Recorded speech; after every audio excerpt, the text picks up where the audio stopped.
Hey, so if you remember whatever I said yesterday, that I would be finishing up making a video.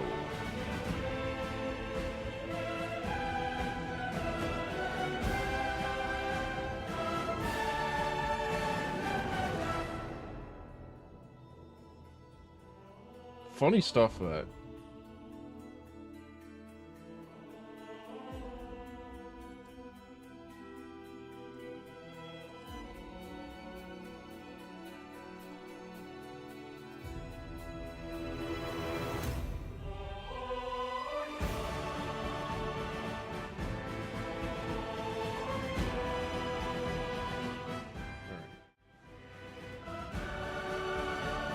I'm gonna click this here that says I still love my wife.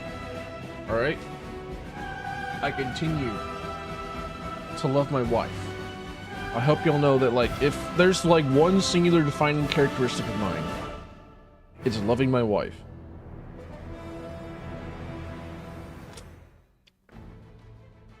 Even if I am mechanically not allowed to rest in the same room as my wife, that's probably just because it's taking into account the fact that she probably is like the kind of person that would like put her cold fucking feet on the back of my back, right? And like hog the sheets, and I would absolutely never get a single hang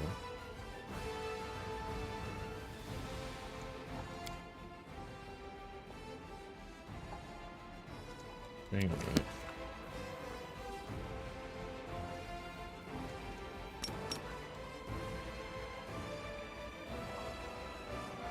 There we go.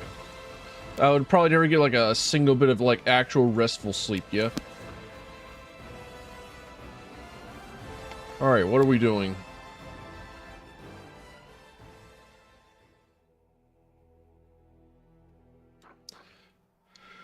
I didn't forgive me for I've once more did not do a last time on. So last time on Pathfinder Wrath of the Righteous, we destroyed all of Blackwater, and Nocticula saved Ember, and we got a pet dragon.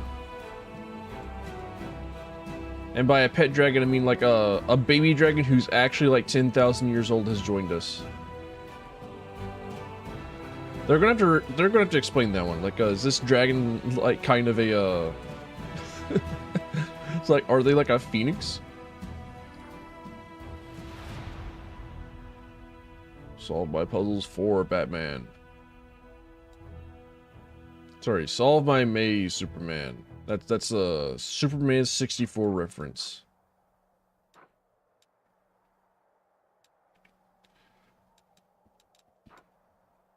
So am I do we go to Pulura's Fall first? The scouts have reported that a large demon force is on the move near a drained lake in the heart of the World Womb, southwest of Dresden.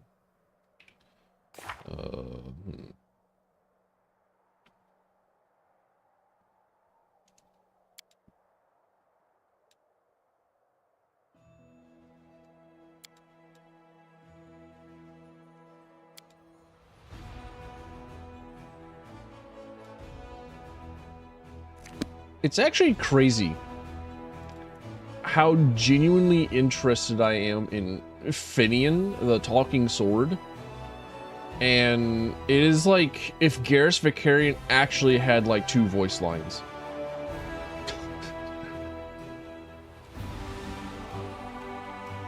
Like, you go into Mass Effect 2 and you get Garrus Vicarian, he's in your party. And then up until like, oh right, cheat engine, the thing that makes this game tolerable, or more tolerable rather.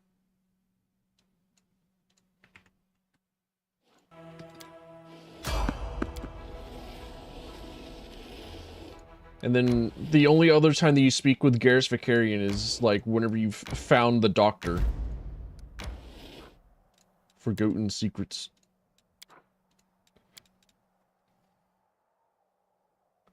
Are you injured? Possible break all the bones in the kingdom. Well, we'll never find out. We're never gonna know, Ninio. Don't worry. Forgotten secrets. I don't think I have the tiles for this, but I can go here and unlock the teleport.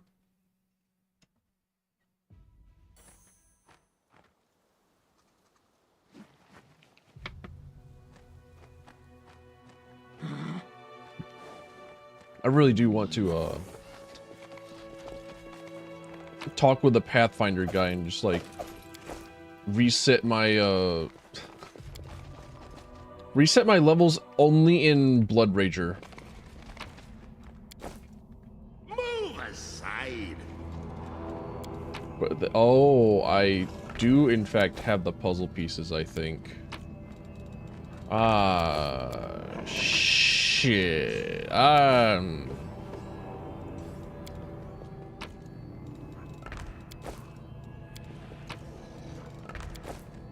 don't wanna actually. Can we instead like can like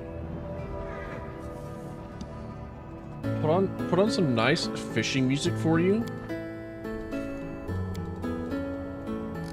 to distract you from the fact that I'm about to tap out a whole lot? Where's this map? Forgotten secrets.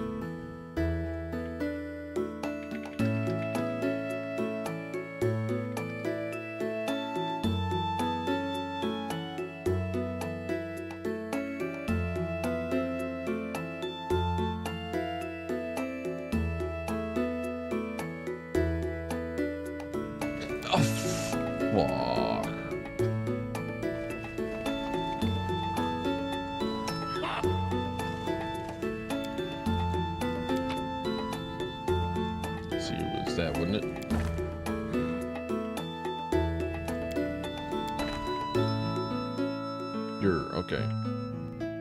And then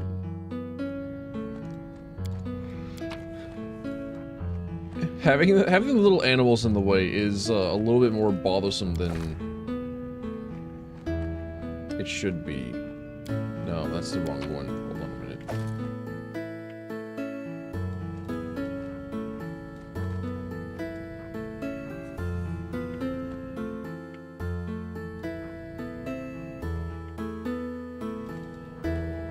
It's not you, is it? It is. Okay, alright. I saw the icon for a couple of these don't match.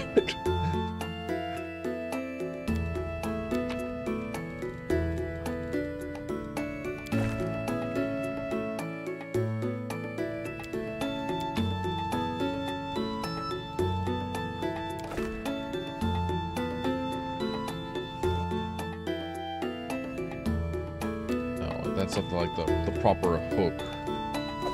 Hold on a second. Is that the one I'm looking for? Yeah, alright.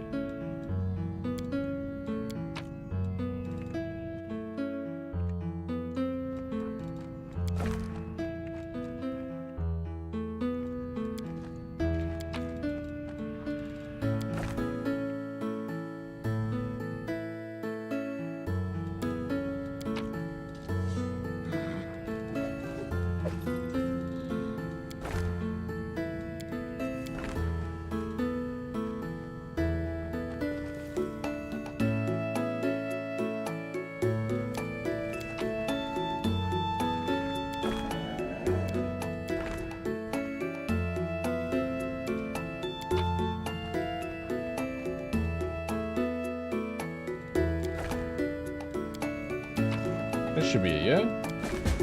There we go.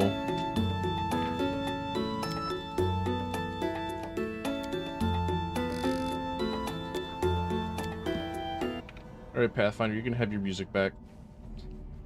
You can have it back. Oh, right. I forgot to... I always forget my own keybinds for that.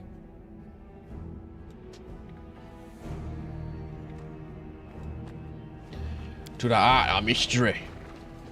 You know, I probably could if I were a smarter individual.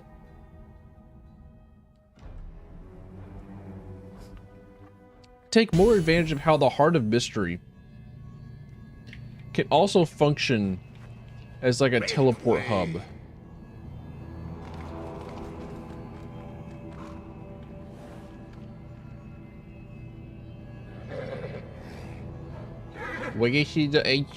Nah, we go back to the Forgotten Secrets. I got business to attend to.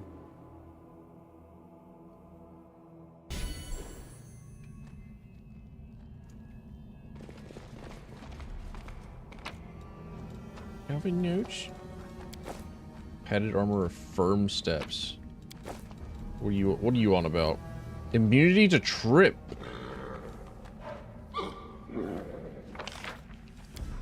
Not bad. Not bad at all, sir. Will I wear it? Absolutely not. I'm sorry. I hate to tell you this, but like no, I ain't wearing it. It's not happening. I don't know how to tell you this, but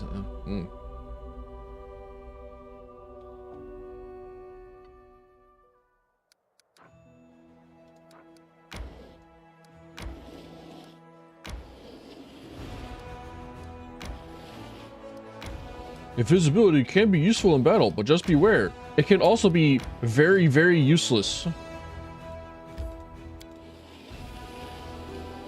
Thank you, loading screen tip. Never have done it without you. The best to have ever done it. Foxes are incredibly intelligent and quick. Silence. Yes. Nope, nobody asked Ninio. Very strange that they voice acted so many lines for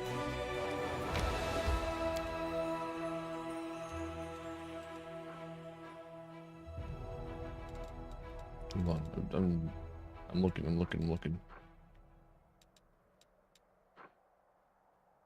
Okay, so many lines for the campfire, but they like have only some smattering of voice acting for the actual dialogue in the game.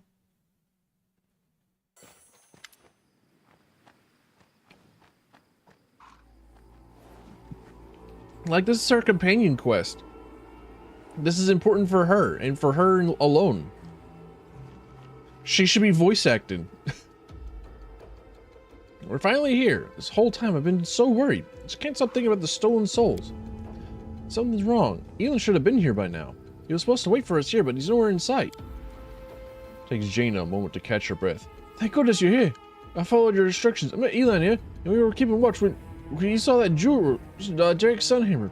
He was carrying the stolen souls. Well, Elon went crazy. Tried to reason with him. I tried to ask him to wait. Sorry. I didn't mean to do that. Hope you're awake. Hello? I was moving something around on my desk, and then like I bumped my my other microphone that I use for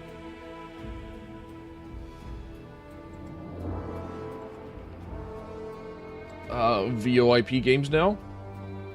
Probably one of my better investments going on in the future, so I can play video games on my actual video gaming and not have to like move my entire setup like to the 90 degrees to go to the other video game. You know? Okay, I'd have to like explain my entire PC setup. I'm not going to do that. What's this place? What are we up against? Looks like this place belongs to those Baphomet creeps. See, the points to a few familiar symbols. I knew it. I knew this was one of their schemes. It's too elaborate to be the Descarites. Looks like it replicates cultist demons, the usual. We'll find Elin. Stay here and keep watch. Yeah, you will keep watch, won't you? I won't let you hurt my friends. Oh, two adamantine golems. Oh, would you look at that? that? You're immune to destruction, yeah? Out of my sight!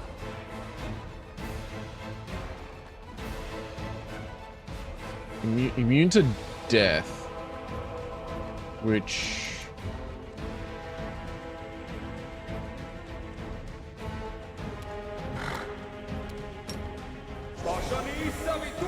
yeah, okay. Just like triple checking to make sure that I know my shit or not. I'll split you in half! Alright, my wife. Go, kill. Ow? Wait a minute. Why?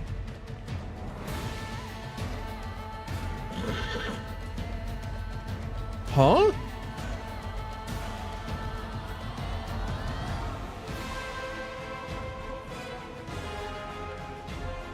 Are they just like super weak to electricity?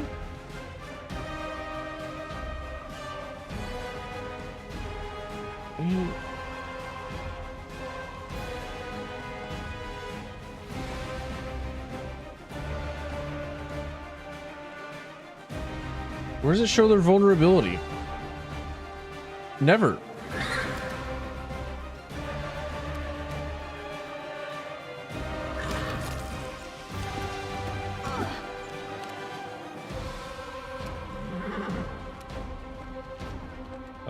Do you have it in you to have an electrical spell to cast?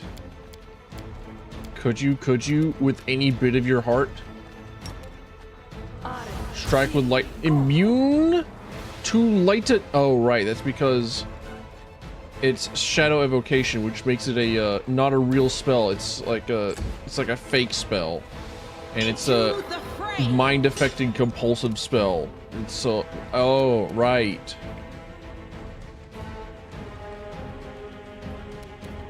Well, how's about? Gosh, whatever. Wait, what? Mythic Lilitu song? Excuse me? No, he's just he's immune to lightning bolt. Okay, but I know that beyond that door there's a there's a mythical Lilitu. Spoilers, by the way.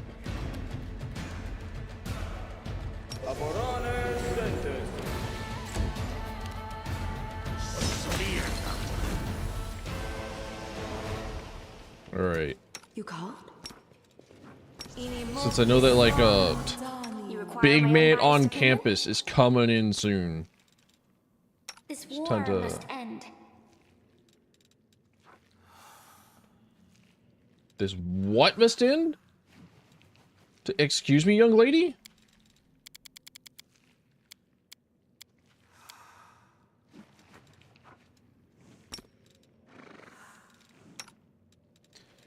Wait, Death Ward. No, okay. I'd say, like, hey, hang on a minute. Death Ward doesn't, like, stack with anything, does it? No, don't care. You are my favorite aide. Legendary proportions. True Seeing Communal. Boom.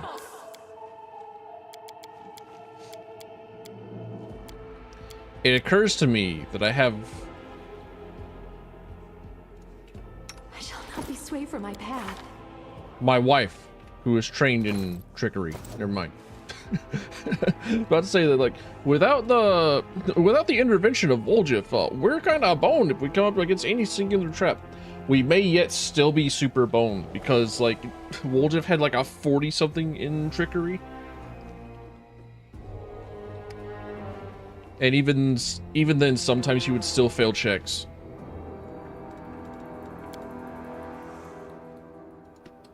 All right, let's go see what this oh man.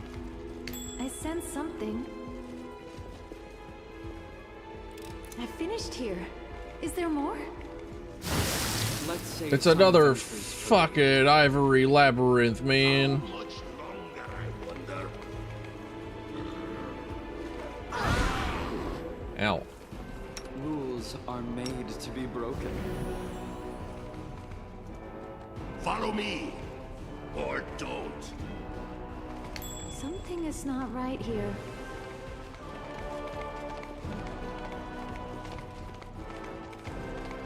I'm prepared. Let's have some fun.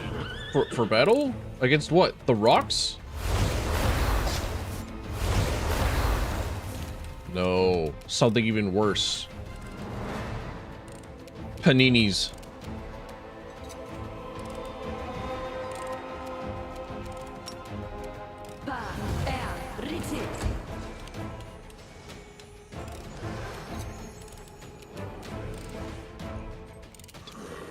Darren, you really have like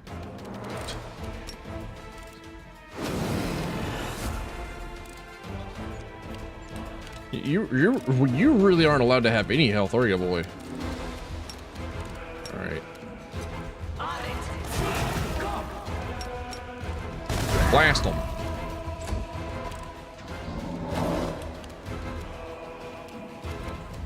Arushale, my wife. Blast him again. My horse. Just keep a lookout, will you? I don't like you. Bismuth, do your best. No glory without risk.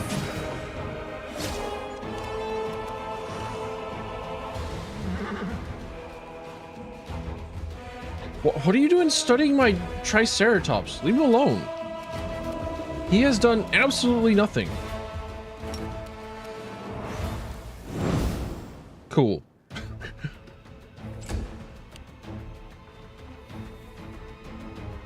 Oh, you're a fool. Oh, so you're a fool. Come out here thinking that it's okay to just be walking within within slapping distance.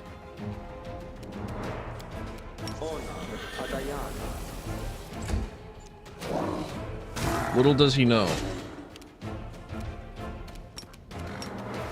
That should kill the Panagi.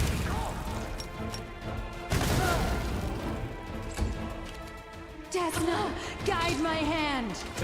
I don't even need to slap you. Well, much. Out of my way! Save some adventures for later. Forgive me. Oh, well, I can forgive you, wife.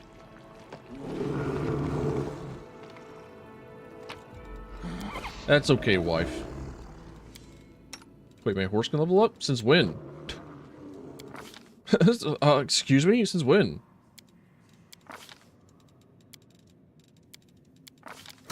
And only the one time. Well, by the way. Managed to somehow be like the one spell that would like still reach like across the damn world to hit someone else. Smile. The world's not ending just yet. You know, the how hard, like, Eland? Hey, buddy. Didn't see you there. You can't see a damn thing in all these tunnels. Sela, you can't. I should have waited. No, you should have waited.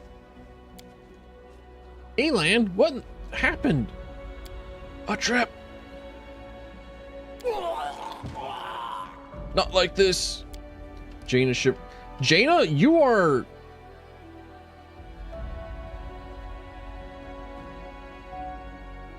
Cheers. I wasn't aware that she had like a mage's eye spell trained on us. DM, you might be using wrong information. You might be like utilizing information that a character would not have. This is meta knowledge. DM, ringing my little bell. DM.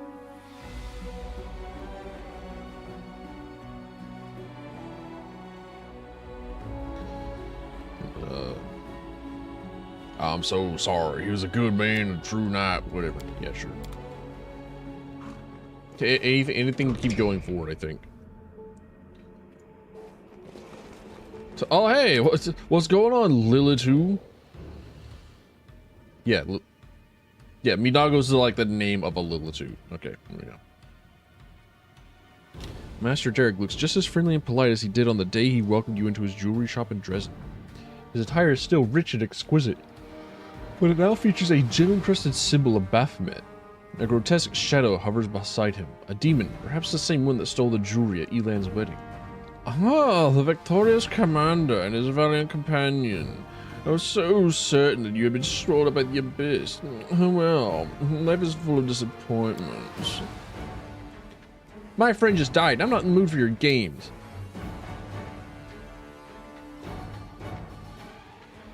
The demon at Master Derek's side laughs nastily. Why, valiant poet? What, don't you know who you're doing this whole time? You're just a cultist or a demon worshipper. You're talking to the Grand Master of the Templars of the Ivory Labyrinth.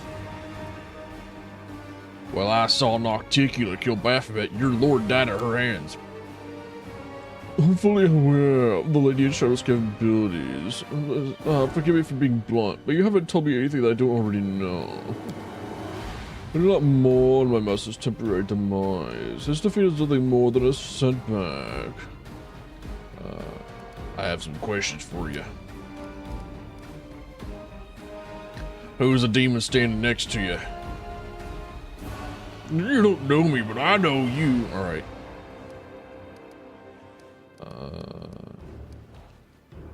Nah, I don't really need to know everything else. Just kill him. No time for debates.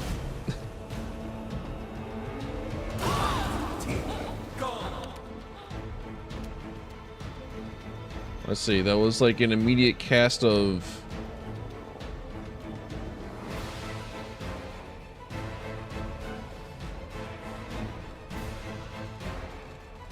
like 2 spells, I think.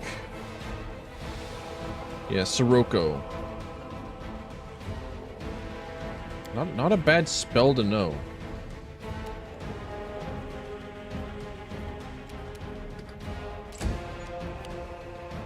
Go my Minotaur. Go my cow. You really want to play this game, Derek? Level 4 rogue. Oh, Sword Saint is a rogue class. Oh, and would you look at all that? Would you look at that? Would you look at all those extra little buffs that you got? Look at your big old AC. Oh, die.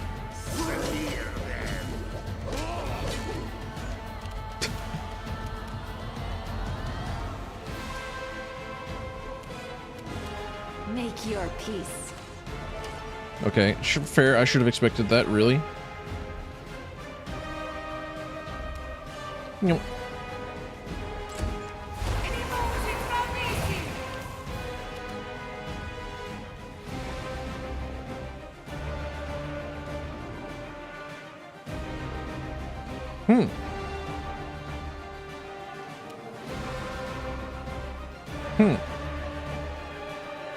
I see.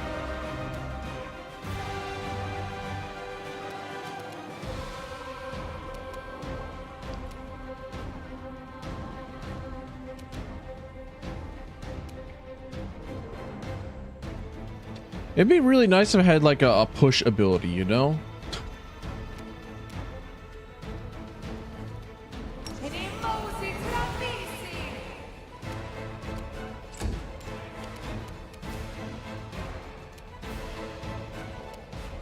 I'm putting all my spellcasters into a corner. Surely things will be fine.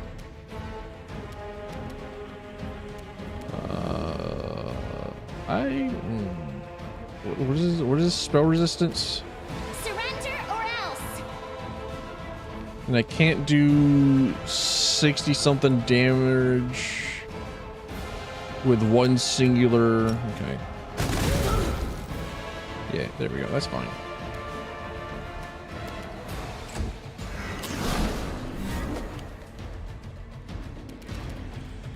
The horse, flee, run. You're not long for this world. Okay. Sorry, who all died? From like my guy standing up? Excuse me?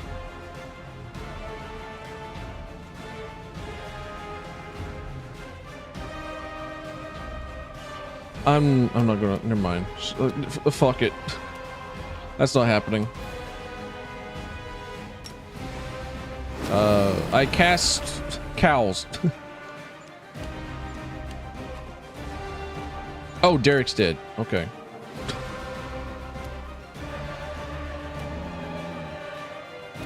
Oh, and I'm fatigued and I'm exhausted.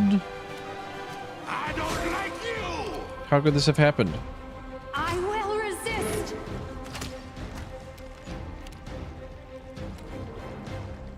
Out of the way, get fucked, idiot.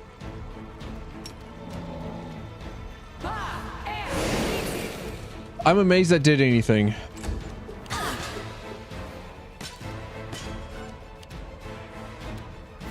The light take you. Like, absolutely astounded.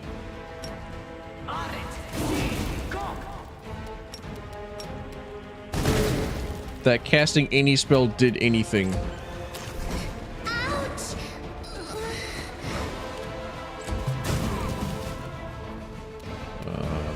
I can cast... I don't want to cast Resurrect. I'm running out of diamonds. God damn it. Where's heal mass? What are you? Another heal mass? Now this does not. No, it's selective channel. Never mind.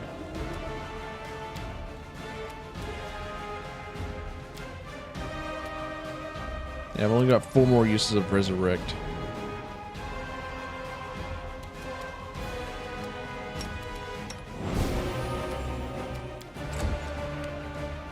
Go.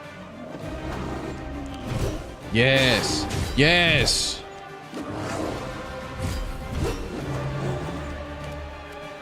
Out of my way. Destroyed. Absolutely insane that I've been like keeping Soul Shear on me this entire time. Also, why did I get to go twice?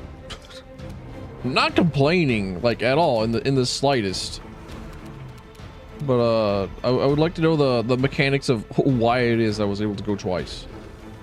And why my wife is no longer hasted.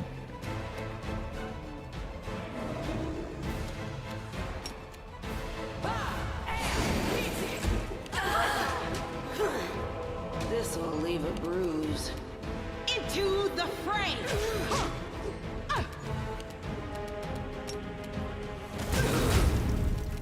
She's so dead. No! Yes! No! Come on, just slap her a little bit. Come on, one of my cows. Any one of my cows. One singular hit. My cows.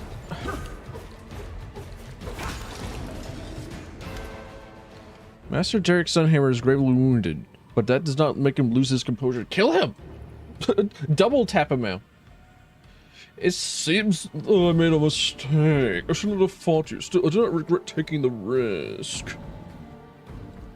You may have the commander by your side, but look at yourself, Paladin.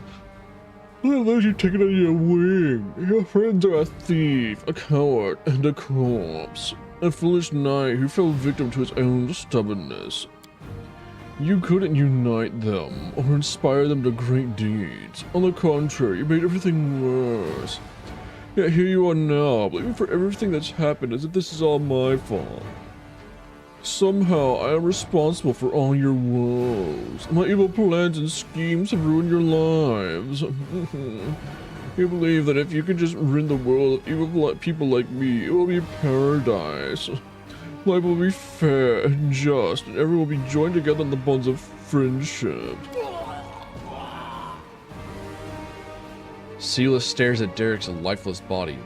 She is breathing heavily, and you can't tell if it's from the intensity of the battle or if she's simply overwhelmed with emotion. Is it over? Have we removed the evil? Why, that cultist scum, even on death's door, he was still spewing venom. Wait, we won, right? completed our mission? Not until we got the souls out of the gyms, which I think is going to be a significantly more difficult task than anyone has thought of. Why would you believe a word he says? Grab the rocks and let's go. Ignore the Sirocco spell. Inside the bag, the gemstones gleam ominously. We have the souls. I'll keep them with me until we reach Dresden. Let's go. I don't want to stay here any longer.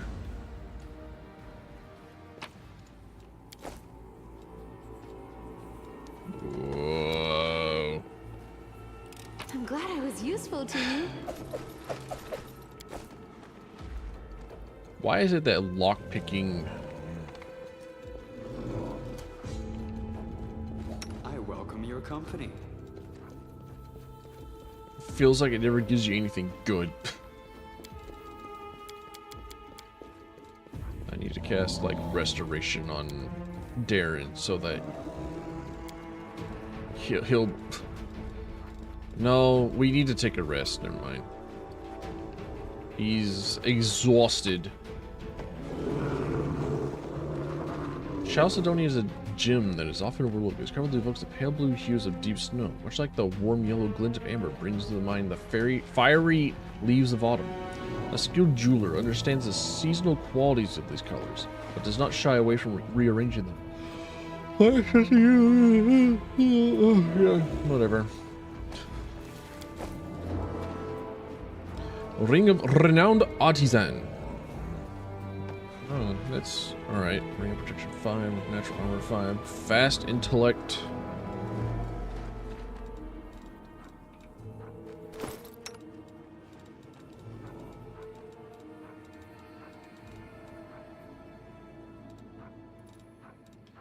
Alright, where's your Fast Intelligence? Big brain, huge brain, massive brain. She's supposed to be like a scroll savant, right? I'm not giving her a single scroll.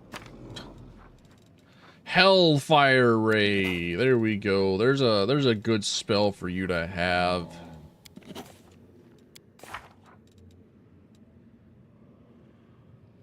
That's weird.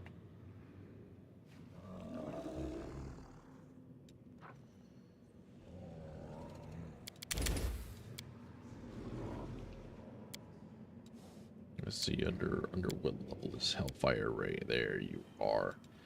You know what? For as cool as, like, Disintegrate is, it is the most suck spell in the Saber Suck series. So much so that I won't mind in the slightest getting rid of most of the spells.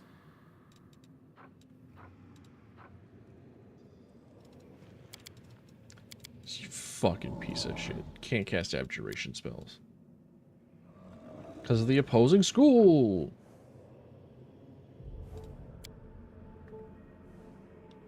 You piece of work. Oh, and she did have Scorching Ray up. Okay. Teehee. She just doesn't have a hot bar that I vibe with.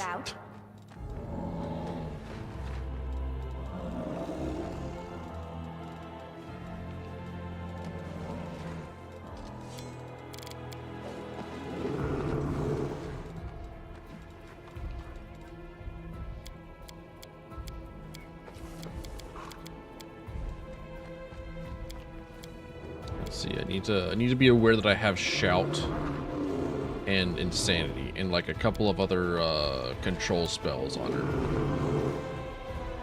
Dude, my cows are so loud. The cows are noisy. All those summons are so incredibly noisy.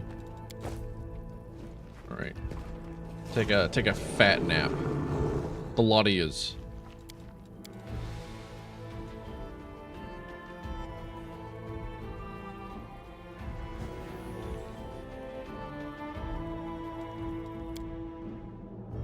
Then I think I have 2 more rests before the Corruption of the Abyss starts getting to me. Meow. Triceratops pushing me along to make sure that I'm as fast as my wife. Ninio, Anything new? you abject fucking failure of a person.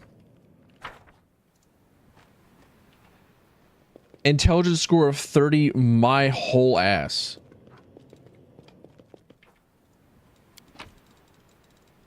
Oh, right, I didn't loot, I did not loot Elan. My bad. My bad, slime. I didn't mean to not loot your body. I'm sorry. I didn't mean it. You have values, I'm sure. Alright, now onto this trap. Time to bait it with femboys. Also, death. Why is Death Ward still there? Holy shit. I need to remember that whenever Ember applies Death Ward, it lasts for 24 hours.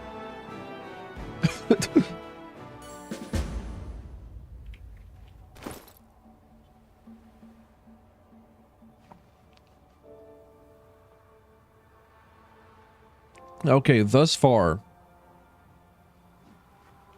I have not talked about the other with Darren at all. I've not talked about the events of his past.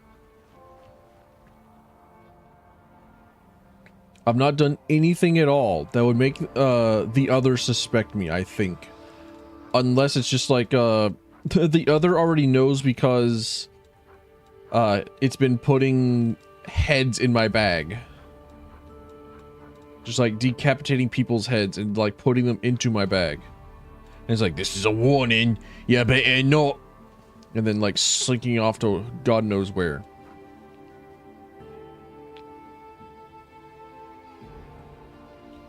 Spells that last a whole day. I wish that there were so many more buff spells that just last an entire day and then I don't have to fucking think about it ever again. That should be a more common staple, honestly, well and truly. I don't I mean need it. anyone's sympathy. We'll make things right. And I'm not joking.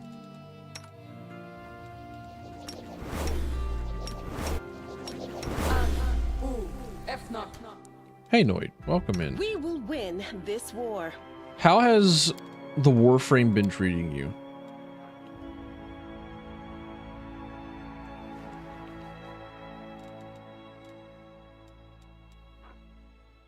And then turn all the caused by the spells are cast into electrical. Oh, now what?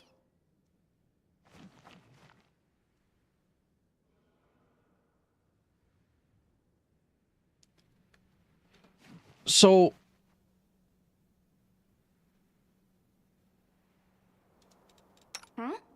Oh, yes, what? I don't get it. I'm never going to get it. I'm never going to understand. And that's okay. Make way. Just like if you were gay. That'd be okay.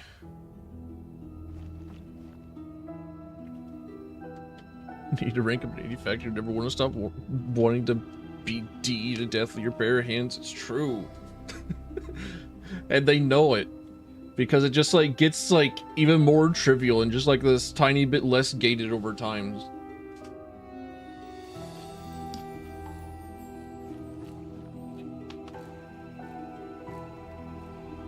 There are many things that I like haven't bothered with in like the rep grinds. I think it's mostly because you're like gated with how much you can do per day. And it's not as if like I don't mind being limited on how much I can do in a day. Not really. But like I forget to do daily tasks. Whenever you turn into like a chore that I have to do every single day, I'm going to forget after like day 3. I'm going to get distracted after day 3. Need Cetus Wisps? I think...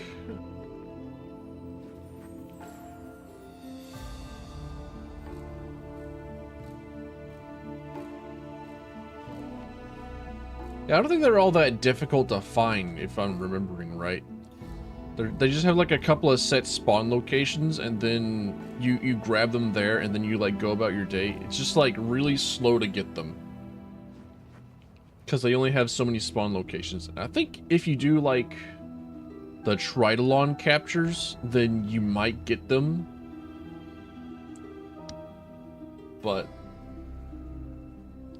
who knows?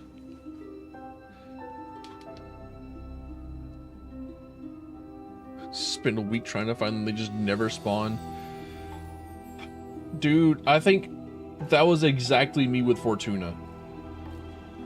Like, I talked about how one of the things that you need to get is like the arachnid something or others.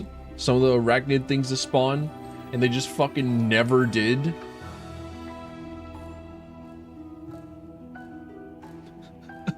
Also, like, I was watching someone play Baldur's Gate 3, and she's like a knower. She's a big knower of Baldur's Gate 3. So like she was in the actual town of Baldur's Gate, the titular town itself that you only see after like Never, because nobody ever gets past the goblins in Baldur's Gate 3 before making a new character or getting distracted and like not playing Baldur's Gate 3 ever again. And they're like, yeah, Baldur's Gate 3 is great. I love it. And they don't get to like beyond level 10 whenever like they have to like contend with D&D systems. And it's like, oh, this is ass actually. But she's a big knower. So like she knows where all the really good items and all the buffs are. And I just like watched her stand outside of combat after like taking a long rest at camp, and just like spend a solid 20 minutes buffing her party with like things that would last the full day. I was like, God damn. No wonder I had a rough time. Larian just like expects you to know all this shit. Larian expects you to find and know all this shit.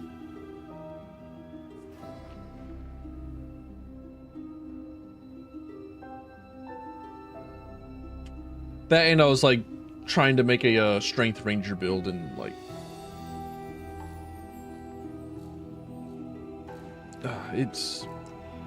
it sounds really good and really cool on paper. It never quite worked out.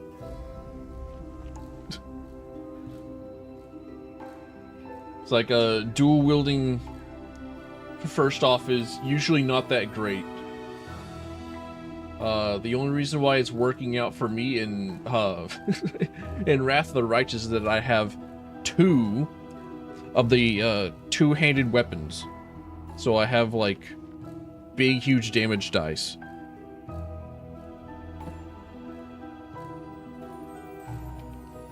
On top of being able to like actually use a whole lot of strength, but Baldur's Gate 3 keeps numbers down a bunch. Partly because it's D&D 5th edition, and another part because that's how they have it balanced.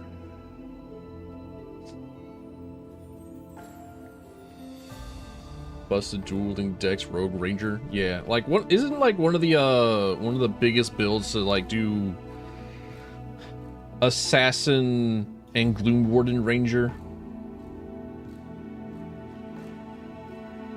So that like round 1 combat you just delete a character, and then you sneak out of combat, and then you go back into combat and just like delete another character. Stealth out combat, go back in, repeat until just like there's no more dude.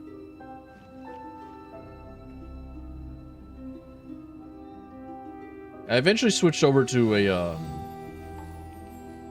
a paladin of some kind. I think around the time that you had to like the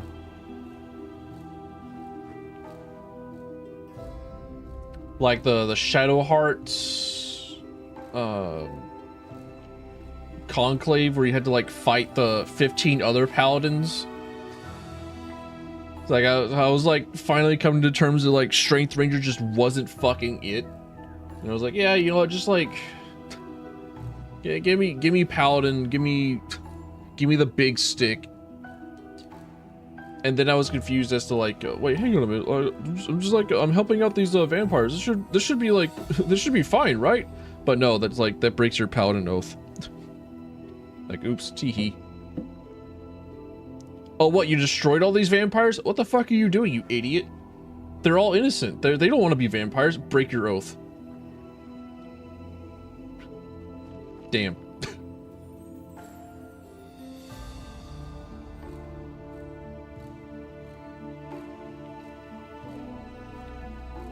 The altar plays his role perfectly.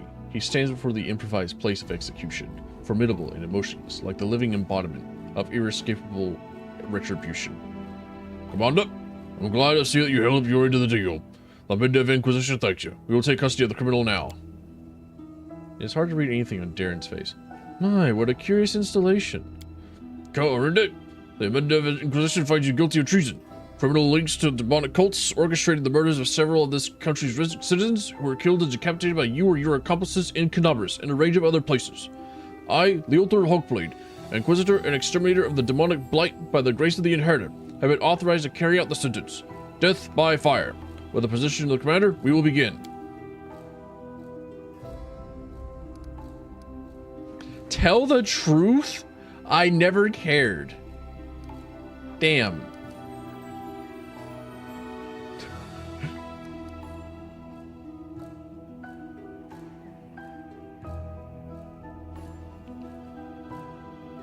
Damn.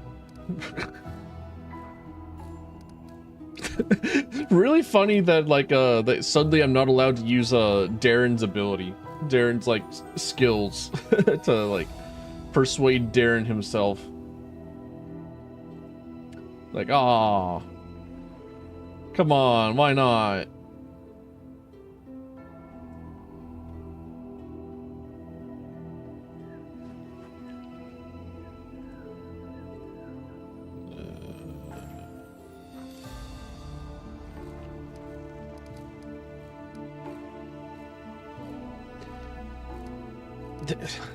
Like, I know that the point is to, like, make Darren feel as if he's, like, actually under threat of his life by me. To bring out the other. But, like, I don't have it in me to be mean to a fake character in a video game. I don't want to be part of this farce no more. Truth is that Wizard's glare pierces you. Leader shakes his head quickly.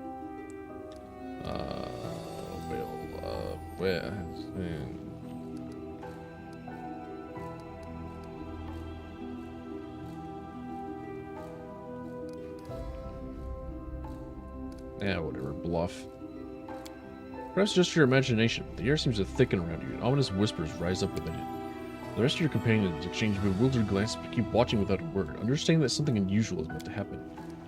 Darren seems shaken by your words. He looks away from them, then asks with a feigned glee, "Burning at the stake? Hmm? A trifle old-fashioned. I thought you would offer something a little more sophisticated for your noble clientele. What interests me most is, what is your role in all this, TTV Tilfin?"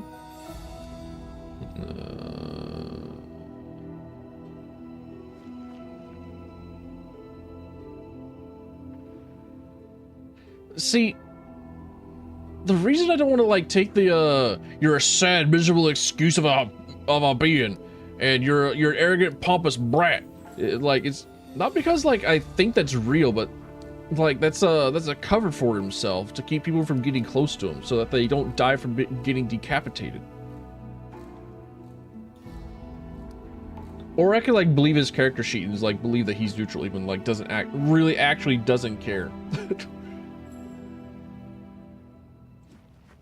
It's like, or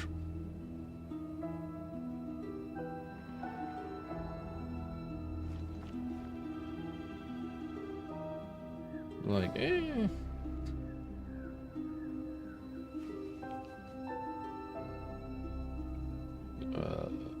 nah, just like fail my bluff and lie.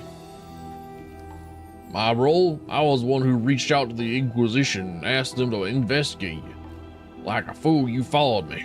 Yet all the while I knew I would soon through the church's slavering hounds.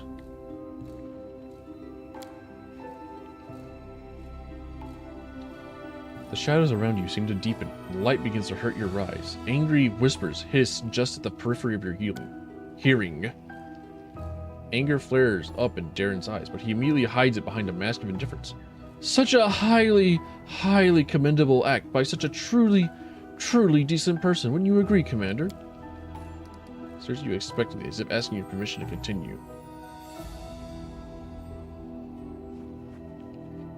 Zelos from Tales of Symphonia. What do you mean there are two different Zelos? I thought that Zelos was such a unique name that there's no way that they would have a Zelos in both Slayers and Tales of Symphonia. Like, I guess there's only so many phonemes that you can have in any language. That there are only so many syllables to go around in the human pronunciation guide.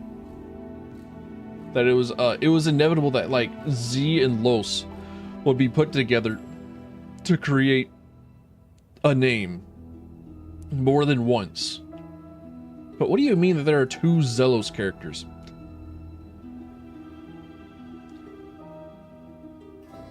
If there's ever like a second Zel goddess, I'm gonna fucking flip.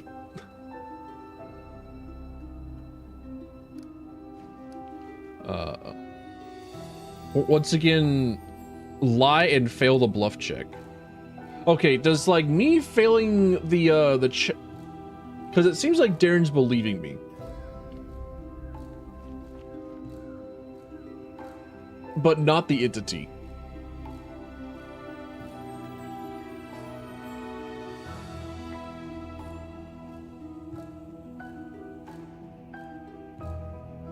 Zealous is a Greek myth name? I don't believe you. That sounds wrong. That sounds fake. That sounds made up. That sounds like you asked ChatGPT to just tell you like what sort of fucking lies to give to me. That sounds like complete horseshit, hornswoggery. I think you'll be getting a call from my lawyers here soon. I will be putting you up on live stream fails. You will be got.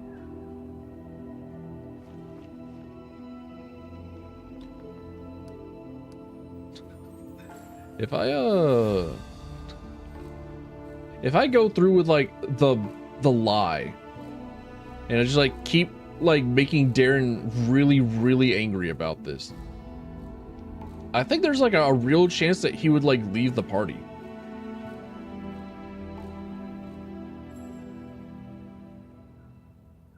And then I would be down like the biggest healer, which like, damn, that sucks. Unlike the average, like, oh, I was cast out of the party for, like, my, secretly overpowered, like, being able to heal everyone skill. Like, I'm fully aware that you need a support. you kind of need a decent healer. Then I have to, like, make one my own. Like, man. I have to go and get, like, one of the other characters in my party and be like, you know what, you're being reclassed. Forget everything and like lobotomize a character.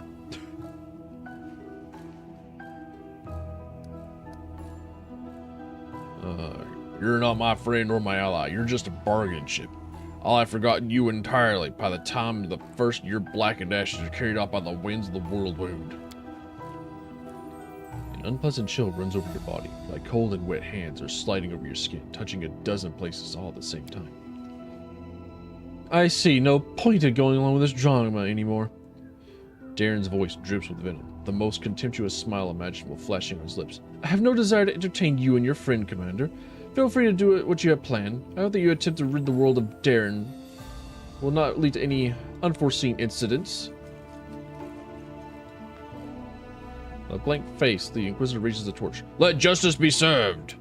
There is a palpable shift in the surroundings. Everything seems to tremble, like in the moment before a thunderstorm. There are no bolts of lightning or rolls of thunder, but the sensation of some malicious presence, triumphant and inexorably advancing, rings through the air.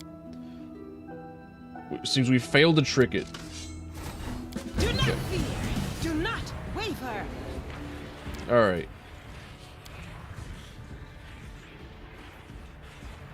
So I have absolutely no chance of tricking it. Got it. I have 0.000 chance of tricking it. That is exactly what I expect.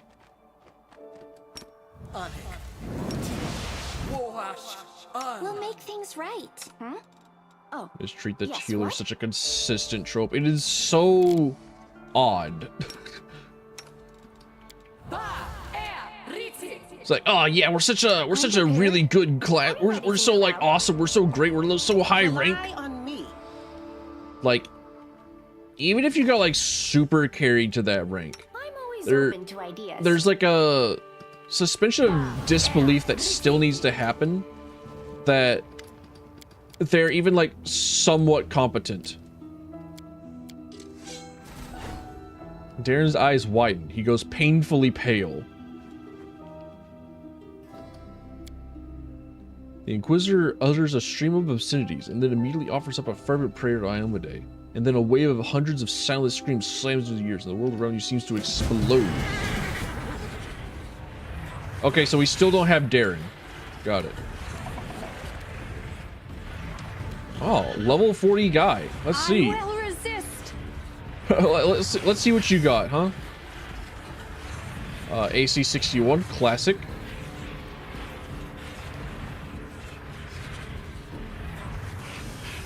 Spell resistance, cool. There's almost certainly like a, you know, swarm fighting on it, right? Immune to literally every single thing possible.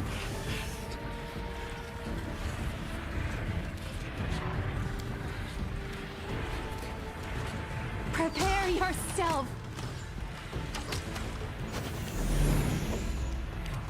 Like, also a classic.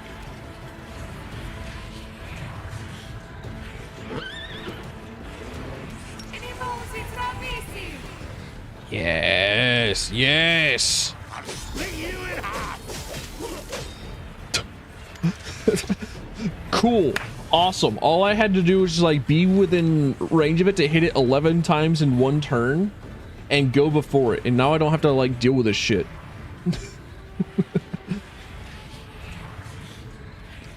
A sudden silence falls over the battlefield. It is accompanied by the sensation of sinking deep into deep water, slowly and inevitably.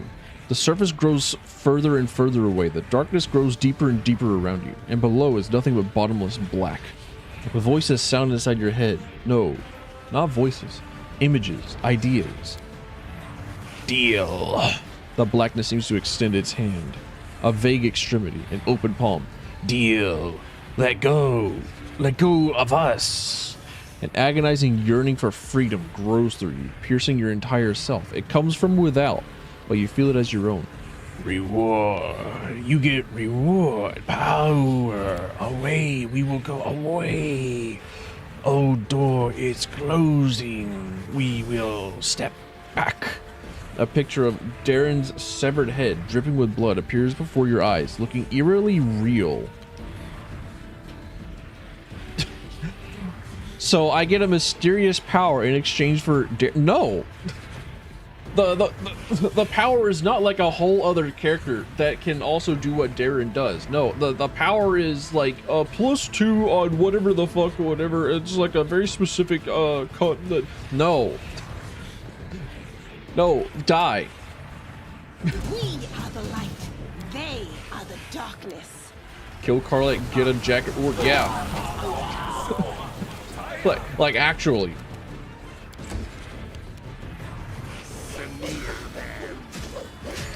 Fully healed. Asshole. Major asshole. The inheritor, guide my blade.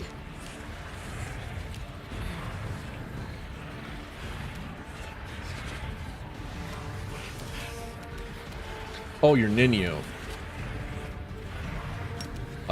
There's no way that you actually like succumb to this. Holy shit. I actually hit him with it.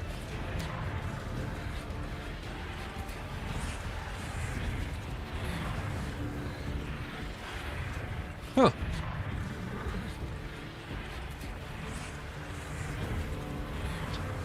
Well, okay then. I'm astounded.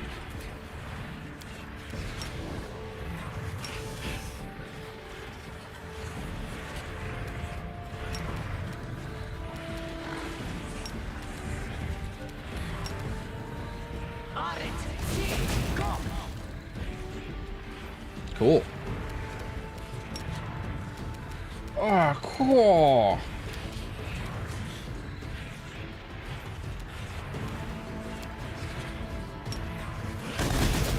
Double cool.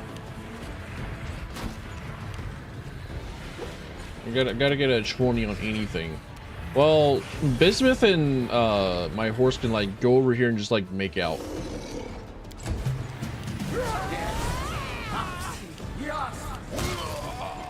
You're...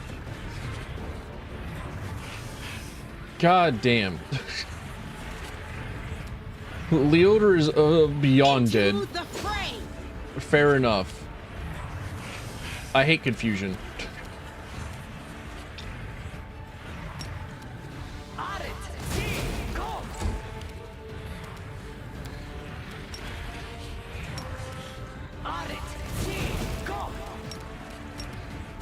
Alright, so my spellcasters are functionally useless. Got it. Awesome. Hang on a minute. Hold up a second.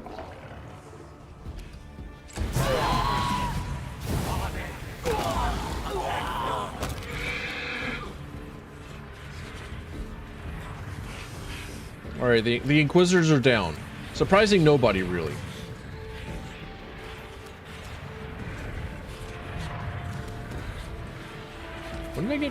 When did I become fatigued? That sucks.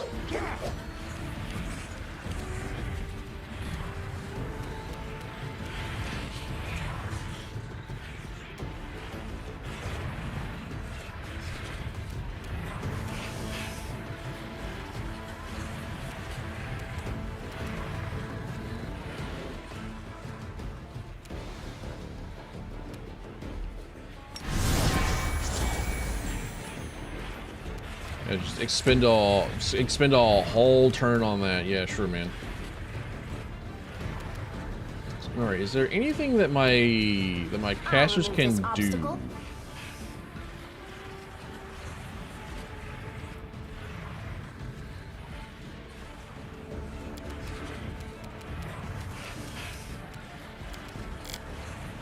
right.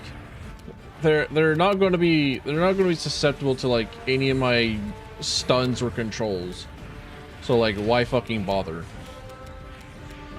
They're going to be immune to death or destruction or whatever it is that is, yeah, like immune to mind affecting, fear, compulsion, emotion, poison, disease, charm, daze, nausea, stun, death, sleep, petrified, negative level, critical hits, damage from non-magical weapons, ability score drain, damage, drain, precision damage, spells with the target, physical damage from a weapon. Wait. Immune to spells with a target.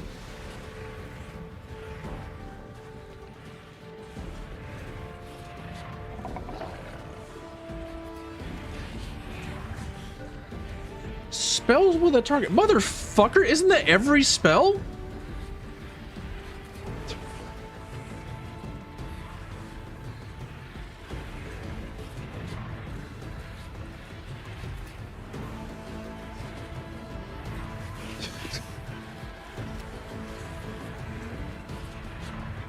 Like, oh yeah, welcome to like 20th level D&D. We're gonna give you like a really good host of things for you to fight, like a creature from beyond the plains, and the only real way for you to fight is to be able to hit it with really hard with a stick. Oh, so you made it like kind of simple to easy to hit it with? No. Okay. All right, yeah, sure, whatever, man. Whatever you say.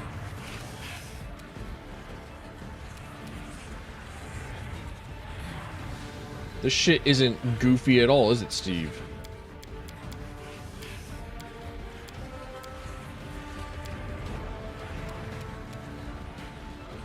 Whatever, Ray of Frost. Mind over muscle.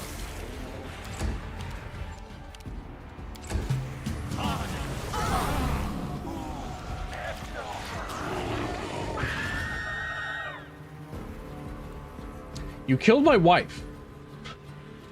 You killed my wife, you bastard. Out of my way! The light take you! Like, it looked really cool when you did it, but like, still, you killed my wife.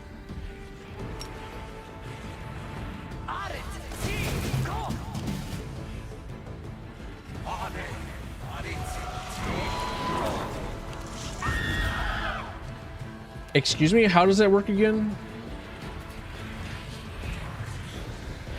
Wail of the Banshee. When you cast this spell, you emit a terrible soul-chilling scream that possibly kills creatures that hear it. Discover for yourself, inflicting 10 poison damage per caster level. And this guy is level 40. So he just like gets to decide that everyone within, except for himself, of course, within like 40 feet just takes 400 damage.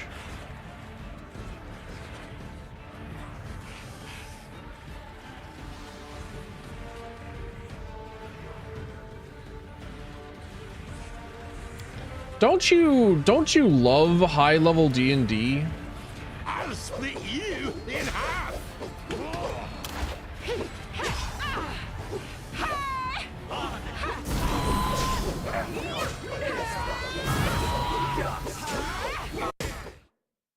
Let's see, where is it? Where is it? Hey Leaf, welcome in. Nice to see you. We gotta pull out the old classic.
There we go. Wonderful. All right, is there anything that I have that could possibly raise the Constitution modifier? The answer is no. The answer at the end of the day is a fucking no. Except for maybe like do I even have, I do have Bear's Endurance Mass, damn.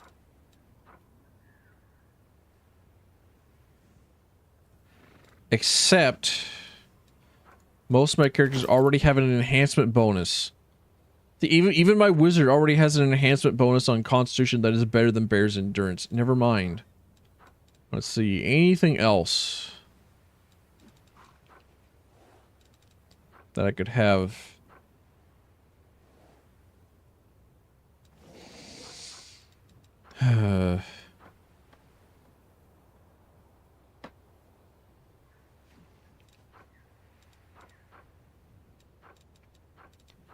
Take a look at my potions. The more things change, the more they stay the same. What is inspiring recovery?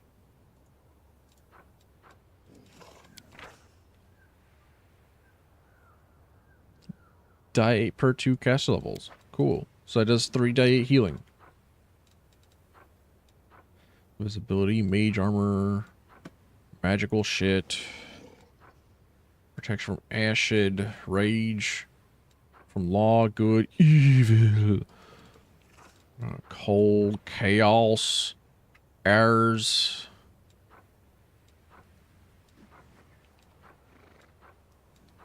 resist, restoration, shield of faith.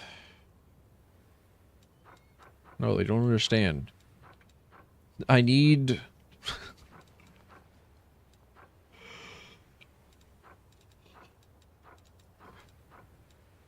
Not that.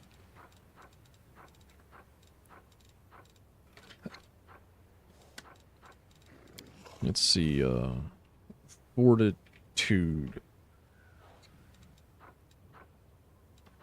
Feelment, pox, poison, holy aura, creeping doom. I actually think that, like, accidentally bringing along Sela was, like, a really good call.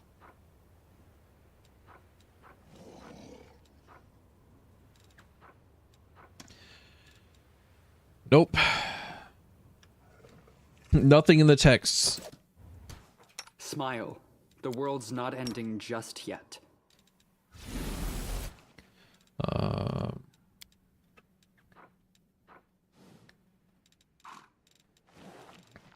Does shout cast as like does shout count as sonic damage? I think yes.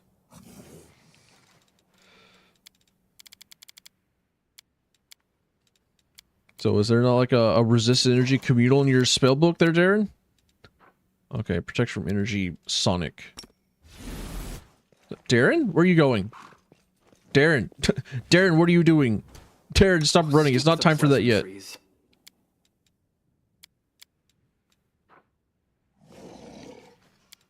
How do I do? I think I do okay.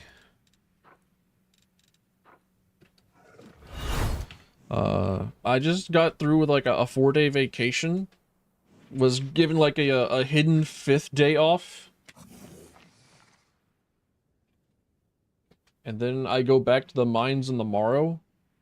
And then I sob and cry and shit myself unceremoniously.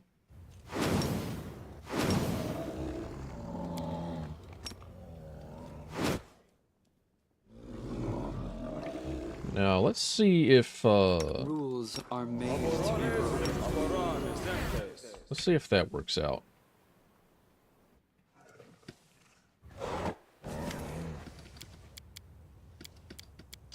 I won't let you hurt my friends.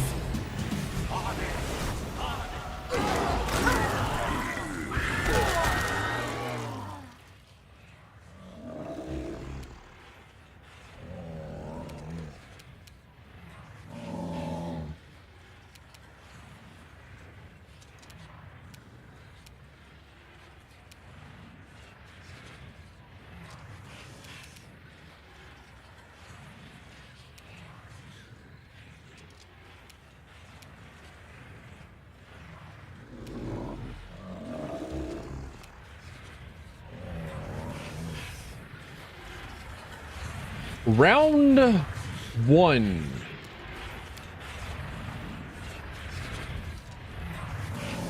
Immediately kills half my party. Gets rid of most of my health.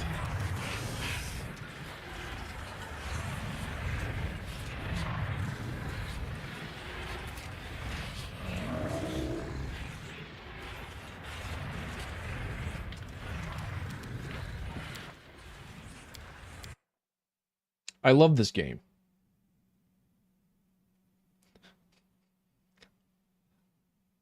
I love this game. Sarcasm. I love this game. Fucking lie.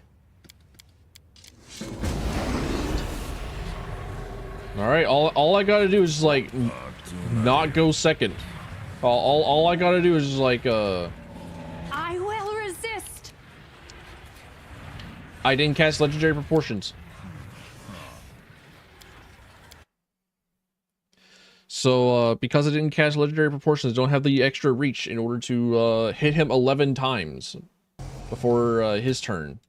So that I can I'm always open to ideas. live, I guess.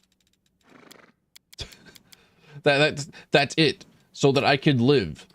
If I don't hit him 11 times before his turn, then, like, I guess I just die. I guess I just lose. Oh, the waiting's never fun.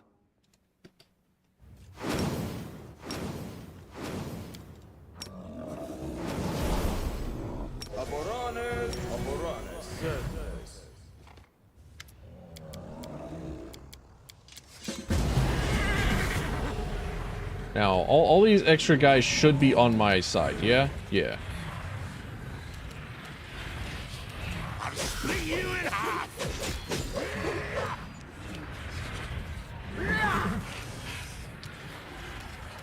Well, this isn't going so great.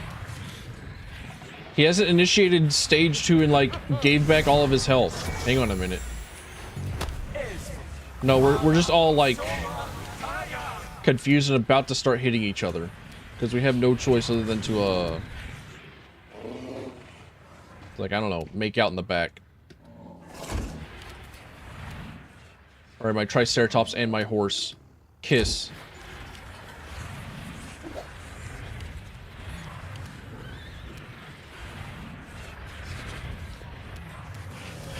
And you know, can you pull off another miracle?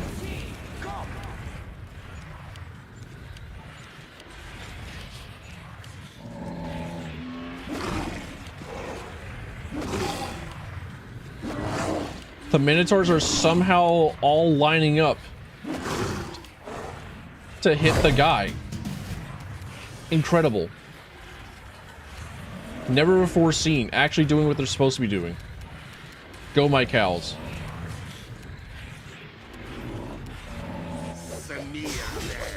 Yeah, there's the absolute fucking buffoonery that is this goddamn fight. They have the audacity to throw something that has like incredible defenses at you, give it like stupid health, and then make it have 2 phases where it just like allows itself to get all of its health back. I love this game. Lies. Kiss behind the half-fiend guardian minotaur. I don't fit. I hate to tell you this, but like, I don't fit. That's loud. That's loud.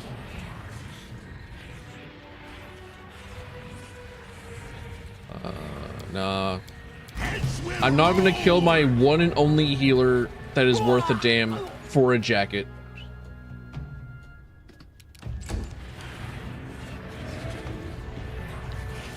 Ninio, I need you to like... I hate to say this, but I need you to keep casting Firestorm.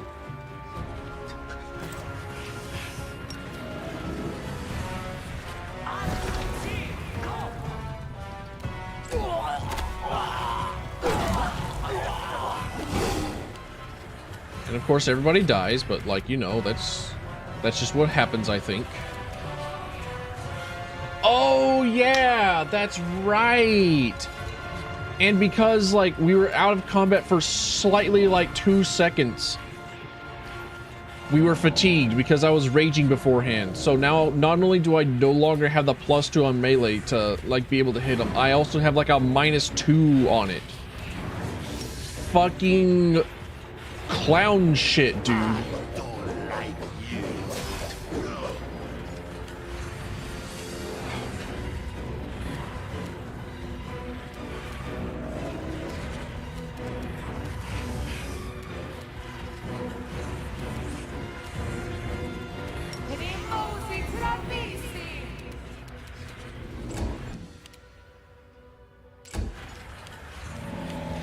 And my summon, the Azatas are just like dumb.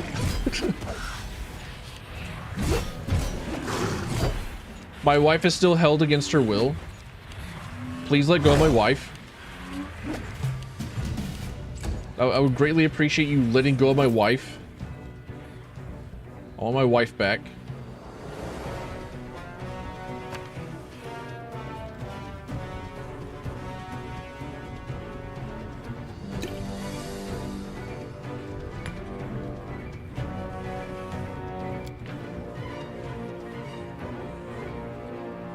While enraged, subject cannot use spells. Got it. Going to see the wife on Alexia soon? Let's fucking go, dude. Say hello to her wonderful ass for me.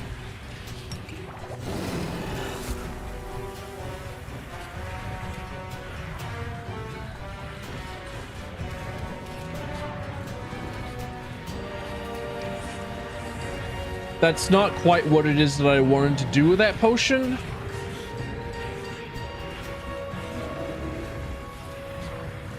I have functionally...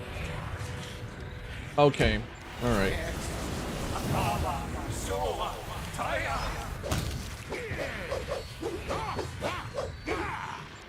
Who did I kill?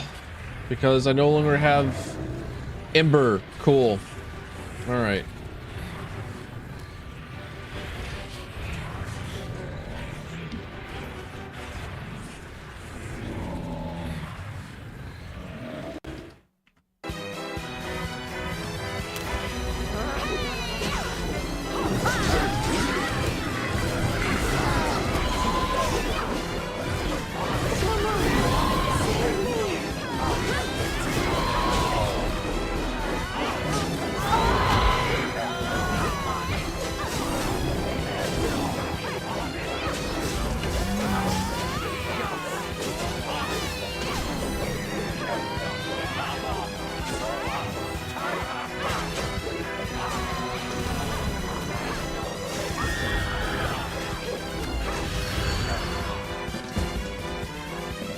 Holy shit.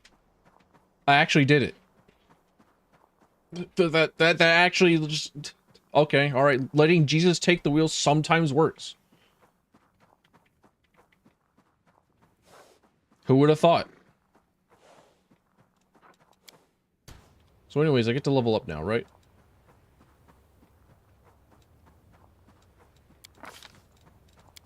Getting closer and closer to the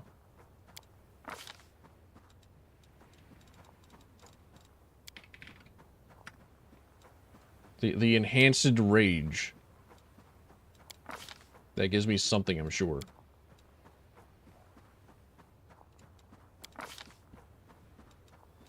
That makes my rage slightly better.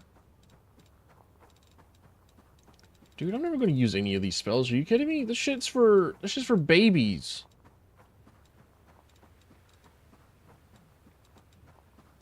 Kira. Welcome in, doll. Nice to see you.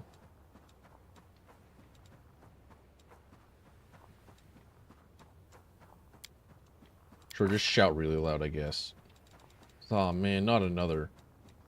Protection from arrows. That works.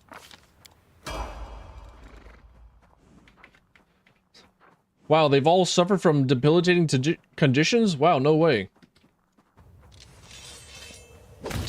Excuse me?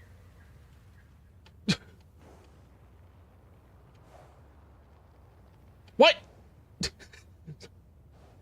Who just died? Who I can't... Who just keeled over and died from a secret 61 damage? Darren, get out of the fucking way. Somebody just died in front of you. After combat. From something. Who was it?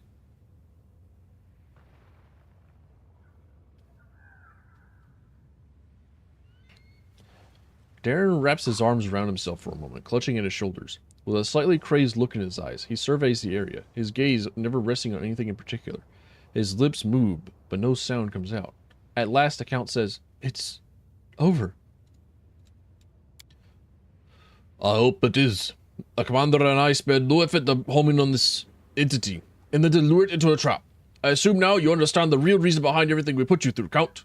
I am especially proud of my overly ruthless Inquisitor speech." "I like you, not so ruthless Inquisitor. It's a real shame that I shall have to kill you." Darren, what the hell are you talking about?" "Well..." Darren is speaking in a strange manner, apparently marveling at the sound of his own voice, tasting each word on his tongue.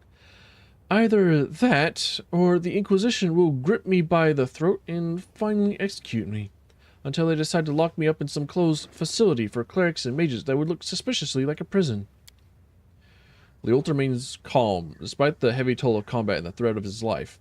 "Count, you are without a doubt guilty of being in contact with a vile entity from beyond and of concealing signs of its presence in Mendev and the Crusade. That makes you an accomplice to all the crimes committed by the other, or whatever it is." "Of course, Mendevian justice in all its glory." "It is my duty to pass your case to the Inquisitional Tribunal, but I am certain that the judges will take into consideration your youth and the extreme circumstances under which you first encountered the entity, and they will treat you with leniency. I seriously doubt that the death sentence will even be raised as a possibility, but... Count, can you still use your abilities as an oracle? What? Why does that have to do... You can. I am positive of it. I know how abilities like yours work. Unlike clerics, you do not gain your power by choice. You do not choose your destiny. You are simply chosen. The other, whatever it was, chose you. You became the gateway, and thus acquired your power. Now it is dead, but this power still remains with you. This means that the gateway was not sealed with the death of its creator. Hence, you, Count, are an open road into the unknown, where these horrible head-collecting entities come from. You remain a threat, and this means that there is a high probability that the tribunal will decide to send you to a closed asylum, where you will remain under the church's supervision for the rest of your life. Do I get a say in this? Your achievements are great, Commander. Perhaps the Medev's Inquisition Tribunal will listen to your arguments, but I can't promise anything. Darren, you got anything to say about the gateway and all the other things the Order's talking about? Of all those assembled here, I may know the least about these creatures and what they're trying to do to me. I was simply instructed to keep my mouth shut, otherwise the next severed head would be my own. So I said nothing. I have been saying nothing for 10 long years. Well, oh, so he's like 19. He's like a baby. Okay.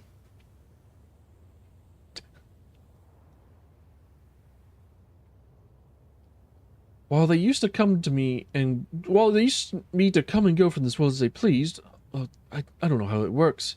I don't know if there's some road inside me or wherever it may lead. Well, there must be another way to resolve this. Another way? I'm afraid there is no such way, Commander. Don't ask me to sacrifice my principles. I will never do that. The only thing I can say is that the tribunal's verdict, no matter what it will be, will most probably not be carried out as long as active hostilities remain in the crusade. But after they are over, we will have to step in. Actually, there is another way. You can kill me right here and now. Darren chuckles, and then waves his hand and rubs his eyes tiredly. I am not joking, and I'm not being overdramatic. I'm not going to that damned tribunal, and I'm not going to any damned asylum. This so-called life they have prepared for me is everything I have ever hated with a little extra on top. I'll not be able to live like that. I never even want to try. I would much prefer to take one final breath as a free man than to live decades more with a noose around my neck. Well, Leoder, can't accept what you plan to do to Darren.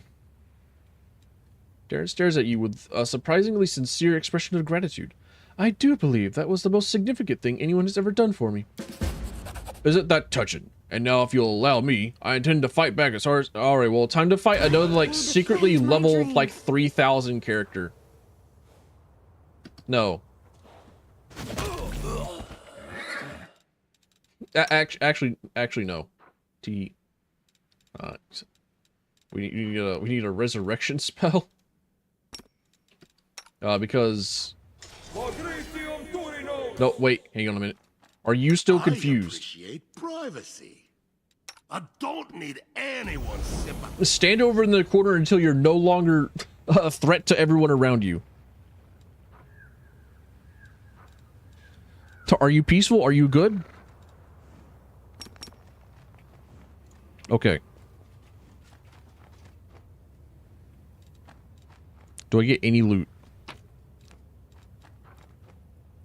No, I just get to say hello to Leolter's corpse and regret it, I guess. Well, we could just say that he like died in the attempt to fight the other, right? Like it was a difficult fight. Like you know, like things it was like level 40, dude. It was like a creature from beyond the plains. Like it was. Nobody else knew of it. Move aside. Because he had to like operate in secret.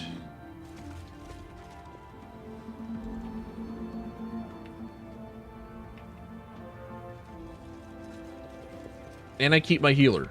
Make way.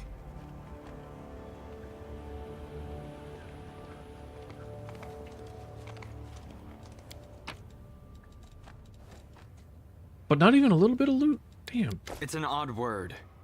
Freedom. Oh, now you get to voice act.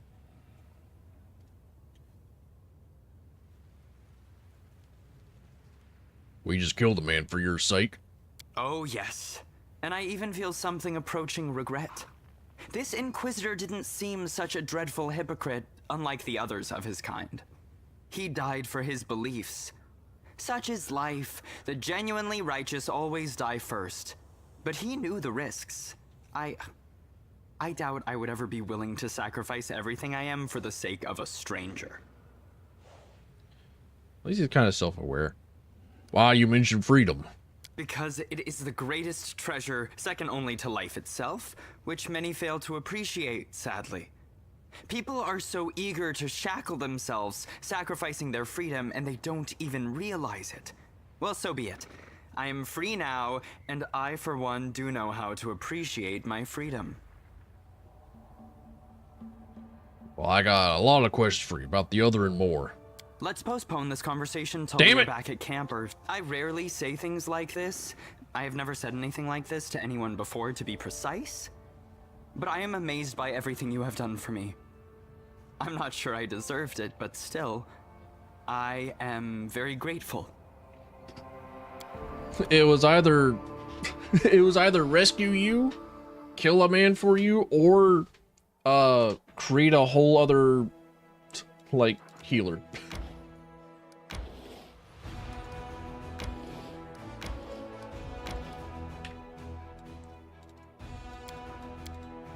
The choices were limited. Also, just like,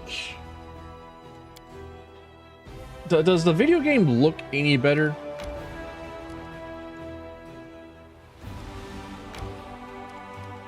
Because I had been apparently like streaming this entire time at a lower resolution than my capture card would normally allow. I had been instead just like doing like a weenie baby like 1080p stream from my capture card to the stream PC. But I have since figured out that I can have it like output at 2K resolution, which is good. Which actually looks a lot better. For anyone with a heart, Aww. you will always be far more beautiful than me, little one. Aww. I like the Ember Rushlee interactions.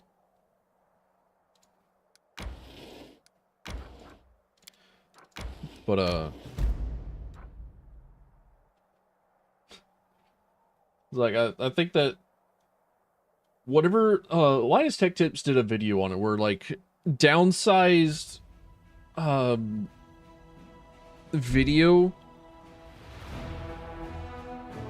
like if you have a source that is at 2K or 4K and you downsize it to 10K or not 10K, if you downsize it to 1080, it looks a lot better than native 1080 video. So I was curious if like a 2K video downsized to 1080 looked a lot better on stream. Like, and then like of course we run into like the bit rate. the evil bit rate. And I even like there was a weird fucking resolution that that you could run at where it was like 1830 by 936 or something like that, where it was the right amount of resolution that was still like a 16 by 9 resolution. It was a 936 resolution. Hang on a minute, let me see if I can't find the number. And whenever I stream just to Twitch, that is the resolution that I use. But because I use Restream to stream to both Twitch and to YouTube at the same time, so I don't have to like to organize my shit. Restream's like, oh, so you want to stream at 1080p, right? You don't want to change it to any other resolution, right? Like, no, you fucking program. You evil bit of software. Like, I can't do that. So like whenever I stream Project Silverfish, it probably looks a lot better than most other games I have streamed. But that that 936 resolution looks better because it is the correct amount of bit rate. It's like if your resolution is your canvas, your bit rate is your paint. And you gotta have like enough paint to cover the canvas. And the canvas of 936p is just enough canvas to look good and also have all the paint cover up the canvas. Anything beyond that starts looking fucking crunchy.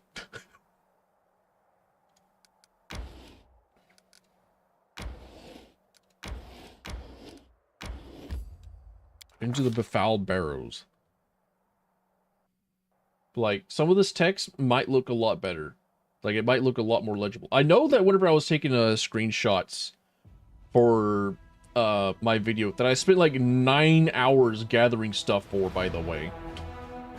Like, I'm still not done. It's like, I was like taking notes, like, okay, well, I need to grab this, I need to get this, I need to grab that, I need to grab that, I need to, like, have this. Call up Kira so that she can do something for me in the video game. Spend like the better part of 30 minutes for that.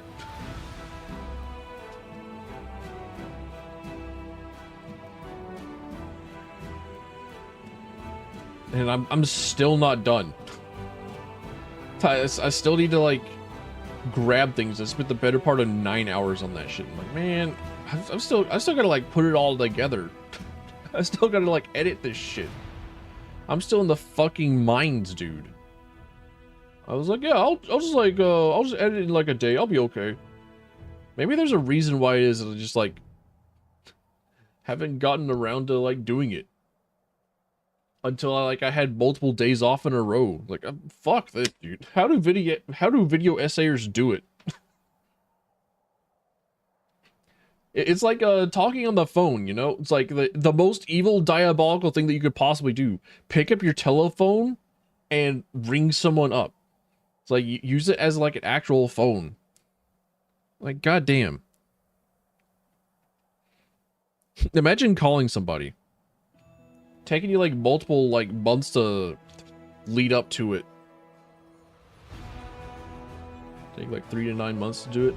I know that H-Bomber guy releases like one video a year and it like assassinates somebody's career each time, like Tommy Tellerico.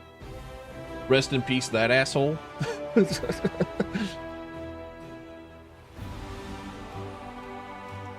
And then his video about like the one that included Deathloop and Deus Ex Mankind Divided and Human Revolution, just like finally let me go like, oh yeah, that's why, on like why it is that like I fucking despise a lot of the hacking systems and a lot of the like mini games that are available in like a bunch of video games. Like Mass Effect 2, for instance. I'm never going to play that game without the like autocomplete, the puzzles, or just like mine everything in one hit things. Just like, no, just give me the shit. Just don't waste my damn time.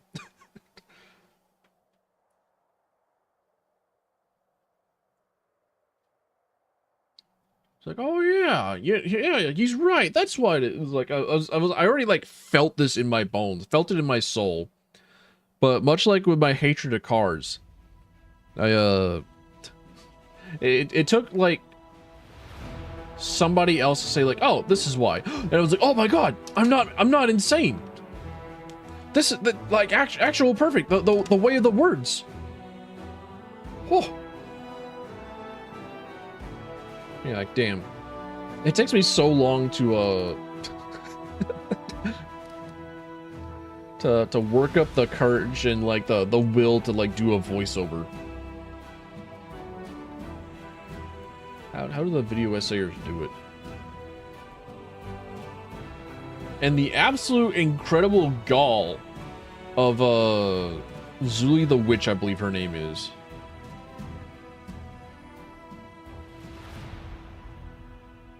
You know, the Dark Souls video essayist girl.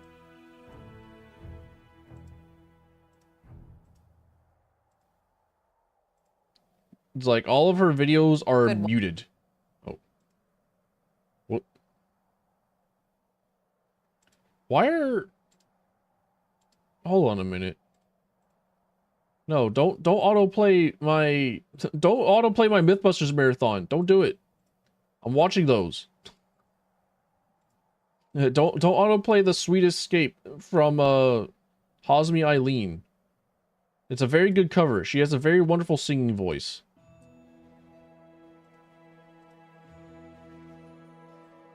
She sounds great, but like, why? Why are these all auto-playing? Why are they like this? Shy Lily's playthrough of Outer Wilds? We've never found anything like this in the ocean. Actually, you know what? Close that out. I'm not watching that. Never watching that. Get out of here.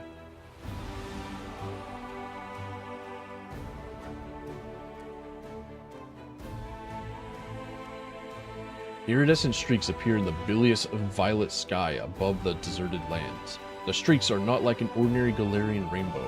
They look more like oil dropped in water. The sweltering haze in the sky seems to waver along with the streaks. Time and again, one of the commander's party spots some movement out of the corner of their eye and reaches for the weapon, only to immediately realize they were mistaken. The ground underfoot turns a muddy gray, covered in a dense layer of ash expelled by geysers. Curious natural phenomena, not uncommon in these parts. In the distance, barrels can be seen, appearing only as vague piles of rock in the haze. The wind whips clouds of ash into the faces of the commander and his party. Along with the ash, the wind ushers in ragged clouds that shroud the sky. A giant eye of cloud unblinkingly watches the commander and his party from above. One can only imagine how insignificant the creatures struggling across the land must seem from such a height. In a break in the clouds, the white of the sky's eye pulses, ready to burst like a boil. The dark cloud of the pupil grows blacker still. The commander decides to try to recall any previous mention of such a phenomenon. Nenio recalls conversations with seasoned crusaders. If a giant eye appears in the sky, you must not run and not look back. According to witnesses, what follows such an omen is so horrific that it can rob a newcomer to the world of their sanity.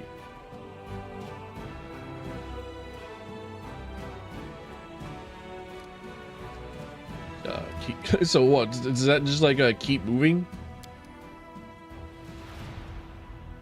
Failed a mobility check. Fuck. As the party runs for cover, the black pupil of the cloud eye looms, watching their flight. Something suddenly drops from the sky, landing with a splat at the commander's feet like an overripe fruit. It is white, about the size of a chestnut. It has a dark center, and the longer the commander stares at it, the more it seems like something is staring back. The fruit looks disturbingly like an eyeball.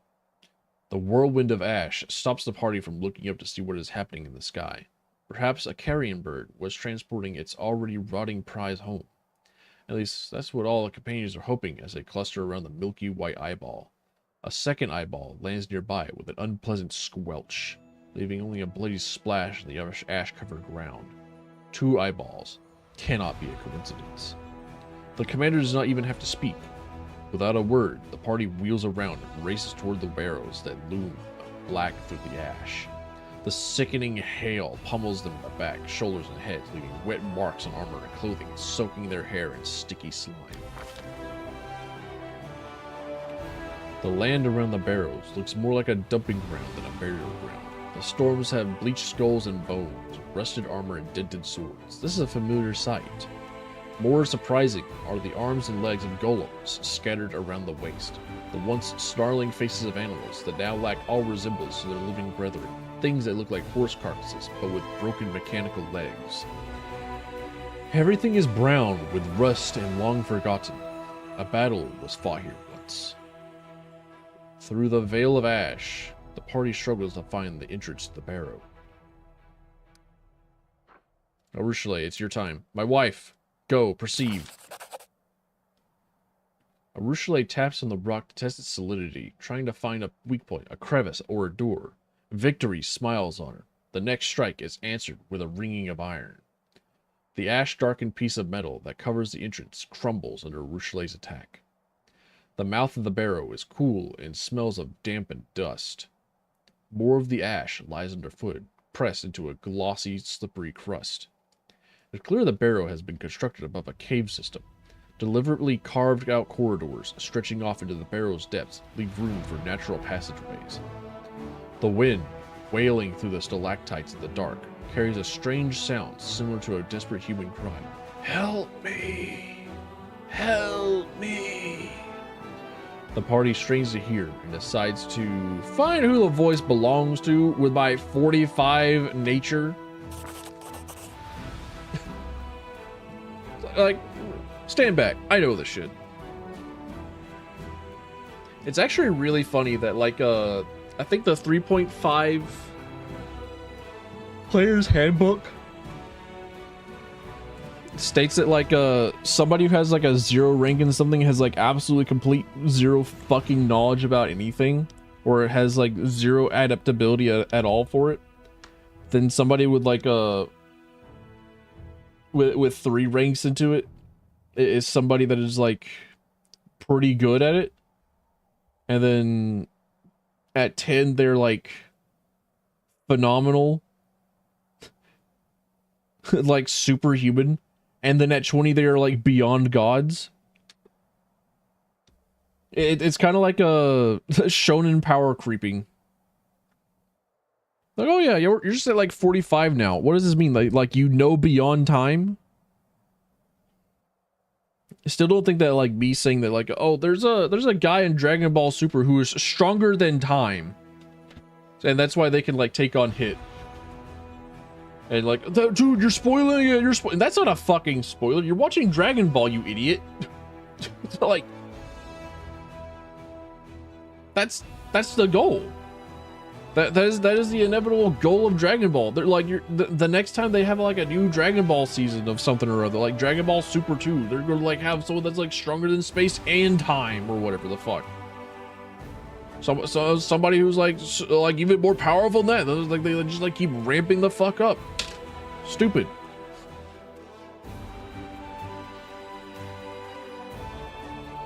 The longer TTV Tilfin listens, the more the voice changes. One moment it sounds like a desperate cry of a child. The next, the piercing, ragged scream of a woman. The next, birdsong. Cannot be ruled out that he is hearing only what he wants to hear.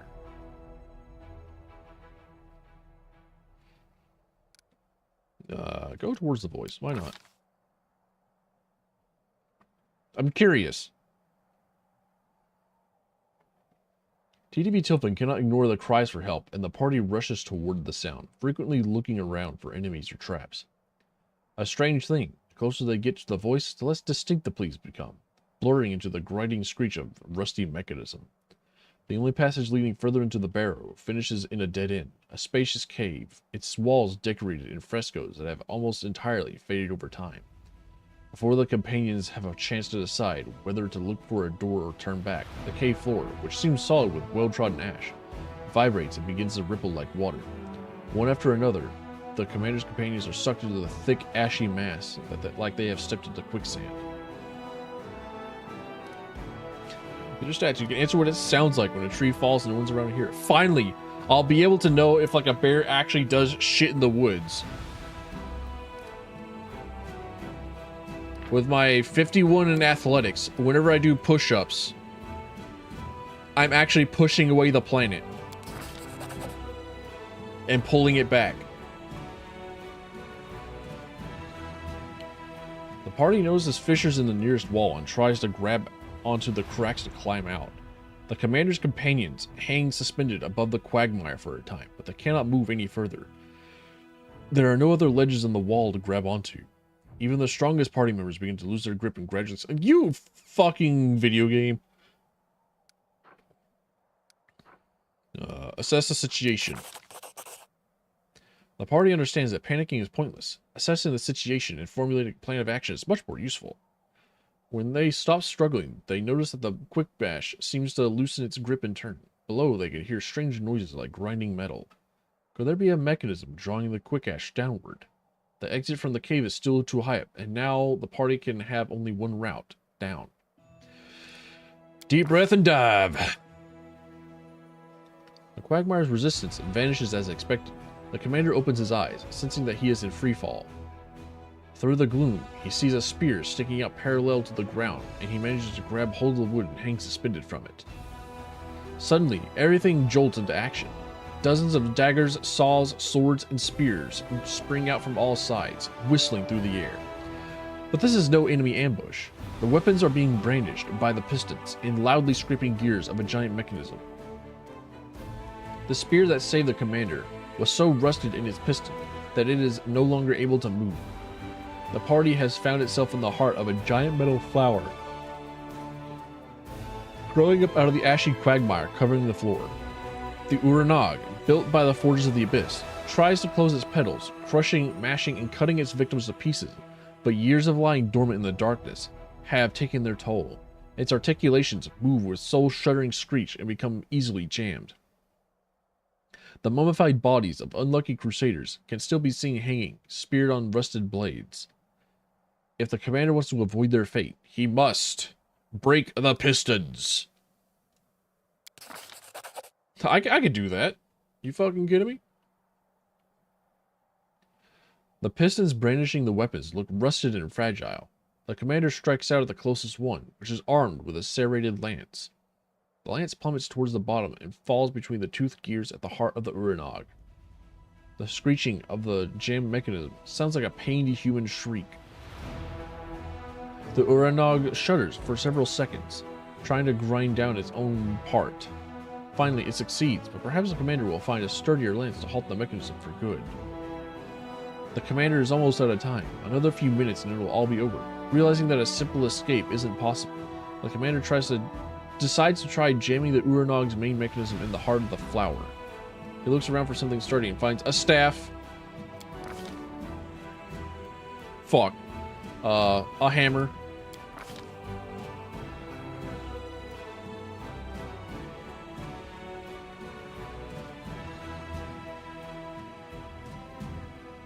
The hammer falls, sparking off the gears and getting stuck between them.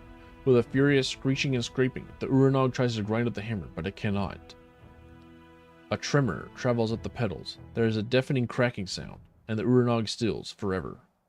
After carefully extracting themselves from the clutches of the broken Uranog, the commander and his party finds themselves up to their knees in ashy sludge once more.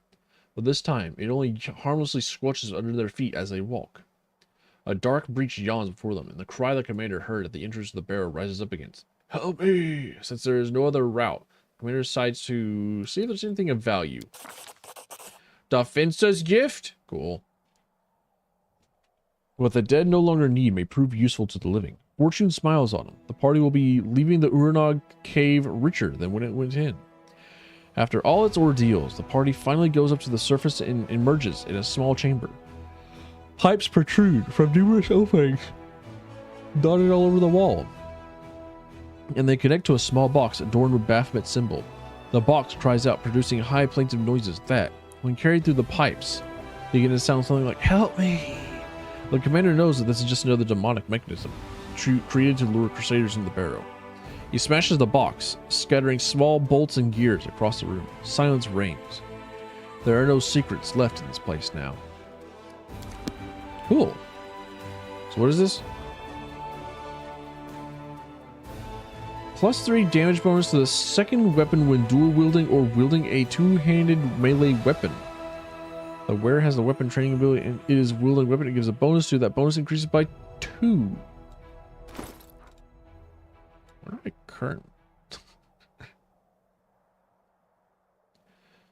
Easy trade.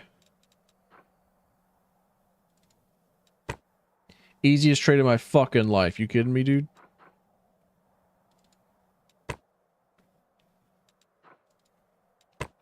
Hand that over. I love doing more damage. How do they know?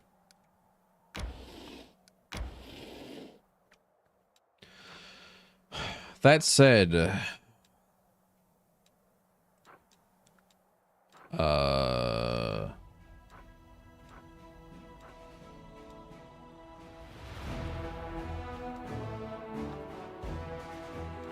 what next for me?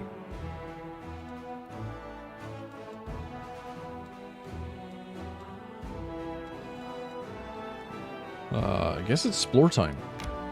Guess it's time for Spore Slot. Until I have to, like, go back to Dresden.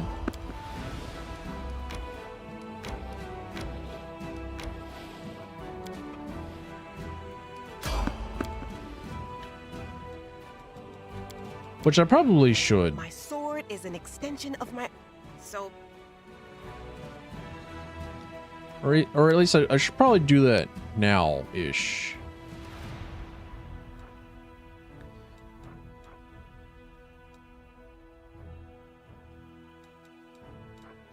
Actually, hang on a minute.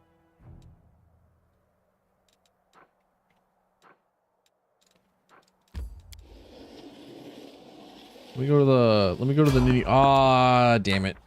Let me go to the Ninio area. Actually, no.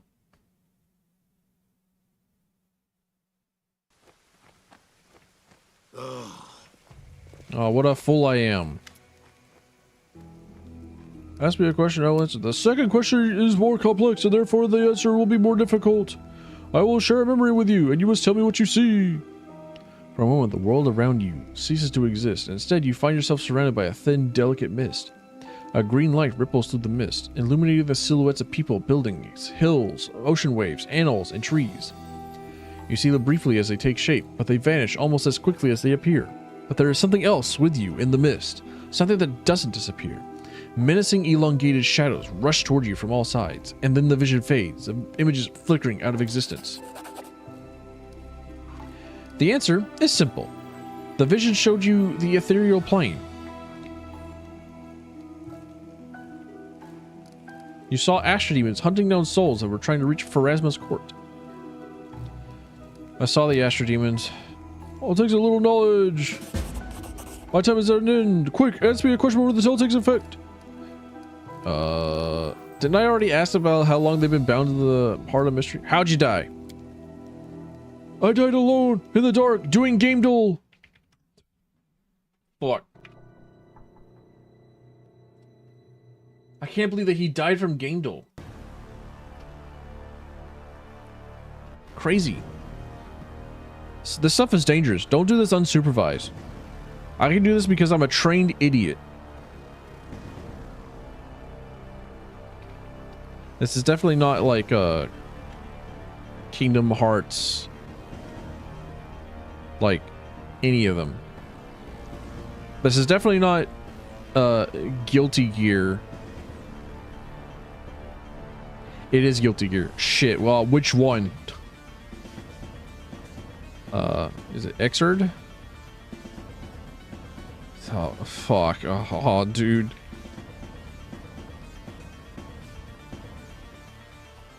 We're in trouble, boys. Is it the weird beat 'em up? Okay. What is it, the Guilty Gear Muso? Is that Thief? There's no way, right? Okay. No, it's Alien versus Predator, isn't it?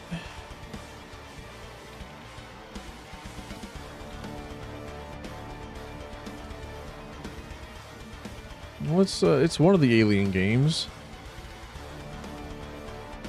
What do you mean there's a new one? What do you mean there's a new AVP game?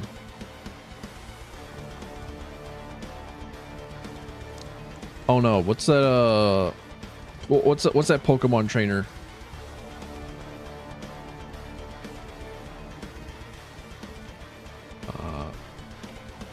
Pokemon.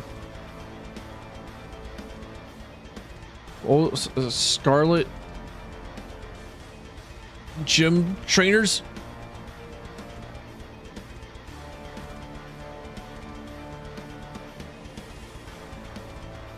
Iono?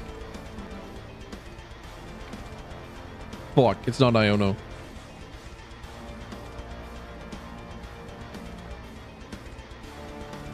It's not Larry, it's not, it's can I at least like guess one of the, can I guess at least like one of these dudes? What about Larry? Fuck. Not Leisure Suit Larry.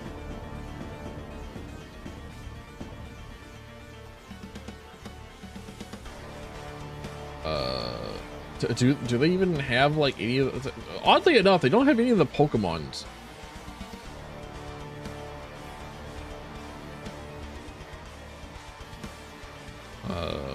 Pokemon Sword Gym leaders.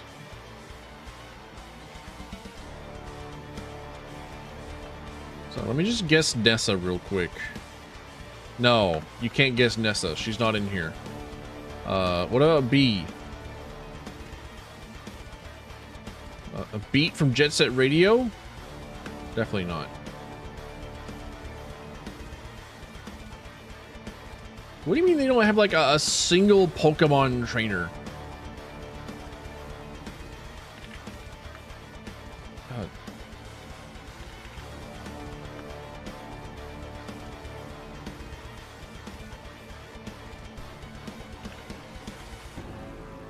Sure, Green Ranger. Why not?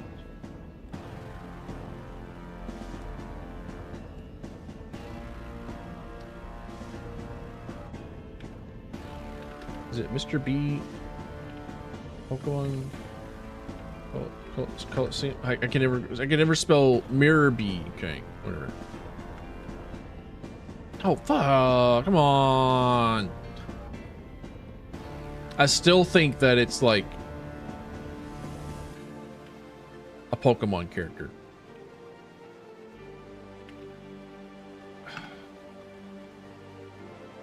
Is it Terrence Bogard? No, is that Touchdown Travis? No.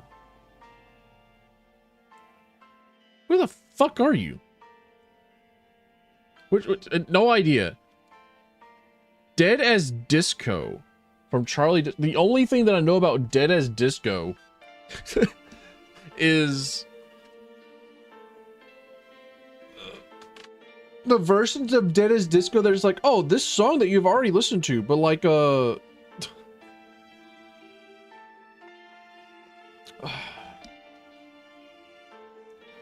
Disco Elysium guy is doing it. So like I've only ever seen like modded plays of it, and it's like one single like song at a time. It's like, okay, all right. The Henry Dubois is like, oh, she's fighting to a caramel dance. Ain't that funny? Kind of.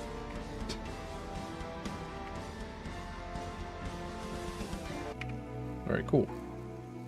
Finally got an Eidolon done. Cool. I think I have like a couple of builds meant for soloing like all three of the Eidolons. Hey Galaria, welcome in. I'm doing all right. We just got through like incredible clown shit. I just did my daily game duel. Was absolutely incredibly blown away by a new video game character. Not allowed to know what that is.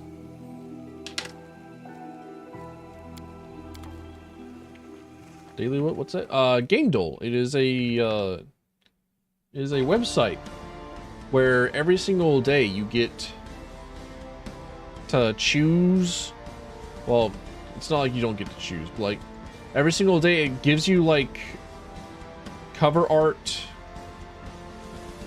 artwork from a game and a character to guess. Kind of like Frame It for games. Yeah, I think. Have I seen Framed? I don't think I have. Have I played educational games? Probably not. The only way that I would be able to like participate in a puzzle game is if it were in video game format, much like this. Like this is like this. Castle of Illusion. No, it's one of the Mickey Mouse games. Mickey Mania. Gosh darn it.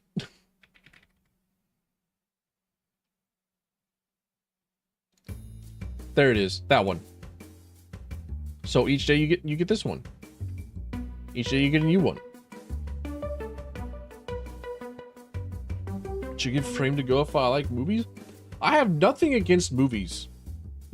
But every single time that Noid is like, oh yeah, so the reference to this movie, I'm like, I haven't watched that. It is just a long list of like, oh yeah, I haven't watched that. I recently like went back and rewatched Trigun Stampede because I really big like Trigun. And Stampede has like really good animation, and they get me. They get me every single time. Culture reference? Huh? Yeah. So I'm not cultured. I'm stuck here on top of the mountain. I'm not allowed to know anything before like 1600s, but I claw my way through with just like the small siphon of video games.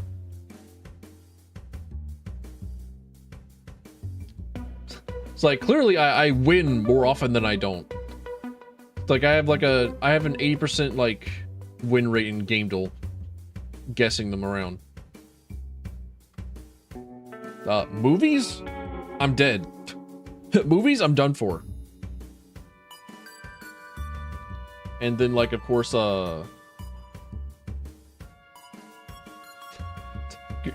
getting the movies further on pause because like I've been going through all the old Mythbusters. Like, oh dude, they're like uploading the full episodes onto YouTube like once or twice a day. I can marathon the Mythbusters. Excellent. Shaking my own hand. Mythbuster. Looking at Jamie Heineman. Great. Fantastic. Dropped a reference to Space Jam. Damn. Well, with you saying at the time, I assume that he said like, there's absolutely no way you don't know of this cultural masterpiece that brought about the prime furry spawner of Lola Bunny, yeah? Like, there's absolutely no way that he let you go without the knowledge of the origins of Lola Bunny. Invented specifically to create an entire generation of furries. Right alongside Gadget from The Rescuers, and also Crystal from Star Fox Adventures. The trifecta. The triad of furry awakening.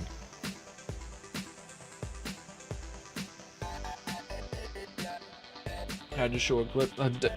Crystal is sorry, not Crystal. I was thinking of Crystal, like, oh god, Crystal. Oh, all the Crystal artwork just like started flooding my brain at the mere mention, like, hey, to just like opening up the fucking door. But I could not for the life of me possibly like quote back-to-back Space Jam. It's a very like visual experience for me, especially like the like near the end when with like the elongated arm.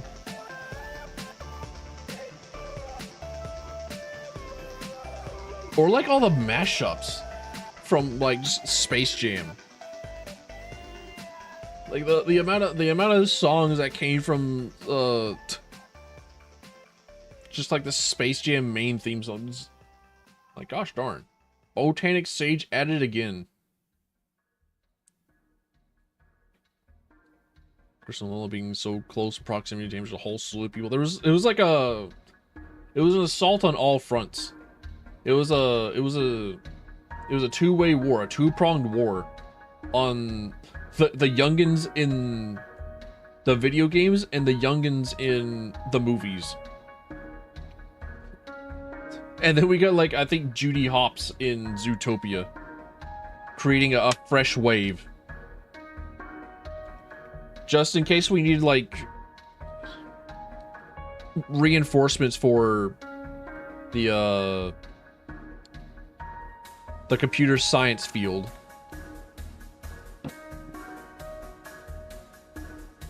We have to like introduce like a new furry avatar every so often just to keep like the internet infrastructure up.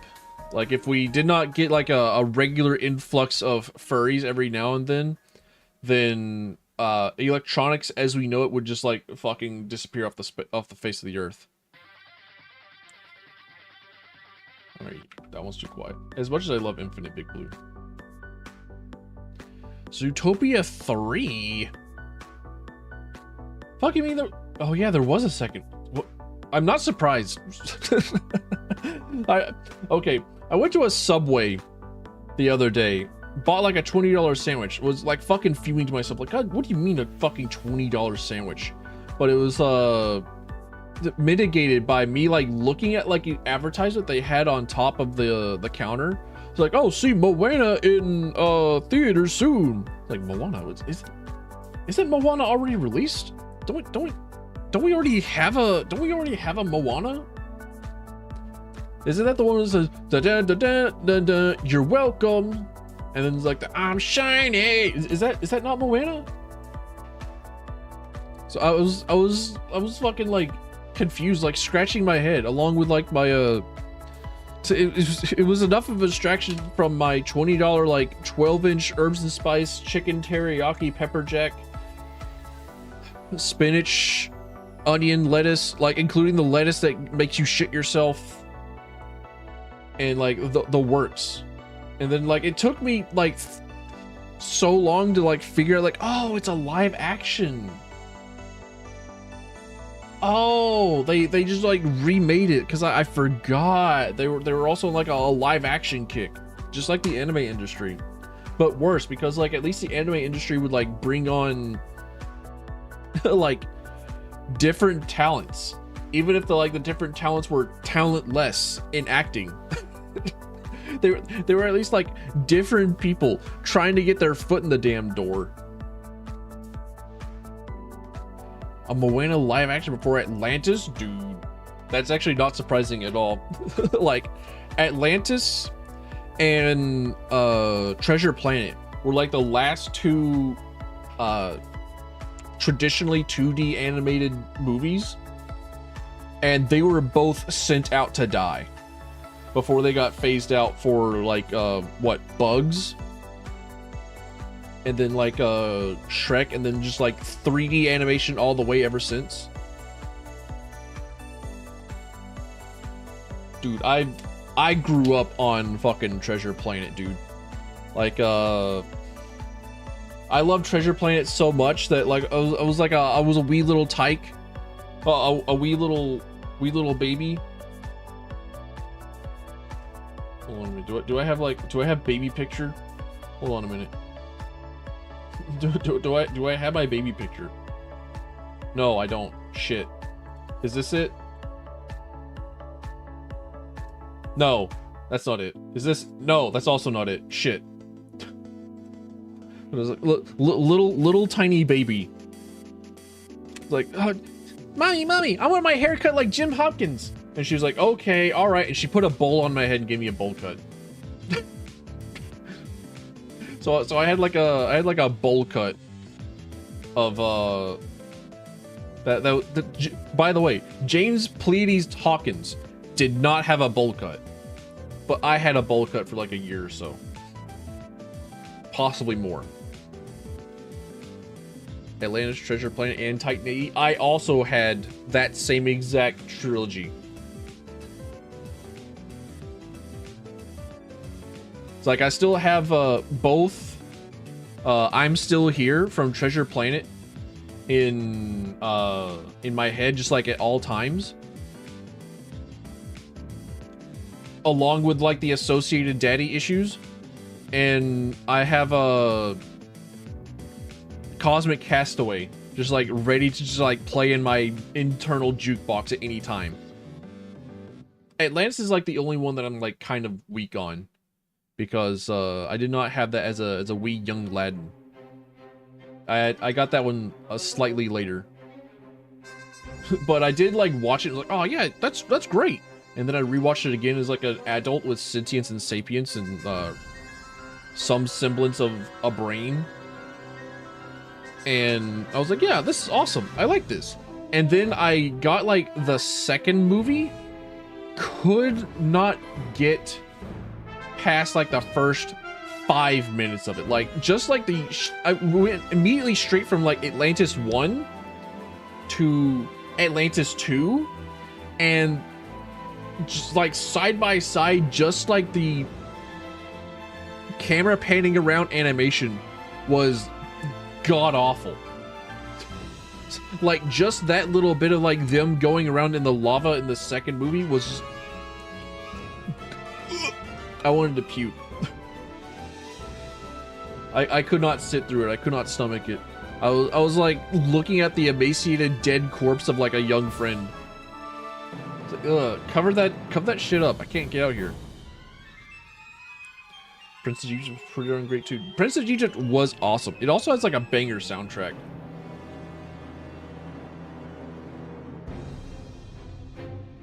It's like whenever I was in high school, I did marching band, and my very first marching band show was Prince of Egypt.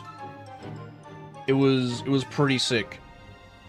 I for one of the songs I had to get like a brake rotor for a drum, and then hit the brake rotor with like a really hard mallet to get like the right noise.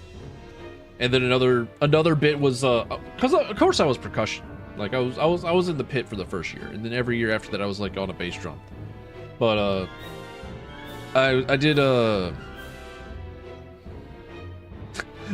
brake drum, and I got a box, like a wooden plywood box, and a heavy like car chain, and just like hit the box with a heavy chain. Those were my instruments. Those were pretty good instruments. They made pretty neat. They made pretty neat sounds. Prince of Egypt and marching band would be so awesome. If there's anything at all that I would ever miss in my life, it is participating in a marching band, or participating in another like band activity. I miss it a lot. Because those are really awesome.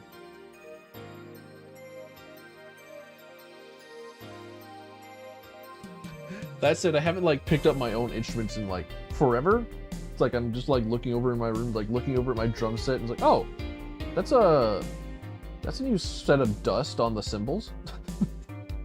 looking over at my the bass guitar and the acoustic guitar. I'm like, oh, you know, I can probably still play like Travelers from Outer Wilds on them, right?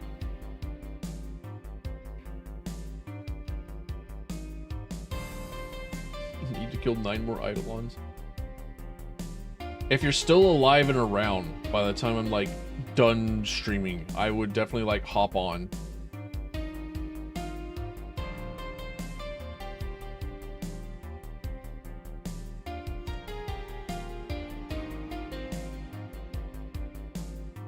Symphony in high school. In my school, if you were like in band, you were in like both marching band and also symphony band, or like whatever the symphonic band would be, because it was like at the beginning of the school year in August, whenever it starts up, that is also like football season.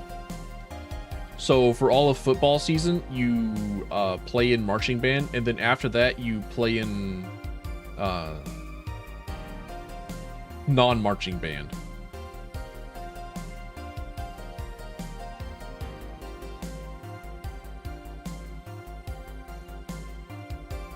Didn't have a marching band in your school? What a loss. You had some serious... Dude. Marching band camp was fucking nuts. Because it is like height of summer, and we're on fucking asphalt for 8 hours a day. It fucking sucked. You sweat off like 20 pounds in 1 week. It's like every single year I would go into band camp, and I'm slightly pudgy. You know, I'm like a I don't know, like a 5'10" dude, like 180 pound. No wait, not 180. Like I would end up 180 at the end of it. Like I'm going like 200 pounds. I'm like average height 200. I got some stomach going on because I've been playing too much Guild Wars at home. And then like I leave band camp and I'm like a bronzed Greek god.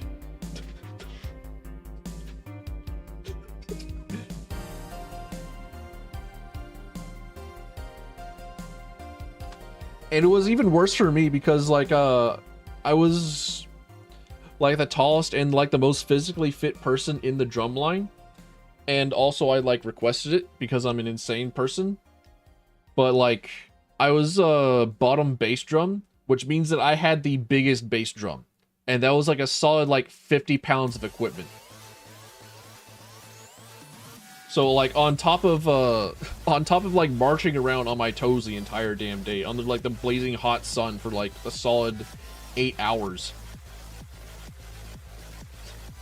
Also doing strength training with a fucking hefty drum. Clarinet weighed nothing. I played clarinet on the off season.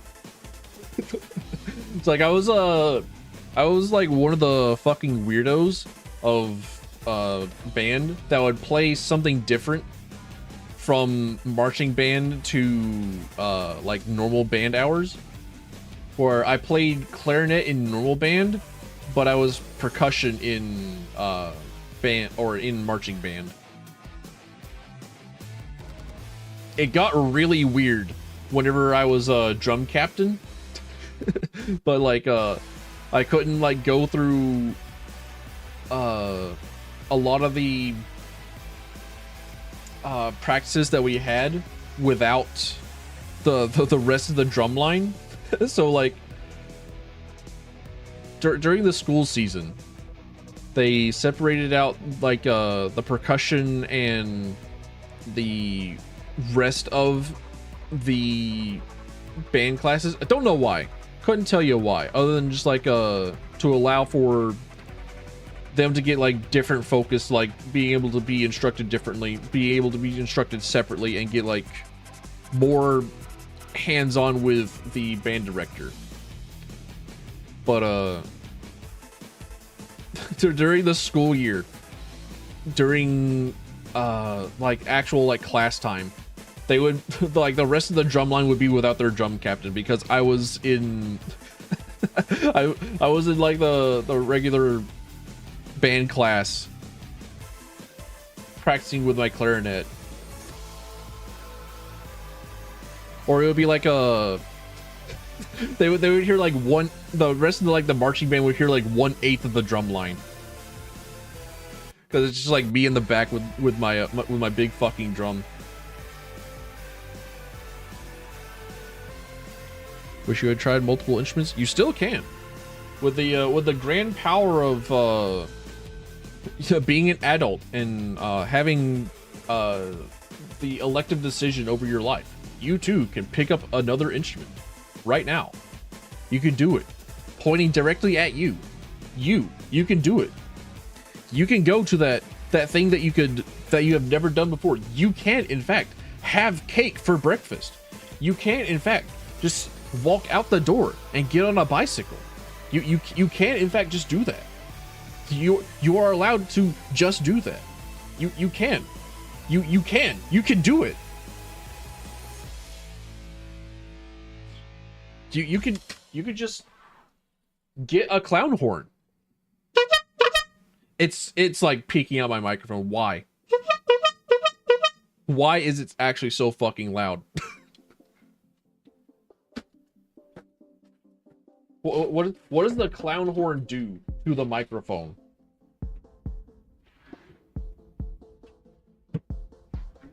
Where are my other noisemakers actually? Hang on, where's like my fucking kalimba? Oh, there it is. It's just like further in the back. It's past the things that go. I keep those around for parties. They make my niece laugh. You can in fact just like nope.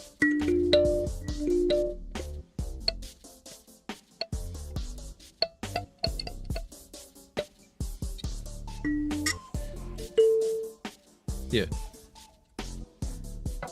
Do I just keep it around at all times? Pretty much. Like, I have I sit at a desk, my desk has drawers, and I just like have a bunch of noisemakers because I'm a fucking clown.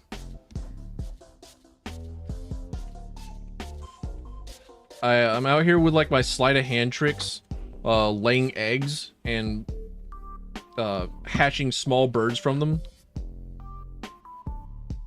With all my little nicks and tricks, and unfortunately, like no audio mixer that has like the sound effects anymore.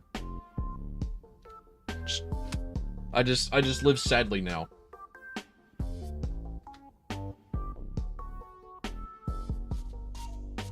I can't even tell if like that actually like had audio on it. I've not pressed that button in so long. No, it doesn't actually. It actually has like its own audio channel, but like there we go. It's supposed to play like Unravel, but like if I play Unravel for too long, then I get like fucking DMCA'd, and I get like the anime assassin sent straight to my board, and they're all like, "Gomin Nasai," and then they "Gomin Nasai, nothing personnel, Kodomo," and then they fucking like destroy me. The faintest hint of Unravel. Yeah, I unmuted it very, very briefly.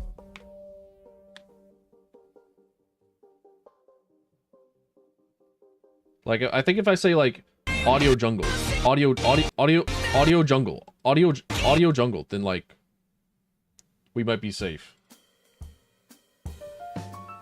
All I gotta do is like cover it up a little bit. I should replace the audio with something else entirely. Excuse me. Excuse me, Masin. Go Minasari. We Tashi Tachi.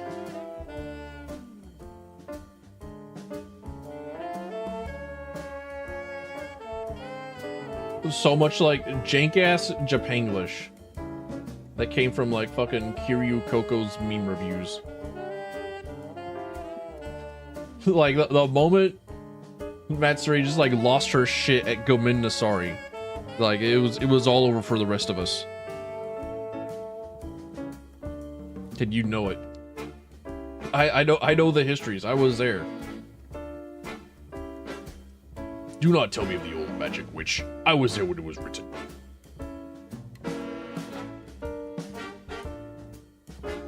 Know that one from Matt McMuscles? And chances are Matt McMuscles knows that one from Kiryu. Matt McMuscles knows that from the All-American Dragon herself.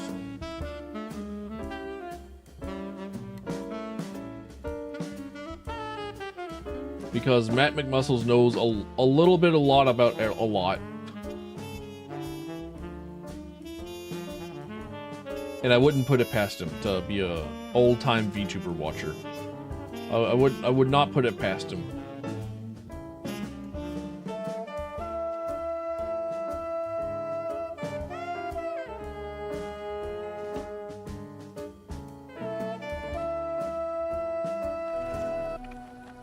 All right, let's further on to like the puzzle place, onto Puzzle Palace.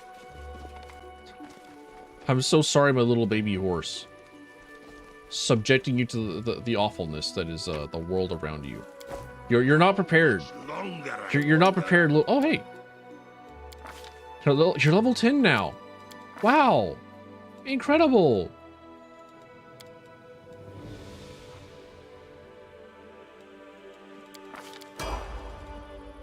Oh, no, you're level 9. Not even level 10! Wow, you're a little baby!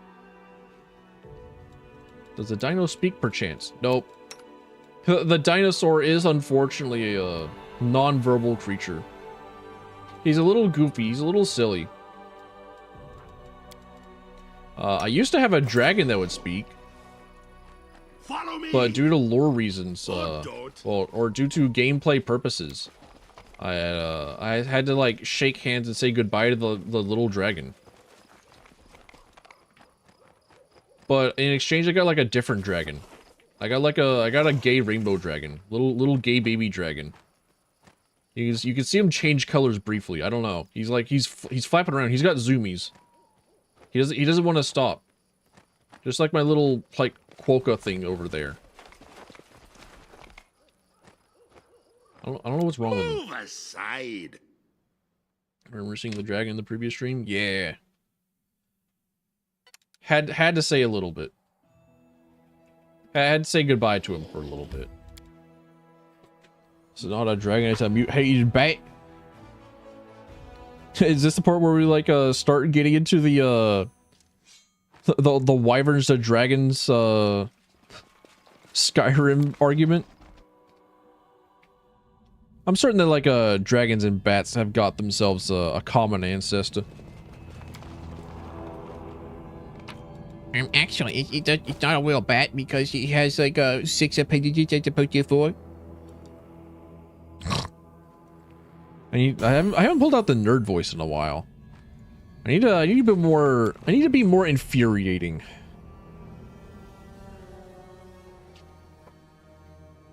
Just like every so often, I just need to like I need to rage bait more often. I have no slabs to return here.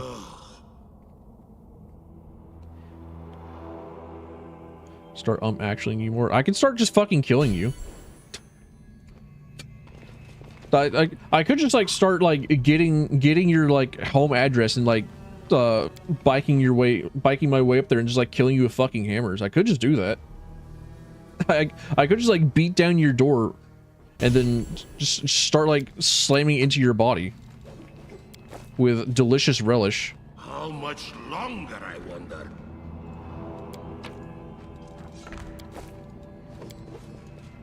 Not worried about the biology of make-believe creatures. You say that until you play Starbreed, and then it's like, well, it's time to defy biology and get the femboy pregnant.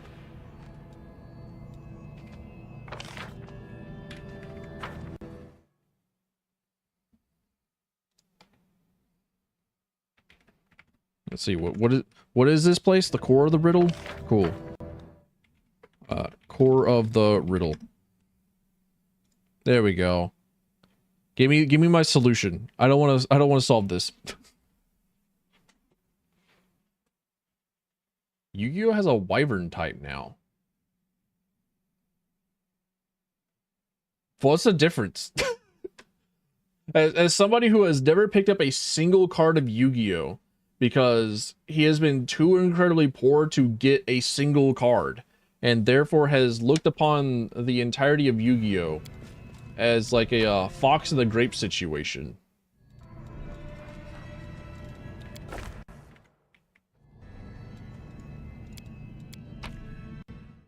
Why does this matter?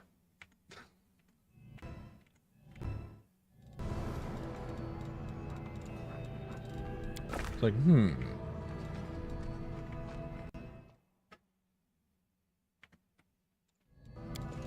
Wyvern.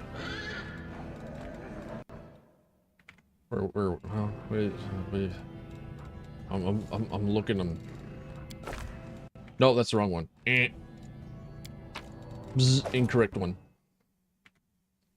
It's a this one, yeah? No. Actually, these are both wrong. Fuck. I'm an idiot. I'm an idiot. You're an idiot. I think Jim Carrey is like formulative.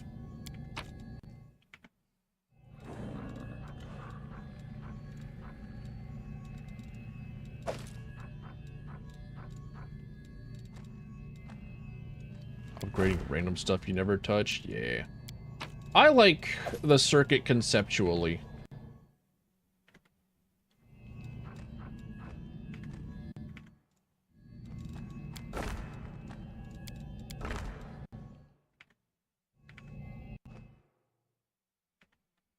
Don't know if Gal's a Warframe player or not, but big fan of the circuit in theory. In practice, it's like I go in like, oh god, this weapon again. No good weapons. I I guess I'll do like one round. Hope it's not a defense mission. Lo and behold, a defense mission.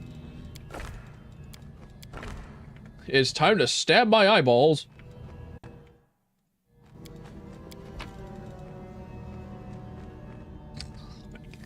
You got an ocular license for that?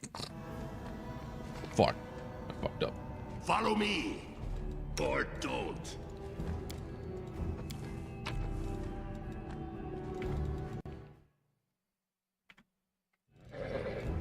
It's a double. Well, then just trial and error until you explode or succeed. That's why I like the Breath of the Wild and Tears of the Kingdom puzzle philosophy. Like,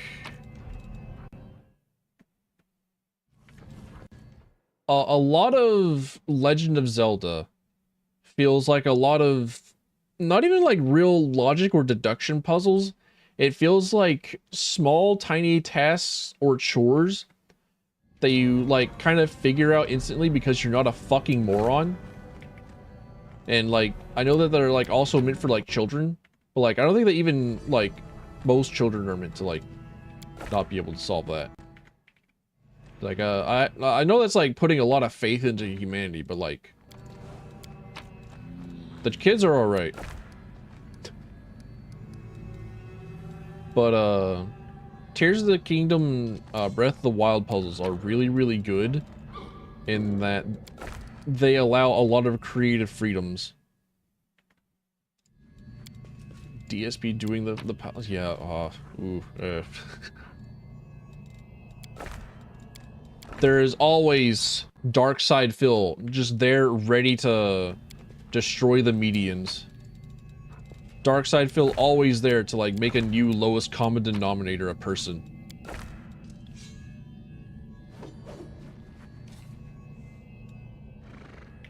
Did I do it?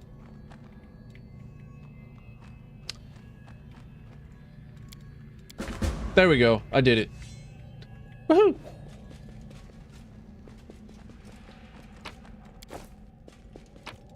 Now I just get like a couple of pieces of crap and then I call it a day, I guess.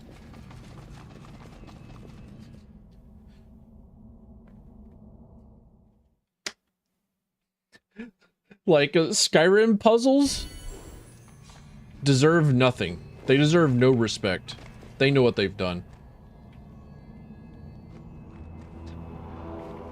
Skyrim puzzles, go to the orrery and just like smash on buttons. Like you'll get it. Like there you go. Skyrim puzzles, not puzzles. They're not puzzles. They know what they've done. But does they have puzzles? There's the attempt. there's what like passes for puzzles. I'm of the opinion that like outside of puzzle games such as Talos Principle and Q Remastered, video games just should not have puzzles. Because they are often... Not even often, they are always like a gigantic waste of time.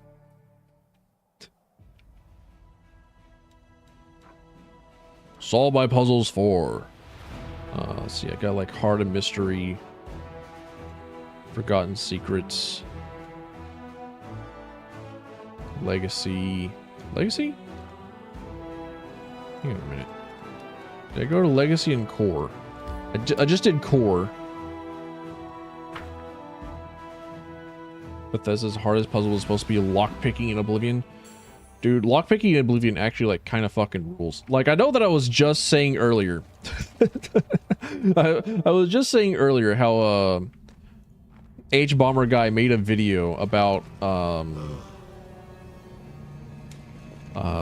Deus Ex, Human Revolution, and Mankind Divided, and then like all the hacking mini games are just like complete horseshit, and I'm never going to play Mass Effect without the skip hackings and skip whatever. Sonic and Fortnite. Oh, dude, we finally get the AI generated Tim Sweeney Sonic fanfiction. Let's fucking go, dude. I can't wait to not continue to play Fortnite. I can't wait for that, I can't wait to read that comic that explains why Sonic in Fortnite is actually a robotic clone, which explains why he has, different proportions than the 2005 render, that if, Sega decides to use anything ever again, then the last 5, real true diehard fans of Sonic will just, like, come to every one of the Sega's houses and just, like, burn them all down.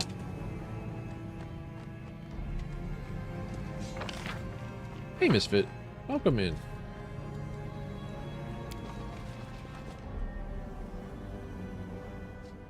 Never touching Smash if Fortnite goes into the game. Dude, just imagine, like, Jonesy. In... Aw, shit. That's right. Let's see. Legacy of the Ancients. Locked inside...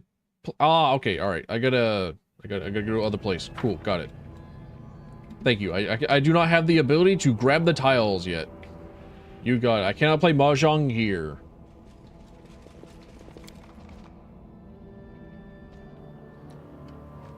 Like, the tile game here is actually like a puzzle, but it's not a puzzle that I care to participate in.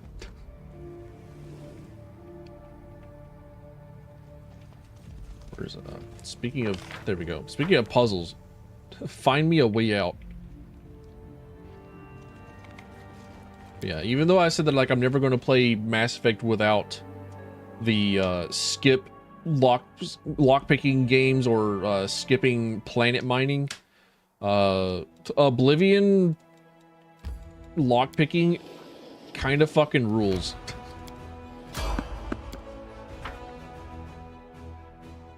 Kind of a big fan of, like, lockpicking in Oblivion. Don't know why. Possibly because it feels skill-based. There's someone on the road. Who? Is it? Another ancient ghost. You motherfucker. Keepers of knowledge. The symbols are too...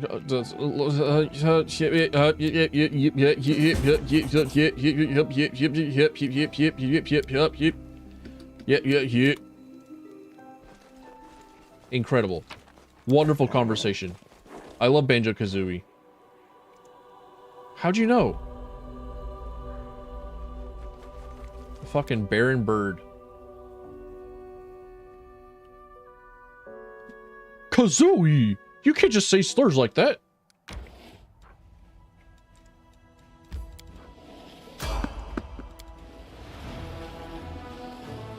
No, wait,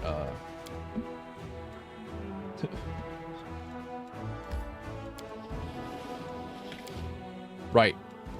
Before we go into grand new territory, Hello? we gotta... Should I actually make the lurk command? Should I actually, like, make, like... I could make, like, a daily command.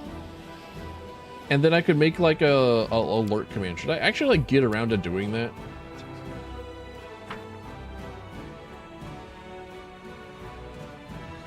Should make any command? You should get Rusty's retirement. And, words on stream. And, word card packs, and also lurkbait Twitch. Oh, Sela, okay. Hi. Hello.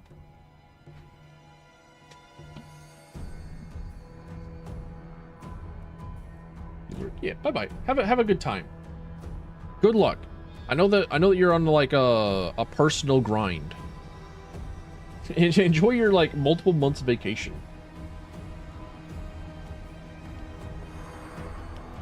Sela sits quietly with her hands clasped together. Why do I hear combat music? Sela, would you like to explain something to me? She sighs softly. There's a faraway look in her eyes. You can see from her troubled expression that something is bothering her. There you are, TTP Tilfin. I'm just here, you know, waiting. Our snow's going to unite the souls and bodies just a little longer, and we can put all this behind us. Well, what's bothering you? Where do we even start? There's a lot on my mind. Hey, there's something I want to ask. All these souls will be returned to their bodies soon. That means Carl will be free. But what if it's confirmed that he really did work with the cultists? What will you do to him? I'd like to hear his side of the story before I make a decision. Suppose he does admit to it.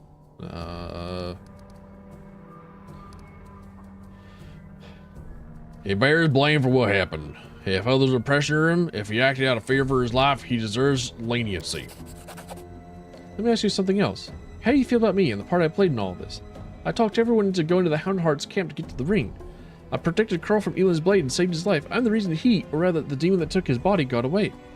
It's my fault that we didn't find out about the jewelry being dangerous. We could have prevented the theft of so many other souls if it hadn't been for me. Jaina found the strength to change. She didn't break, she became a better person. To be honest, I've never been more proud and confident than when we defeated Sunhammer. I'm responsible for Elan's death. I didn't uncover the demon's plans at the wedding. I didn't protect Kiana. I didn't notice how desperate Elan was. I wasn't there for him in his darkest moments. So many things have happened, and I just don't know what to think.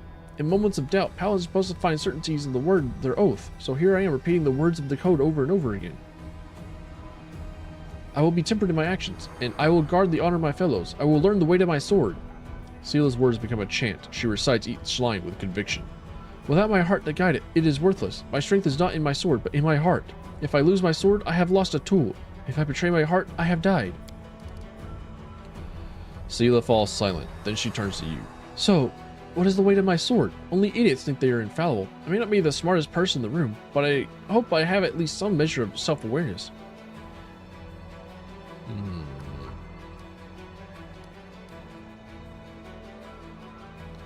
Well, she's always done good.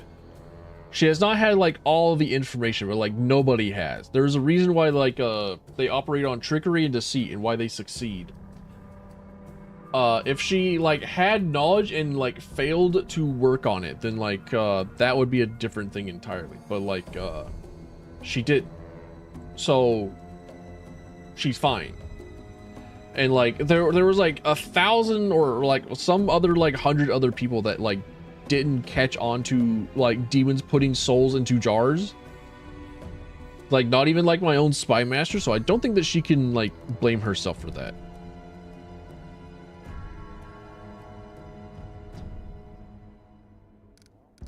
You follow your heart. You always try to help others and do the right thing. There's no reason for you to feel ashamed. You've done nothing wrong. That feels like the most correct answer. But I'm looking over at this lawful answer. It's like, your heart's in the right place, but you lack discipline. You allow your emotions to cloud your... That feels like such fucking like Jedi Council bullshit. Like, nah. Go ahead, feel stuff. You're a human being. Plus, isn't like one of her tenets literally to like let her heart guide her? Strength not in your sword, but in your heart. If you betray your heart, you've died. Dude, the paladin of Iombade is not exactly like lawful. And if they are lawful, it is to themselves.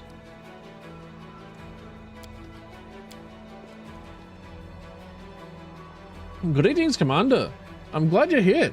We're ready to return the soul and souls of the bodies and bring these poor people back to life. We'll need it to help them to get over their initial shock, and your presence will undoubtedly help ease their... I'm not sure about that one. I'm not sure how they feel about like a dude with like 40 strength and like 2 spears like standing over them. Me? Why? Because we want to set the soul free. We all agree that you should be the one to do it. After all, you saved these people. You should be able to bring them back to life.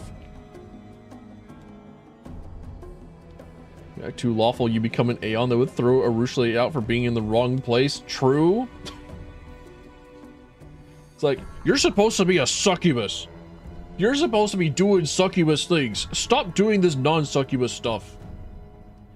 And it's like, turns out, like, of course I like already know this because like I'm a human being.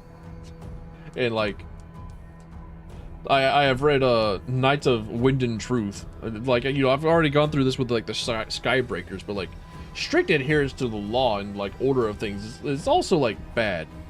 It's like extremism to like any degree is bad. Let my wife be good.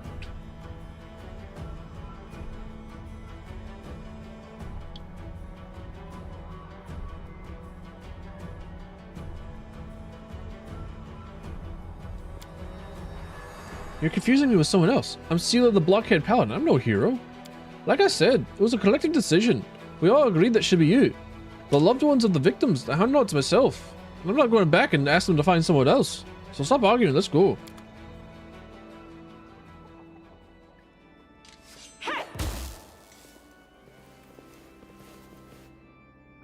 Sorry, who was the person with the wings that stood up? Oh, they're still in like wedding attire. Okay, weird. Or not weird. I think it might. No, actually, no, it's weird. Never mind, it's weird. They've been in their wedding attire for months. You mean to say that like the nurses taking care of the soulless have been just like not changing out bedpans, not washing them? They're 4 to like 8 months of like sitting in their own filth.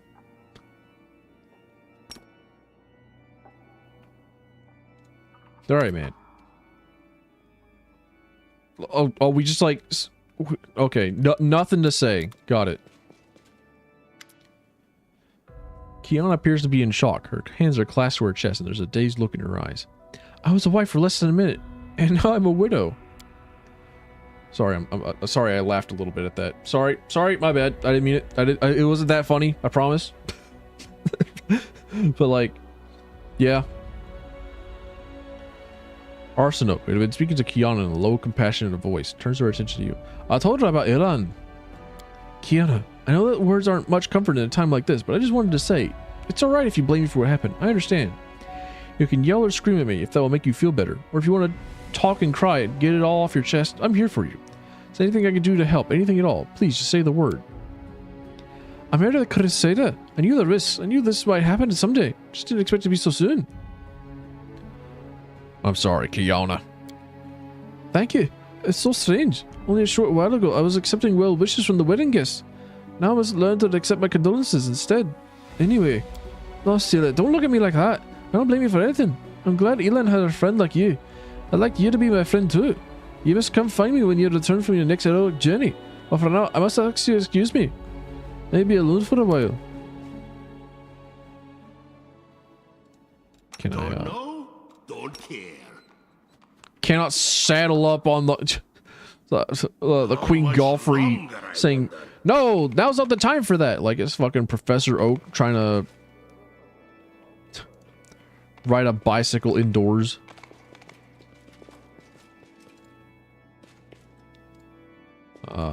Can I speak with a riding dog? No. No, so we're all good? We happy? Or don't. You see Curl standing among those who have been rescued. He's looking around awkwardly, shifting from one foot to the other, as if he's not sure what to do with himself. When he notices you and Sela, he pales slightly but takes a step forward. Thank you so much for saving me from the demons. Well, I want to hear your side of the story, but you need to tell me the truth. All right, I'll tell you. Met this guy before they attacked Canabras. He said he felt sorry for me. I talked about the condemned and about how awful the Crusaders were to me. He told me that I should take matters in my own hands, that I should be my own master, decide my own fate. When the demons attacked Canabras and the city fell into chaos, he found me again, introduced me to a few of his pals, called a Templar the Ivory Labyrinth. He told me to spy on the Crusaders who were trying to take back the city. I helped them, but they threatened me. Even cast a spell on me. I don't know what it was, but it felt like torture. Curled up and sobbed like a baby. They told me the city belonged to them now, that they'd kill me if I didn't cooperate, so I agreed. I didn't want it, I swear, I really didn't. I didn't want to run away. I wanted to run away. I thought if I could get some money, I could escape the city. I could go far, far away, so when they never find me. Crusaders could deal with those cultists, I just wanted to be free. That's when I had the idea to steal Elon's ring. It's worth a small fortune, and I needed the money. I didn't want to hurt Elon, I didn't want to hurt any of you. But I didn't know what else to do. So I took the ring and, well, the demon took control. Guess you know the rest. I was stuck in the ring, and that scumbag stole my body. Damn it, Carl, you could have told us you were being threatened by cultists. We would have helped. But I wanted freedom, Sealer. Carl sighs sadly. I'll be honest with you, not much of a crusader.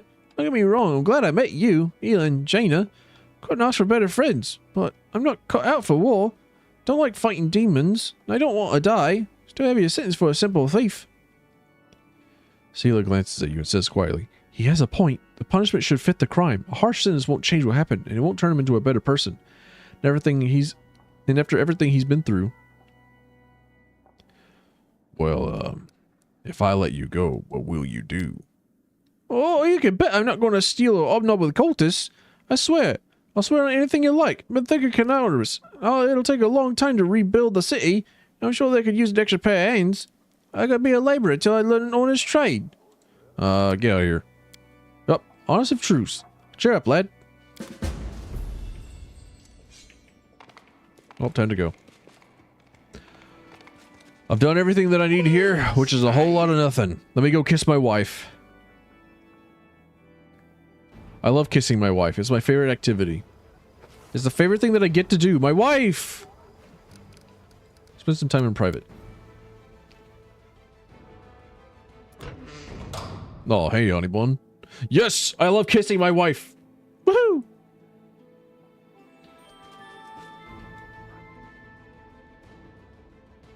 Have you seen my wife? My wife, she's very cute. I love my wife. Big fan of my wife.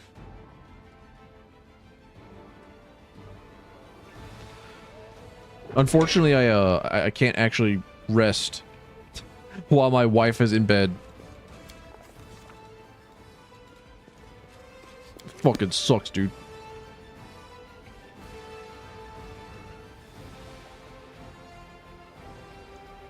Let me back in. I need to sleep. No, I need to sleep, dude. The Demon Lord Sarkophanoth blows you a sensual kiss. There he is, my very favorite Mendev Crusader commander of all. Blech. Blech.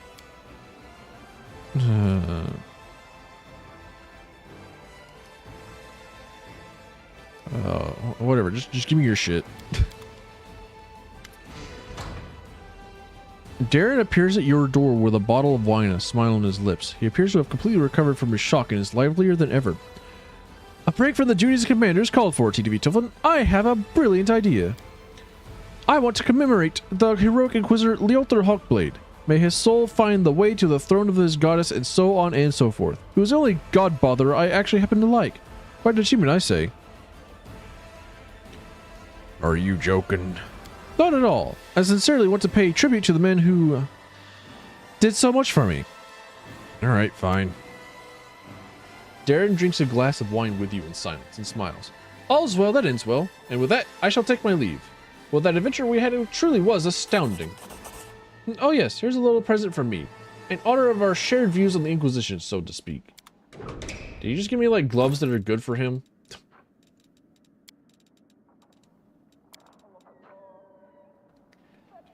Grant spell resistance 30, as well as +2 luck bonus on all saving throws.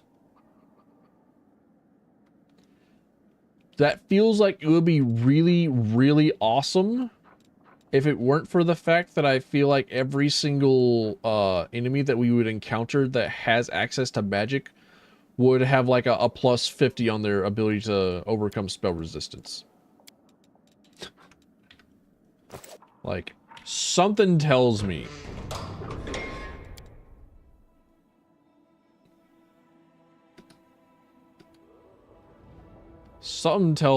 that like putting on the bulletproof vest is just going to like make them bring out rocket launchers, you know?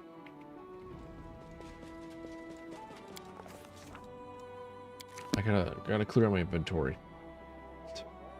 So I forget. I have an inventory that needs managing. And a storyteller to talk to.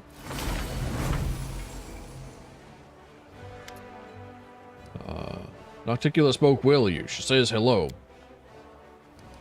Fever flatters me, and the memories of the times when I was younger warm my heart, but also fill me with other, darker feelings. Such a shame. It's sad to remember how foolish and self-satisfied I was back then, how much I enjoyed the fear and respect of the spawn of the abyss surrounding me, and how completely I belonged to the Lady of Shadow, who charmed me the moment we met. In those days, I was different. Hey, I found a couple of pages. Found a page. Storyteller clenches the pages you brought. His voice becomes a bit younger and more energetic. My feet are covered by a crawling carpet of locusts. A few insects got under my clothes, under my shirt, down my back, in my pants. They are crawling all over me, tickling my skin with their legs. They will not attack until they recognize me as a stranger. Protective spells are guarding me, allowing me to deceive the pestilent denizens of the rasping rifts. I keep very still. I am but an observer, an uninvited guest who prefers to remain unnoticed. I don't hold my breath when Demon Lord Discari swings his scythe over Inziagna. I feel nothing when Inziagna definitely avoids the blow and tries to strike Discari in turn. I am here by order of Lady Nocticula. I must observe the fight and then return to Alushinira. The affairs of Demon Lords do not concern me. Why did Nocticula send you to follow Discari? The storyteller shrugs absently. I don't know, and I don't want to know. My service to the Lady in Shadow is almost over. It is the 17th year of my life in the Abyss, and I am already counting days to the end of my term. And who is Iziagna? Who is Lasagna? She is a rising demon lord, servant of Lamashtu. She simultaneously inhabits 7 mighty ant-like bodies. Lasagna and Discari are always sniping at each other, but they dare not enter into open war, fearing Lamashtu's wrath. The current fight is just a small quarrel, 1 in a million. Lasagna came into the rasping rifts with only 3 of her 7 bodies. I'm sure it will be easy for Discari to destroy the intruder.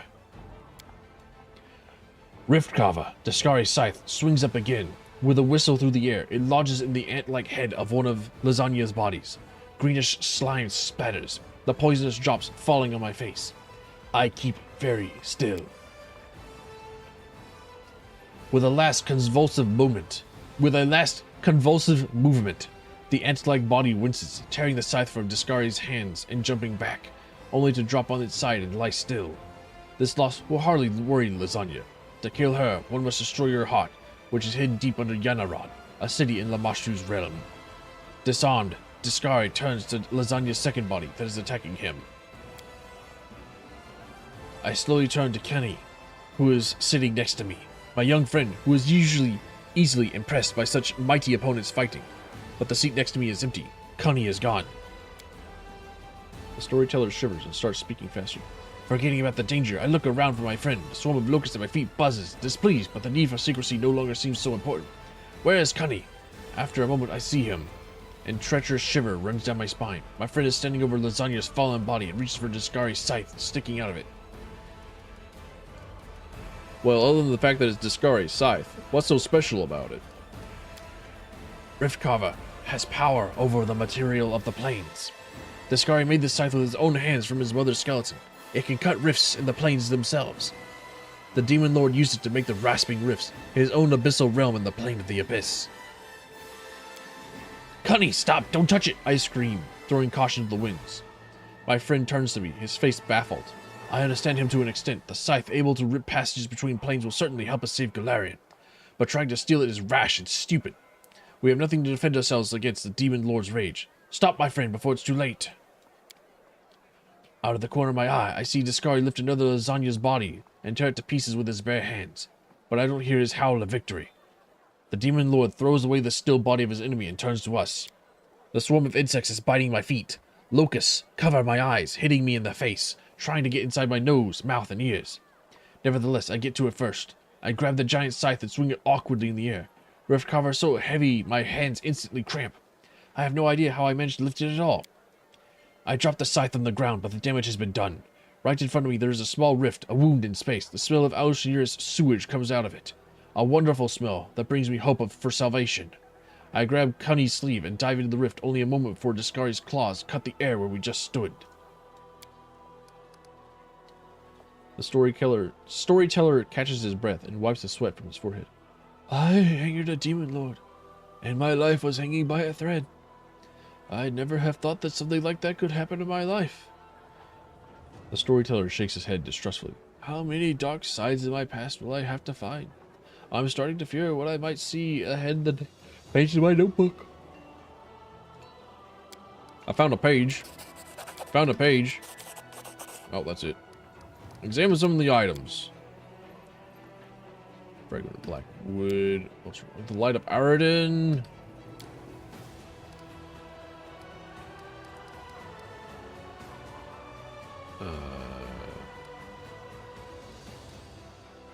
Show the shard of shield at Aridin. What can you tell me about this object? The storyteller reverently takes the shard from you and carefully traces his fingers over the surface of the wood.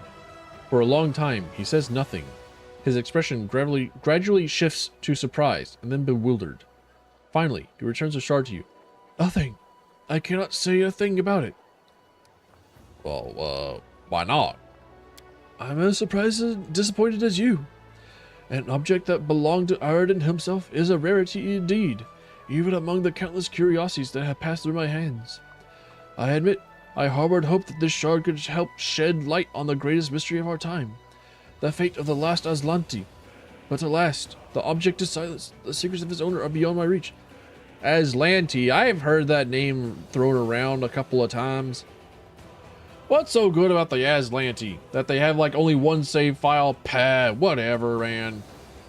I can do one singular save file, like, come on. Wait, no, I have to have like a save file for like whenever I need to like come back and kiss my wife. Never mind, last Aslanti mode might be difficult. It might be too difficult if I can't like have multiple instances of being able to kiss and love my wife.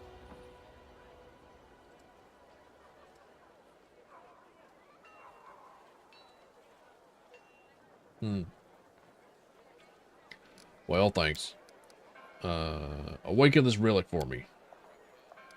The storyteller lays his hand on the dark piece of wood, and his unseeing eyes stare into the distance. Aridin is dead. His shield shattered into pieces, but this shard points to hidden possibilities, like a guiding star. I see 3 paths. The first takes the form of a ring, the second a belt, the third an amulet. Okay, hang on a minute. I'm gonna be a bastard.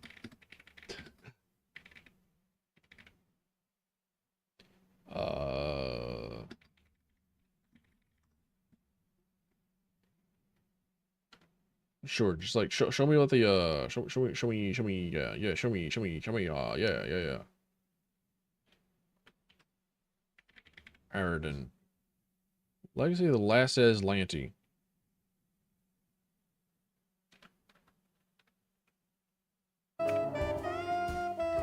Created from the shield of Aridin, falling on his embodiment of wrath upon all humankind. Grants where attack deals extra 2d6 points of holy damage.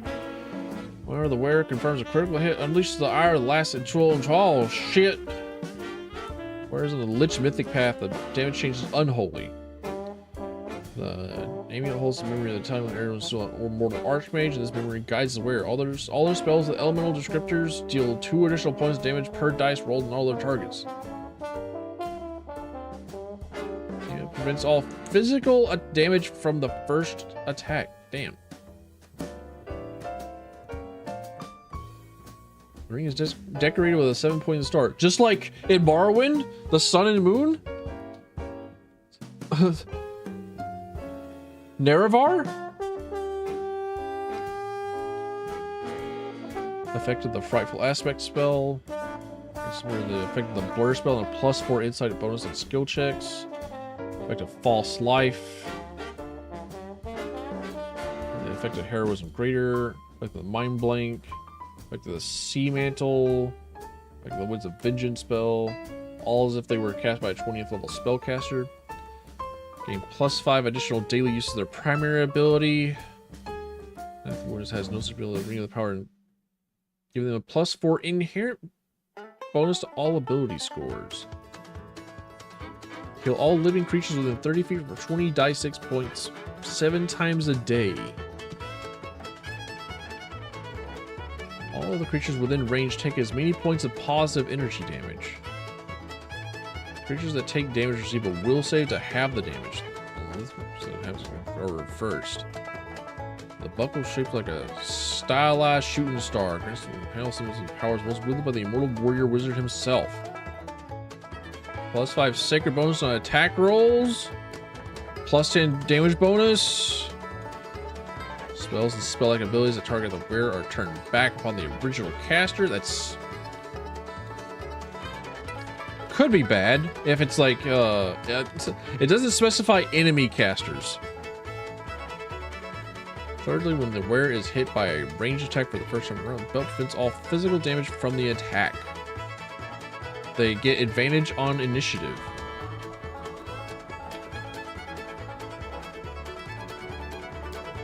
I can't look at my inventory while I'm in this.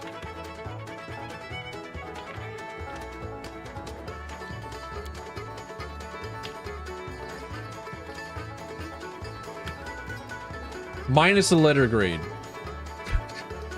Minus an entire fucking letter grade. Say, I want to choose later.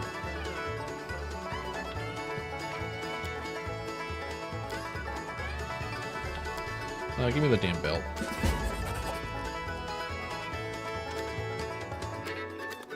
Now, what is my current belt? Okay.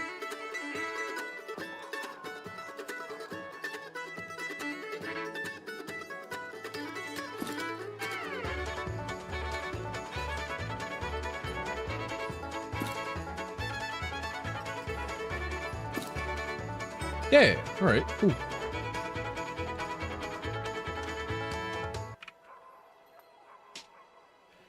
Mouse PI has a great soundtrack. +5 sacred bonus on attack rolls with a +10 sacred bonus on damage. Okay. So...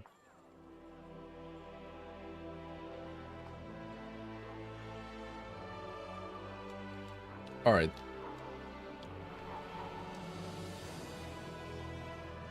I don't have another source of sacred, right? What is a heroism?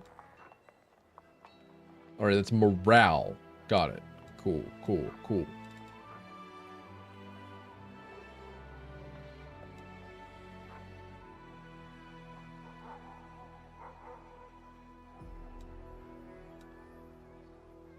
Neat. I have a belt that allows me to hit better. Hit harder. That's all that I do on this character. Just hit really hard. Hit them really hard multiple times.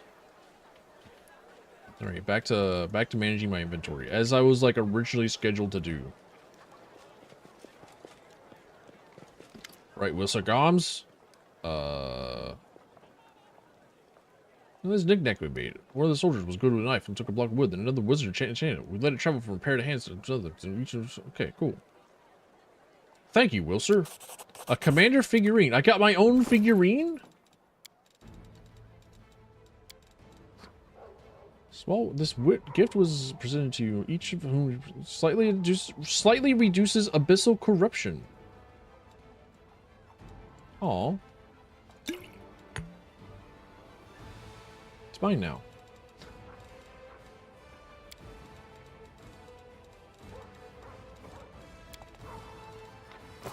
Alright, Wilser. I hope you're ready to pull out the coffers for me. I got so much trash for you. I might need to take it a bit. No, actually, I don't need that. Hammer, a masterpiece. Who cares? Flails, who cares? Crossbow, who cares?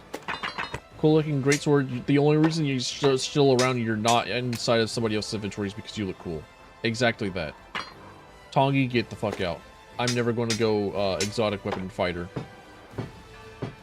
Because the only reason why you would go into exotic weapons is if you're a fighter.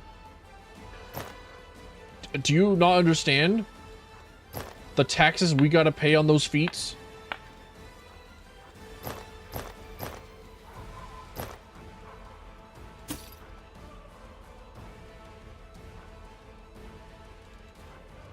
Only a fighter could pay such a tax. Only they have a treasury that could spare such an expense.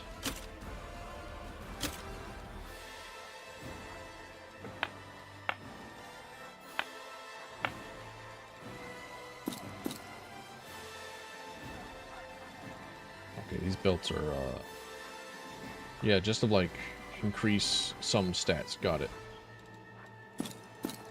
They don't provide function.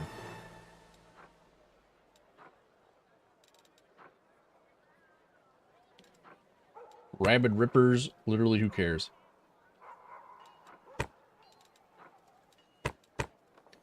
Kinetic diadem. Rigorous training. Nah. Cast perfect strike. Expend an entire turn just to make sure that my next one singular attack could, like, possibly fuck up.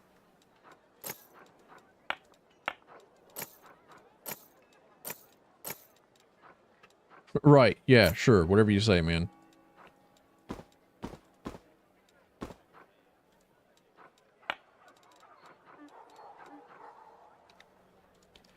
Lesser braces of archery implies greater braces of archery.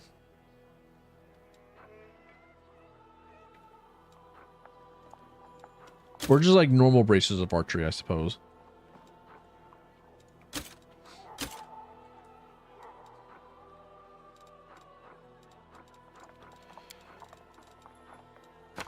Funny, we haven't found a... We have yet to find another bag of holding.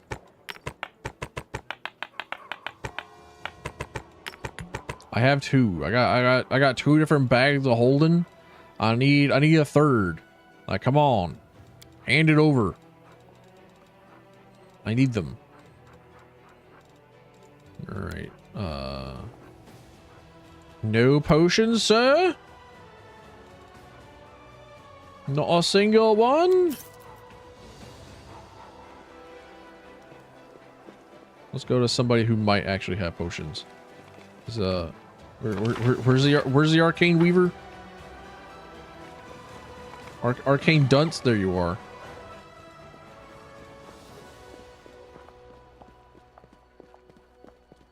The creator profile for sponsorships. One of the options is bereavement.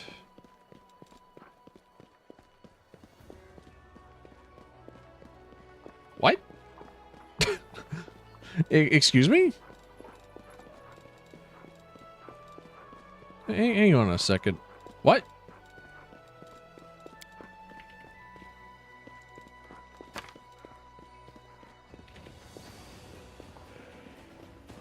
Damn it.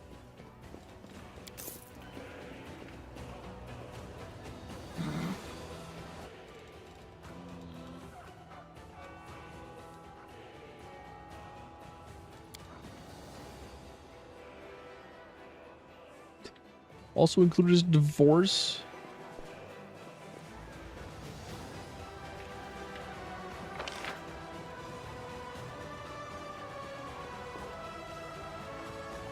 Going the divorced option for a sponsorship. I'm having a hard time understanding this. Like, what do you mean you can be sponsored for divorce? Is that right? Am I reading that right? That sounds wrong. That sounds like I'm reading that all wrong. Oh, that's right. The one-eyed devils. It's like I need a sponsorship for like all my life experiences. I have a life experience with getting divorced. And therefore I'm open to sponsorships from medications and self-help courses and therapists.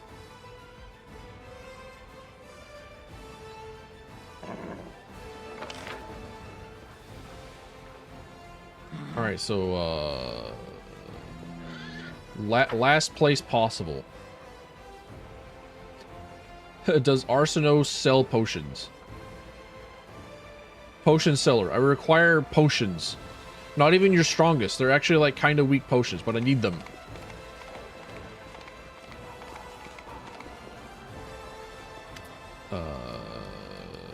Use Elemental Cleric. Cool. Diamond? Alright, cool. I need those. Maybe not that many. Maybe like 40. That seems okay. Do you have blur? Yeah, scrolls of blur. And scrolls of display. I see. No potions that I need. Well,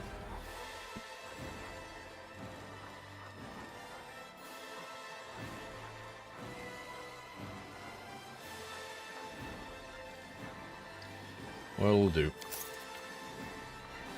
While I'm here, kiss my wife. Takes your palm in your hand, brings it to her lips, and gives you a light kiss accompanied by a tender smile. Let's go. She's always down for a night. I love my wife. I love that my wife loves me. Also, like, all the dialogue with her, this is like her ruby eyes. They only have like actual red eyes in gameplay. She doesn't actually She doesn't actually have red eyes in her portrait. It's a little weird. It's a little odd, a little strange. It's like, dude, those aren't red eyes. These are some red eyes. That's not exactly a red eye. I'm just saying, it's like maybe a hint of red eye. Nah. Almost definitely not.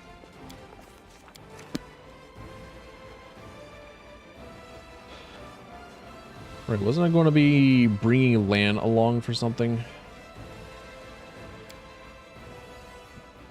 Eventually, Sava Milik is going to say, "Hey, what's good?" and slap me on the butt. But alright, here we go. We gotta go here. Spotted enemies, literally, who cares? Fatigued? I don't care. Spotted. Do you know what? Fight these guys, though. Yeah, then I can rest here.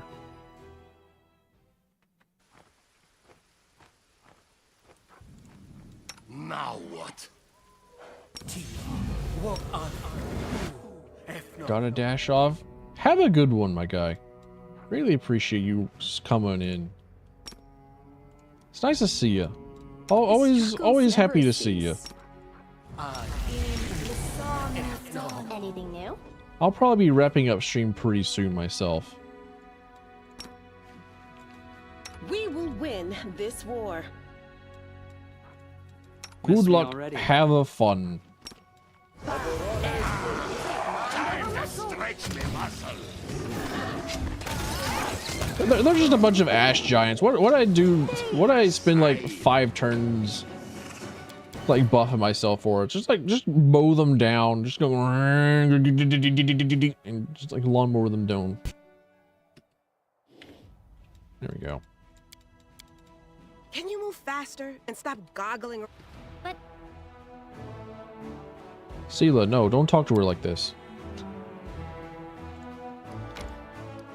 Pelura's fall. Let me in. Let me in by the hairs of my chinny chin chin. I want in. Let me have in. Never a dull moment. I don't remember reactivating power attack. Ha! Entertainment!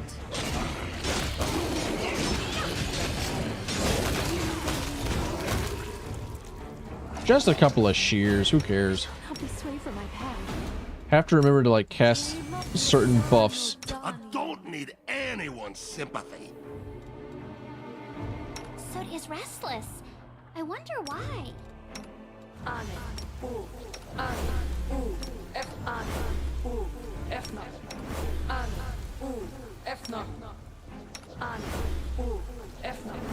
Ascend to the top. I can always ascend. It's done. Athletics check? Nothing. I won't let you hurt my friends. Athletic this. Grabs dick. Funerary dagger of Eowyn the One-Eyed. A Sarkorian chief. The hilt bears the following epitaph. Epitaph. I am the mighty chief, Eowyn the One-Eyed. I offer my eyes as a sacrifice to the spirits and they revealed my future. This is how I was victorious. Alright, Odin. Sure, whatever, man. Make way. I'm surprised that, like, Managed. there wasn't, like, a little guy saying, You should do this. Like, while we're speaking of, like, DSP, while, like, DSP's in the, like, brain space. Like, oh, I'm surprised it wasn't just like a little creature that was like, hey, you should complete the whatever it is this way.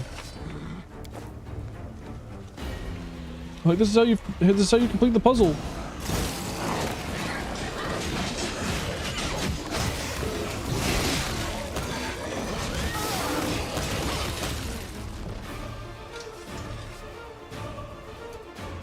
Why are the demons fighting amongst each other? No, it's not demons fighting each other. It's demons fighting ancient Sarkorian whites. So what is the undead doing fighting against the demons? Success worthy of praise. Is a Sarkorian chief up to shit again?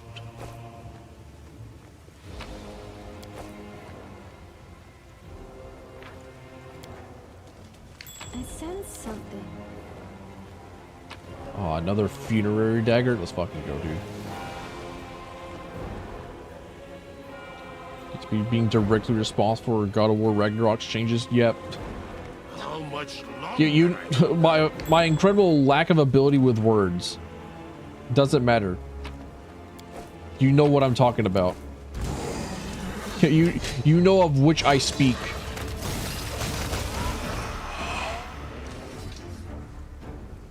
It's a good sign that my horse isn't dead yet.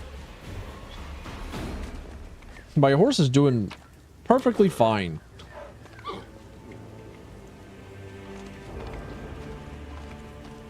Sorry, how many funerary daggers I'm gonna pick up? Something is not right. Surrender or else.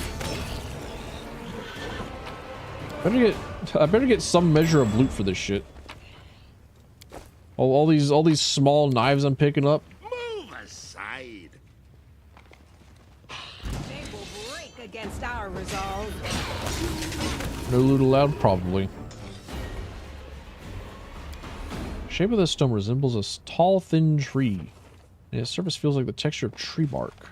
Make way. There's probably not going to be anything worth looting anyways. Like, what can it, like, possibly measure up to with, like, an Eridan belt? I refuse to accept their statement. Too late for apologies.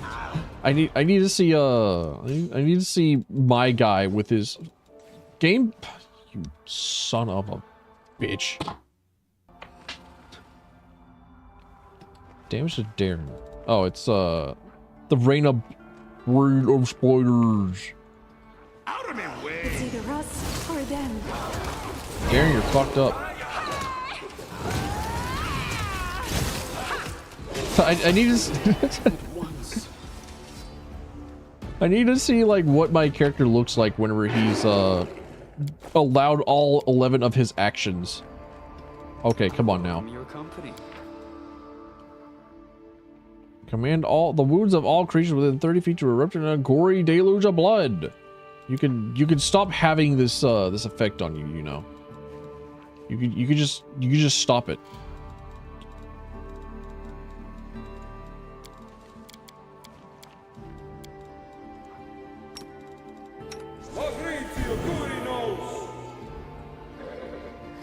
You just also just stop bleeding bismuth.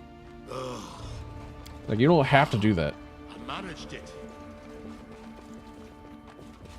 Like, my horse is done. Like, he's done and over with, but like... Yes? You know what, you can spare an 8th level spell. Go on. Restore my horse with a heal mass. He deserves it. You are my favorite aid. We get. I'm feeling something coming up. Is bismuth like level 5? Pretty much. Both bismuth and my horse are both like little tiny idiot baby levels.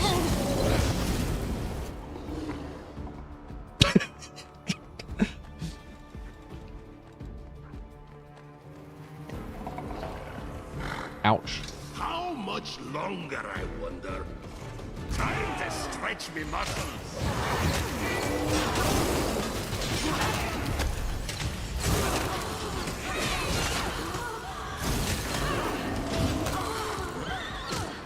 But I keep them around because I like them. This condition is irrational. My wife, you can stop killing people. Why are we using Divine Zap? Because I don't want them to use spell slots without my leave. And, like, nothing here is, like, challenging enough for me to, like, bother changing up anything. So I'm just, like, rolling on them.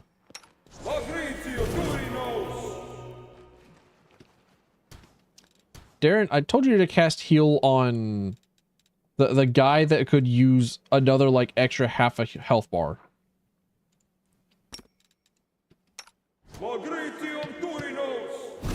This fucking video game? Whatever. Follow me! Or don't. Mustafar, it's you again.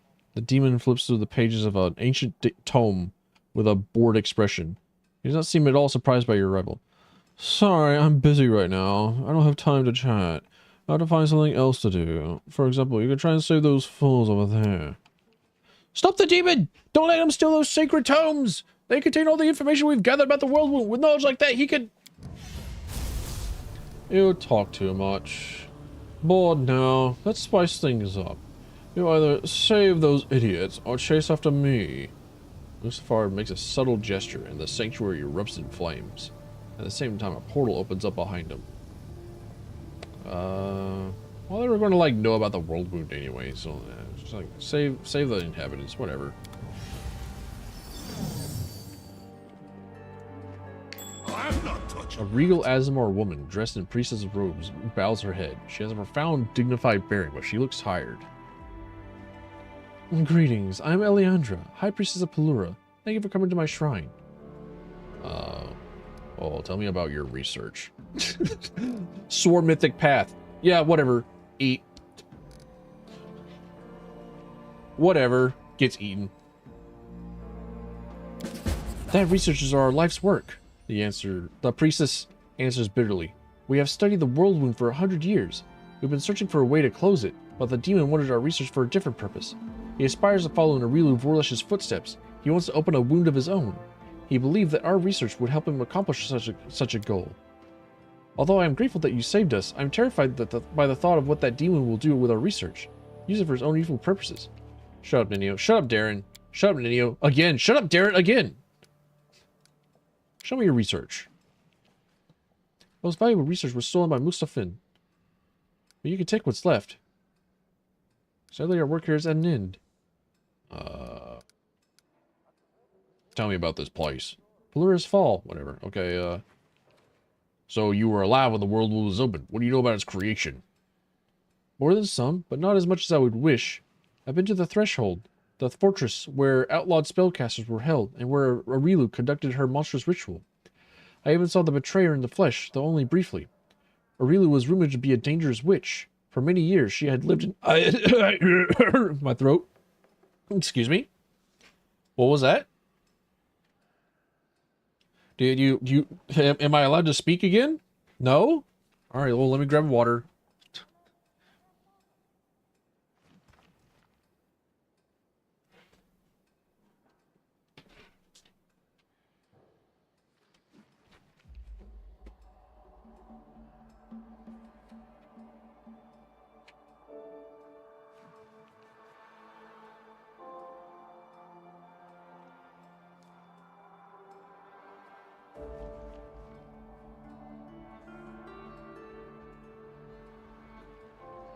Looking over at my desk and being like, oh man, that's a lot of water bottles that I have to fill back up with water.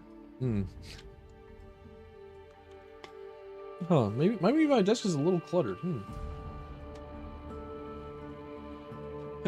Maybe I've been letting myself go a little bit harder now that I'm on vacation. Well, I'm no longer on vacation. I'm actually, like, off vacation tomorrow, but, like,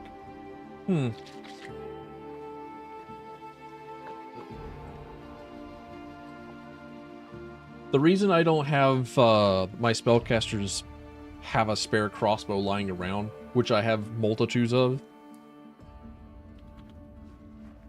is because I have them with stabs, and I don't want to bother with having them swap off of staff or onto staff on like the first round or before combat.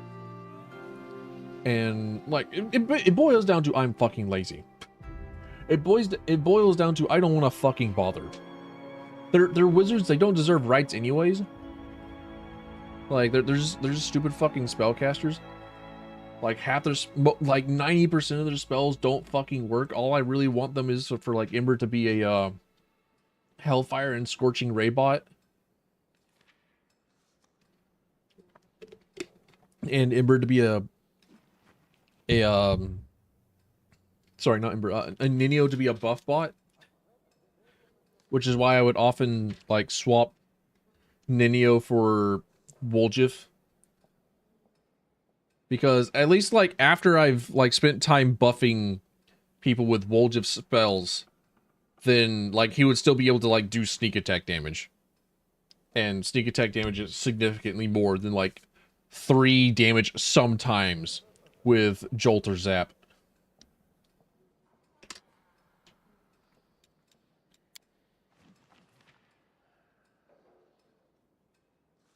Nothing more than a pale shadow. When the wound opened, she shook my world. Whatever. Okay, whatever.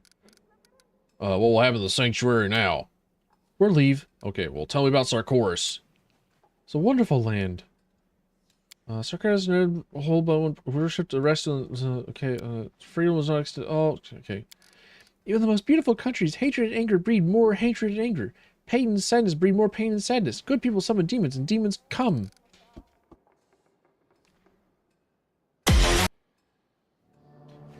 Well, I gotta go.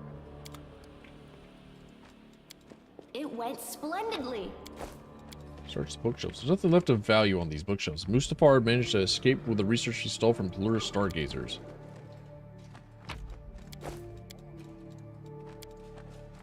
Project known as the Northern Lights. Move aside. Pick of the lock. I finished here. Give me the Is there useless treasure. What was this? What was this hidden thing that I have discovered? It's like, ooh, perception check succeeded.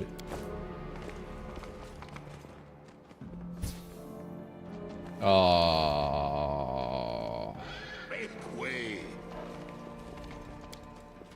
Starry sky is miraculously reflected in the surface of the water. Mirrored image is a perfect reproduction of the real thing, allowing you to see even the smallest details.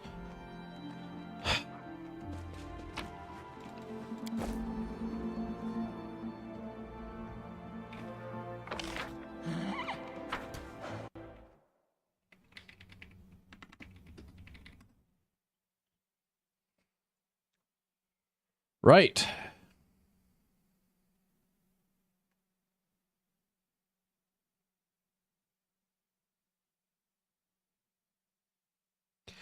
Achieve the secret ending. Okay. So I'm not getting the secret ending. You got it. Just checking. Solve the puzzle. You must press the symbols in exact chronological order of their appearance in the story. From the torn out pages of the Sarkorian book. Okay. So let me just go ahead and like activate all this to like reset it.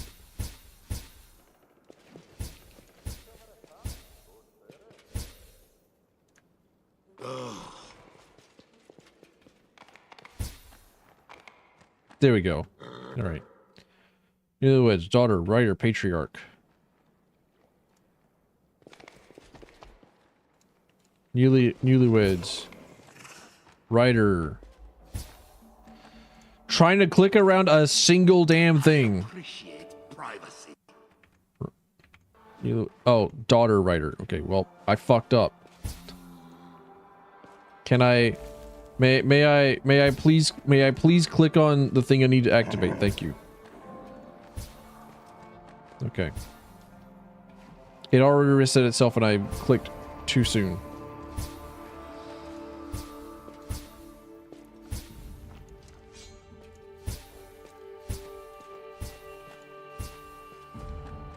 There we go. Okay.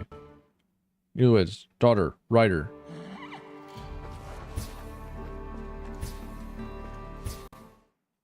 Patriarch, pack, follower.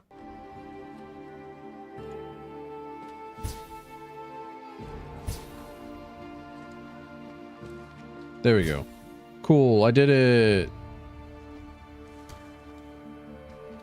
Something happened, I'm sure. Like a door opening. Do do do do do do do.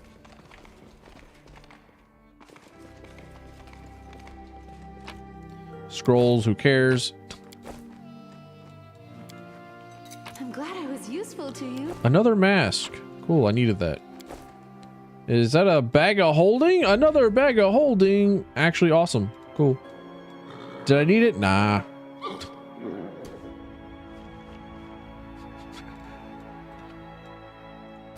Did I need that bag of holding? No, not really. I have a triceratops and a horse. I have no need of bags. Follow me, or don't.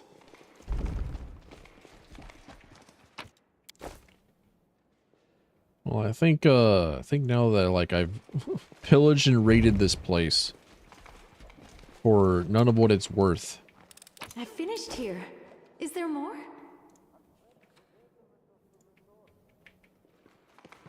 I might call it. I might call stream there, and then go back into the editing mines. Go back to working on video. That will surely pop off, and then explode, and then I can act like I know no one. It might be a trap. Another dagger, another funerary dagger.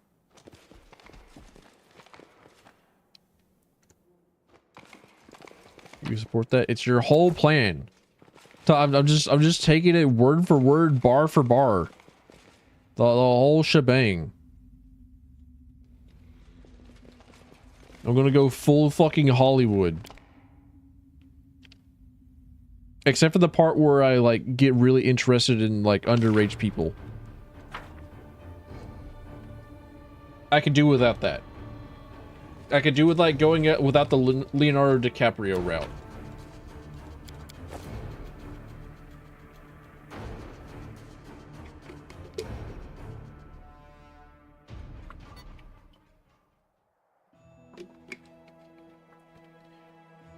Really interested in overage people.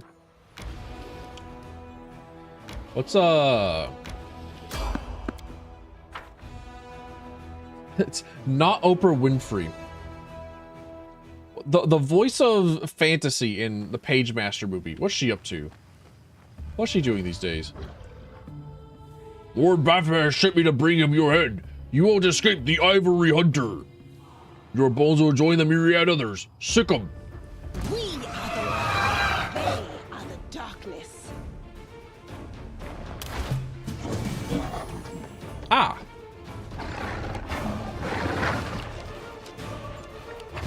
I see.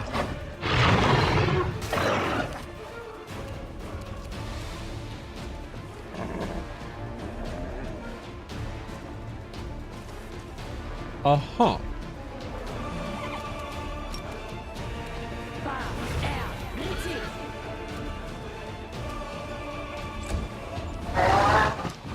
What is up, my dudes? Horse, you must go. Protect yourself, horse.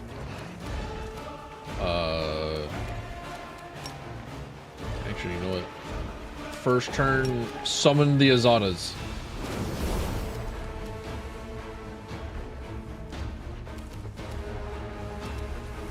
Greater Quicken before they have time to do anything.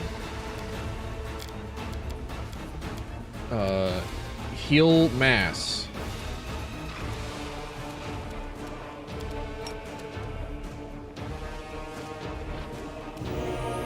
There we go. It didn't seem to have healed the Lenorm, actually. I have performed science. A squad of cracks? A squad of like a lizard Cerberus. They wish they could be him.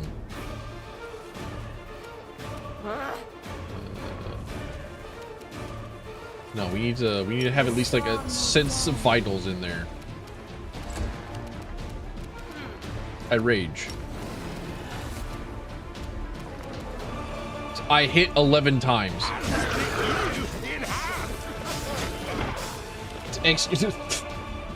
Was that over 1,000 damage in one turn?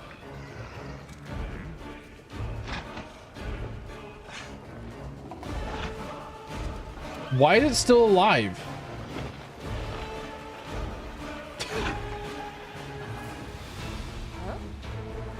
Okay, critical sneak attack. Okay, all right. Have something similar to trolls. They had like what? Fast regeneration.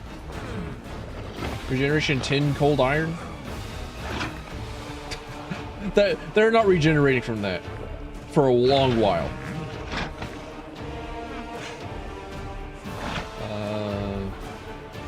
Generation 15 cold iron. So then like time to find something. I know that the game will eventually like say all right slime, okay, whatever, man, and eventually give you the kill, because that happens in Blackwater as well, but I don't know what the threshold is for it. Leftover cold iron arrows? You mean free $5? No. No. I have radiance.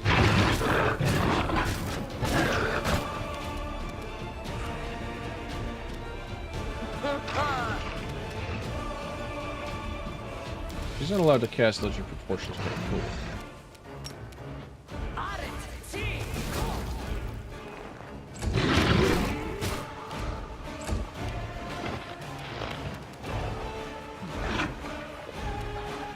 For as massive these guys are,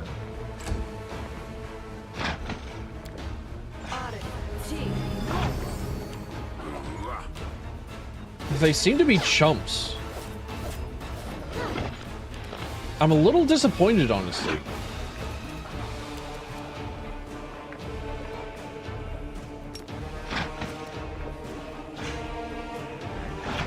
Prepare yourself.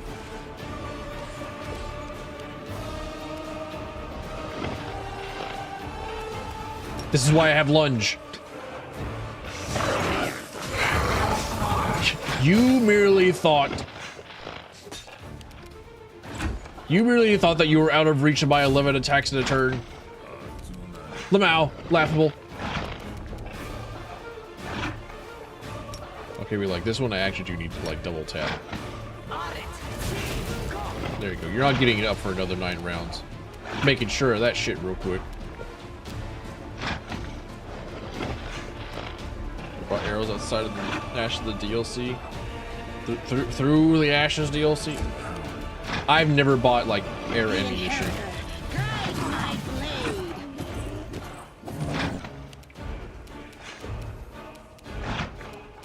Like never, not once, not a singular goddamn time.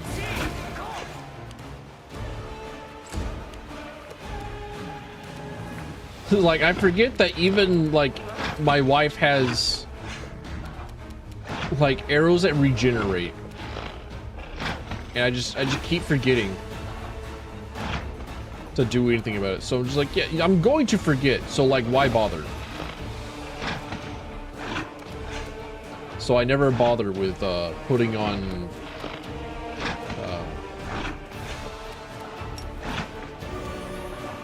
the thingamajigs, the ammunition.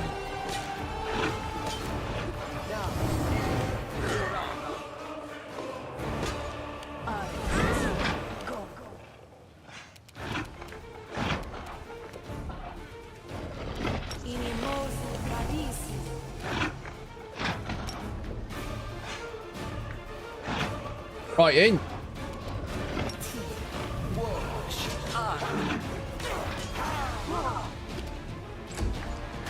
Making sure that the mascots are left behind and that they aren't in any danger.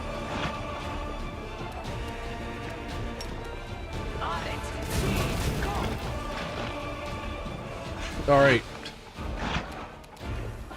You have exactly one job, Sela. No glory without You. Okay, I know that like I know that's like technically not because of like a miss, but like she had to take a second swing.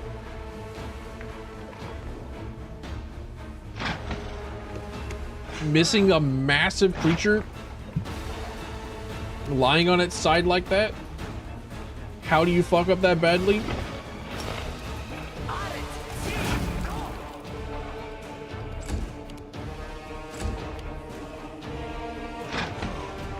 Get bone shaken.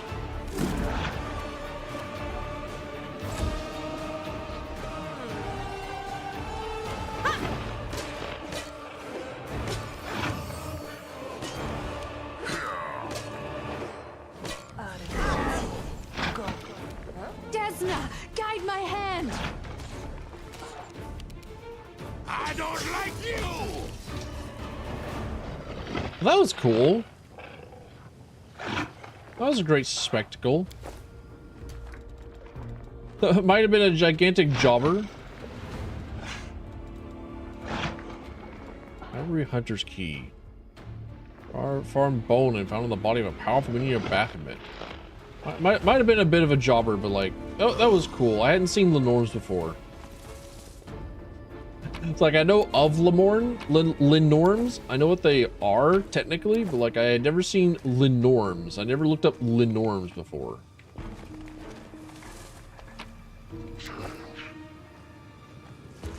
So neat. Cool. How much longer, I wonder?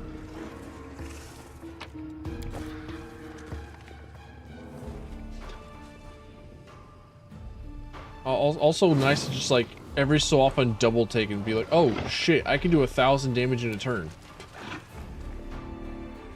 Imagine sitting down at a tabletop.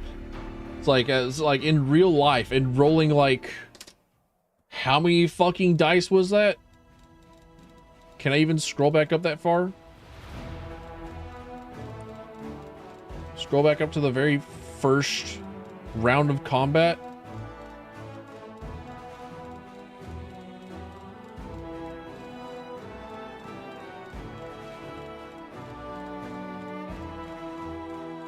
Look at this combat log. There it is. Initiative check.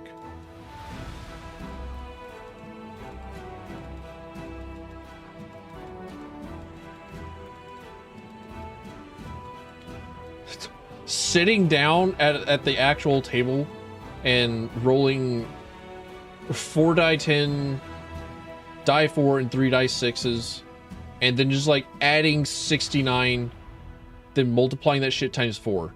You need a fucking calculator. And then looking at your DM and say, I do 313 damage. What does your DM do at that point?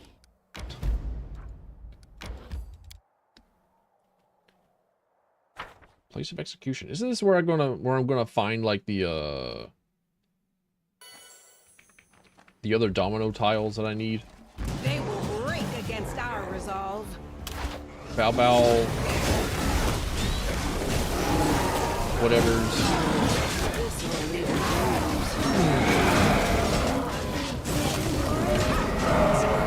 They were not jobbers. Just stare at them and then allow it, you guys. Yep.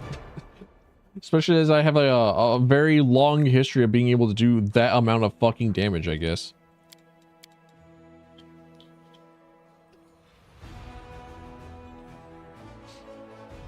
It's like,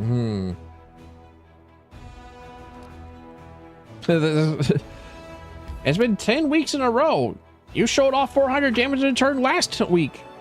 But this is a different 400 damage in a turn.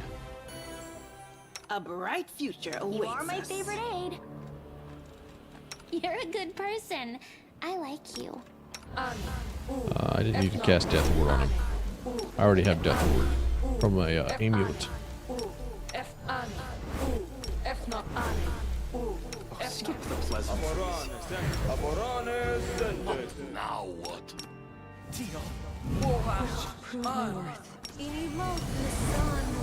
Are we ready to move out?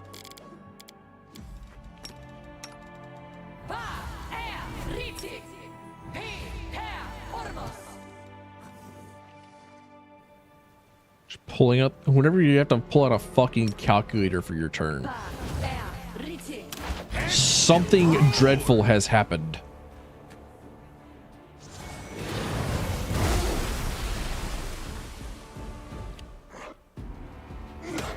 Ow, dickhead. Go my cows.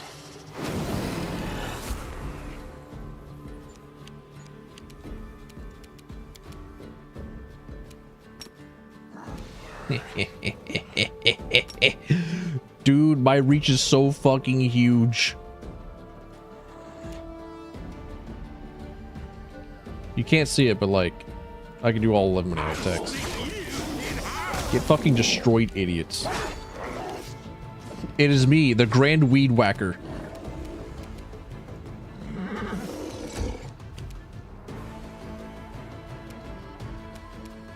I will resist.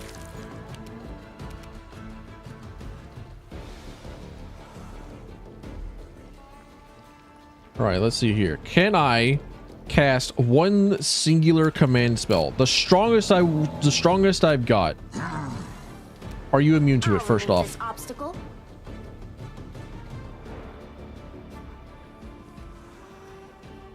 You need to dominate, charming, charm, whatever, dominate. Immune to dominate. Okay.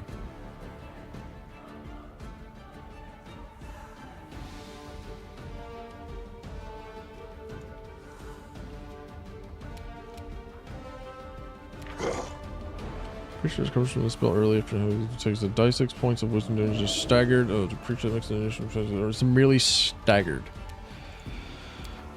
Well, let's see. Saving throw succeeded. Awesome. What was the DC? 31. Saving throw of plus 29. There was no fucking way. Ooh, my horse, go make out with the Triceratops. I need you to make infernal children.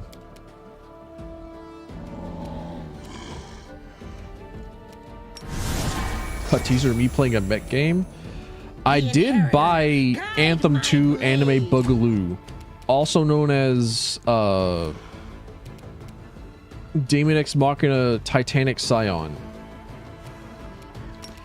I did buy that. It is a possibility.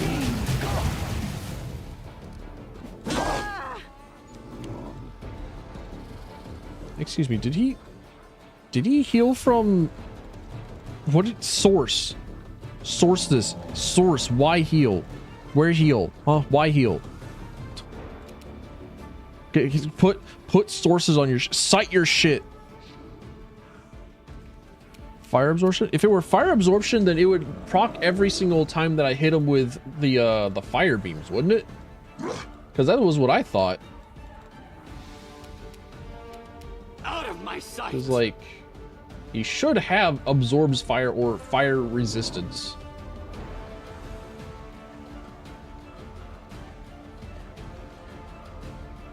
Swing attack, fire resistance, immunity. Like immunity to fire is right there, but because like mythic feats and features, that's not the case. I can ignore that. But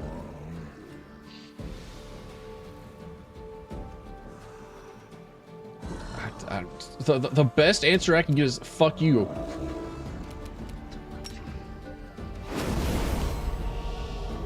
Like hands in the air.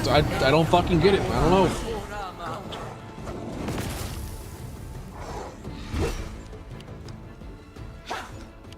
Wish Anthem was better, had potential. Wish Anthem wasn't like in production for like 10,000 years.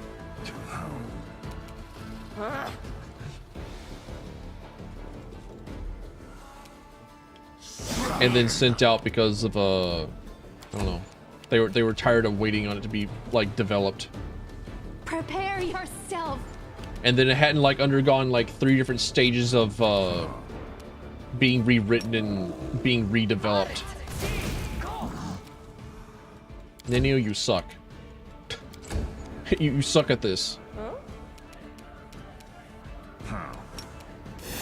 Into the fray! Huh?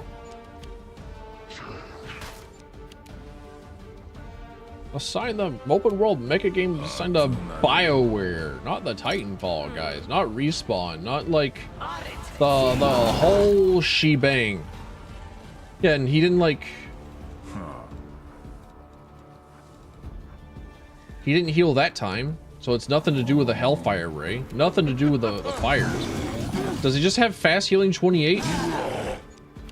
Did I just like somehow miss that? I will see to your demise.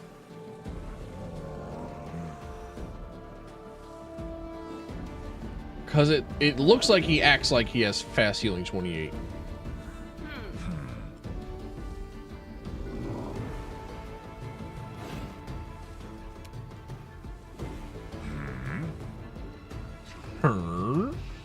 Me.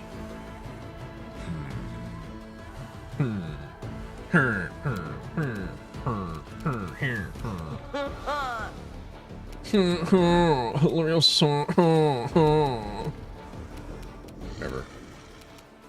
I'm just gonna like stand here making fun of like noises and things. Like we're playing Roller Coaster Tycoon or some shit. Just listening to all the little guys making noises. Or Lego Crusader. Or yeah, Lego Knights Kingdom Crusader, something like that. Alright, time to die.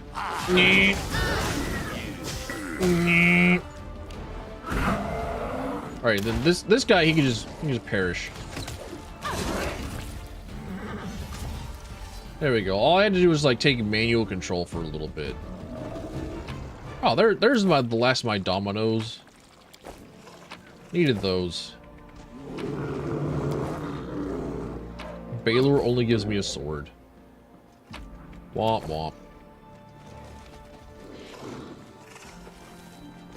But yeah, I think that's it for me.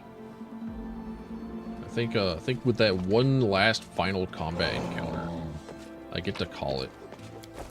I get to say back to Sony Vegas I go. Time to launch the program that is more afraid of me than I am of it.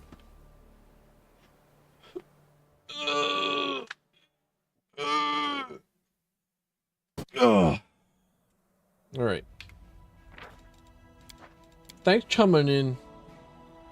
Thanks for stopping by. Thanks for being here. Greatly appreciated.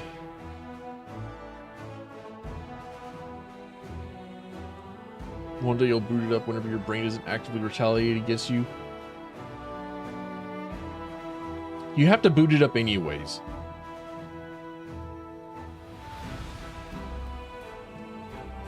You have to boot it up even though your brain is actively murdering you. You have to still go through with it, even if you have to just like tool around with like the shortcuts and hotkeys. You have to like look at it and say like, I can work on this. And like, even if you don't actually like do anything more than just like play with bits and knobs, you gotta do something. You can always do it. It is not like just waiting for your brain to work with you. You have to put up the exercises, and you gotta put up the defenses yourself. It sucks that you have to work to get to like a baseline. But such is our life. Has actually been doing better without you posting. It's fucked up. The way of the algorithm is strange, odd, and mysterious. And if we had figured it out, then like it would be simply too easy. But yeah, I'm gonna go. The whims of the world say that like Asmongold gets to have a massive platform. but not like the average decent trans individual.